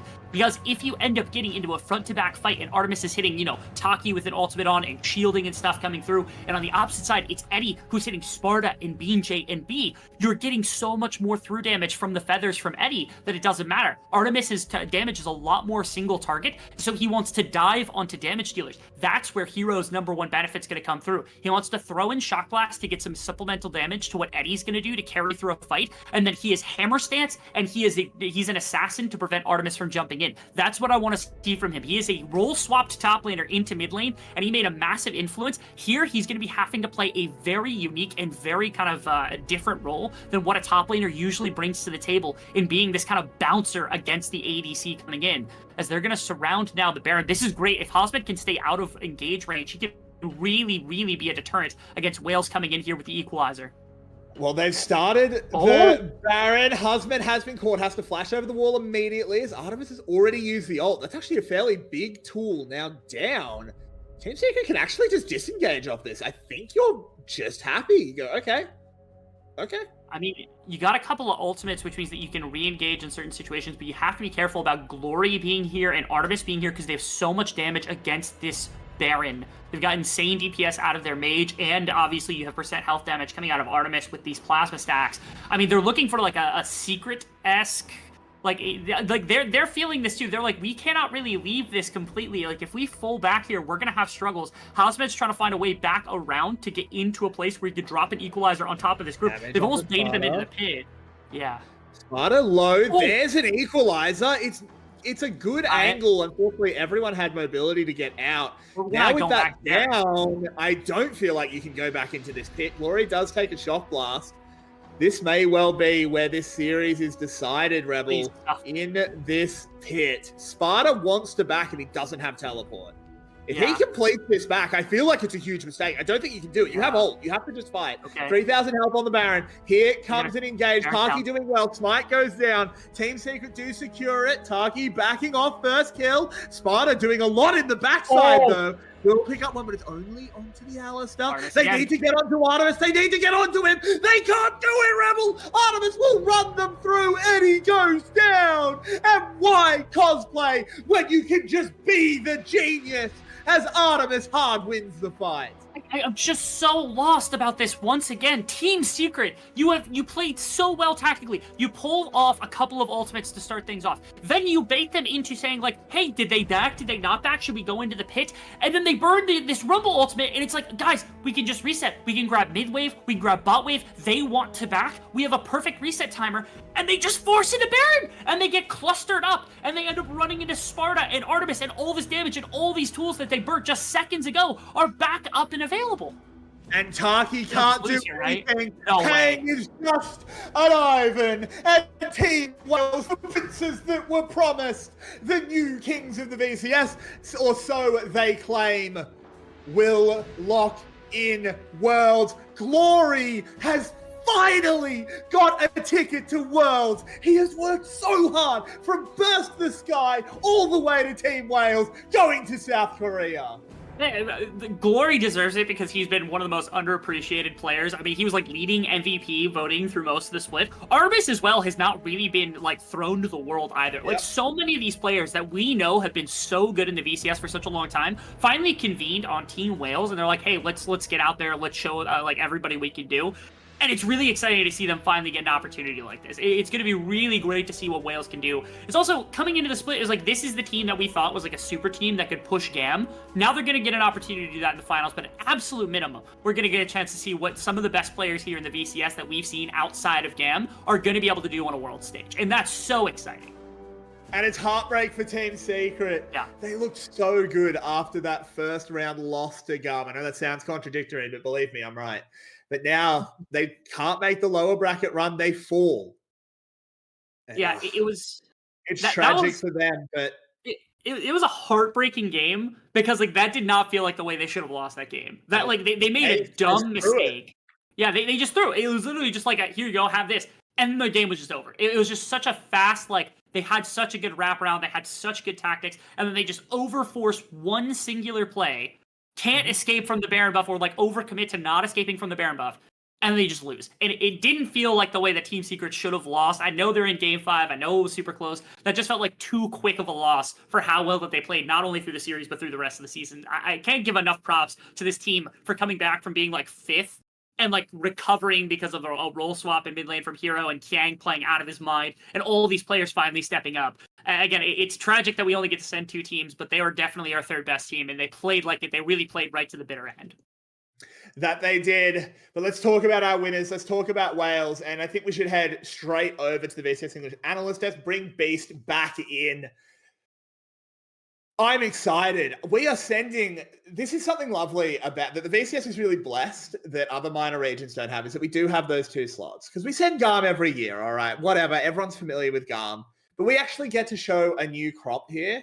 I'm so excited. Artemis on the world stage. Glory on the world stage. Let's go.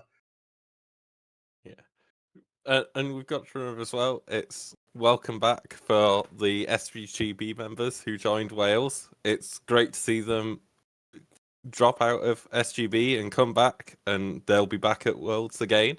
And we know how well they did the last time they came into play-ins as the 2nd seed, so I'm really looking forward to seeing them against some of the World's competitors. Yeah, we didn't talk about it, but Beanjay getting booted off of Saigon Buffalo for in replacement for Guri, and then like having vindication of being signed onto a team in replacement of one of the best junglers in Killer Queen, and still having like a number 2, number 1 team split here in the VCS has to feel so good for him. It absolutely does. I think this is just so much vindication for them. This is a team, as we said, Team Wales, they start this split. They go undefeated for the first round robin. They look absolutely incredible. People are saying, oh my God, GARM's time is finally done. After this disastrous MSI, GARM let us down and we're replacing them. Then Wales stumbled. They looked, frankly, terrible in the second round robin. They looked really, really bad. It looked like something's gone wrong behind the scenes. And then in playoffs, they rally. They figure out what made them great. They make the lower bracket run. And now they're in the finals. They're facing up against GARM. And it's poetry. And as well, it's the bot side versus the top side for the Vietnam Asian Games teams, because they'll be playing together at Asian Games with the top and the mid lane competition. I think it's a bit of a match there to see who's going to be starting mid laner at Asian Games. It's true. And I mean, I'm so excited for this. I think the finals is going to be a banger as well. Team Wales has beaten Garm. Garm are the favourites, so let's not be silly here. But Team Wales has beaten them. I think they have a shot. But I'm going to go to the both of you. I'll start with you, Rebel. What are your final words on this series? What's your final words on both of these teams? I think that if you ever need an indicator that sometimes teams need to be humbled in order to actually achieve their grades, like that's really what this was for Wales. Wales coming into the end of the split was so bad, and then in playoffs getting beaten in the first round and like having to make this big run had to be the kick that like got them into this position. I think if they had won through, I don't know if they would have been in the same level of competitiveness, and they might have lost against Team Secret in much faster fashion. So they needed this, and they needed to be able to make it in order to get this team into the position that they are now. So yeah, there's your inspiration. You love to see it, and I'm super happy for this team. Again, Wales walking in was one of the teams that all of us were like, oh, we're so hoping that they're going to do well, and then they did, and they've made us proud for sure. Based, I'm going to ask you the same question. Yeah, on the Team Secret side, just congratulations to Kiang. You didn't get there, but that is one of the best comeback games. That game was so impressive. After the two Maokai games where he didn't look good, Kiang, and it's so hard to do as a rookie in this series as you're going to go to Worlds, and he pulled it back and he nearly dragged his team with a top laner playing mid, and I mean that Azir performance, and he nearly pulled them over the line. He's clearly got a great future ahead of him, and can't wait to see him continue on. Well, with that, we will be saying good night. We'll be saying goodbye to Team Secret. That was so close. I'm sure Clockwork has just felt a pang in his chest from across the world. But they did well. I really think they made themselves proud. They can actually hold their heads high after a split that they really struggled. They end up going out third, and they go out in 5. Team Wales will be your second representative at Worlds for Vietnam this year. And I'm so excited to watch. And I'm so excited to watch next week, of course, where they will fight up against Garm in our finals. Make sure you don't miss that. We need to see who lifts the VCS shield before we start thinking about any trips overseas. But now, from all of us at VCS English, my name has been Carrot. With me have been the amazing Rebel and Beast. And of course, behind the scenes has been Your Way, working really, really hard this weekend. Chat, please give a round of applause to Your Way. 10 games in 2 days is really, really hard. We are going to go to bed. We're going to head off. We're going to bask in the afterglow. Good night, and thank you for watching.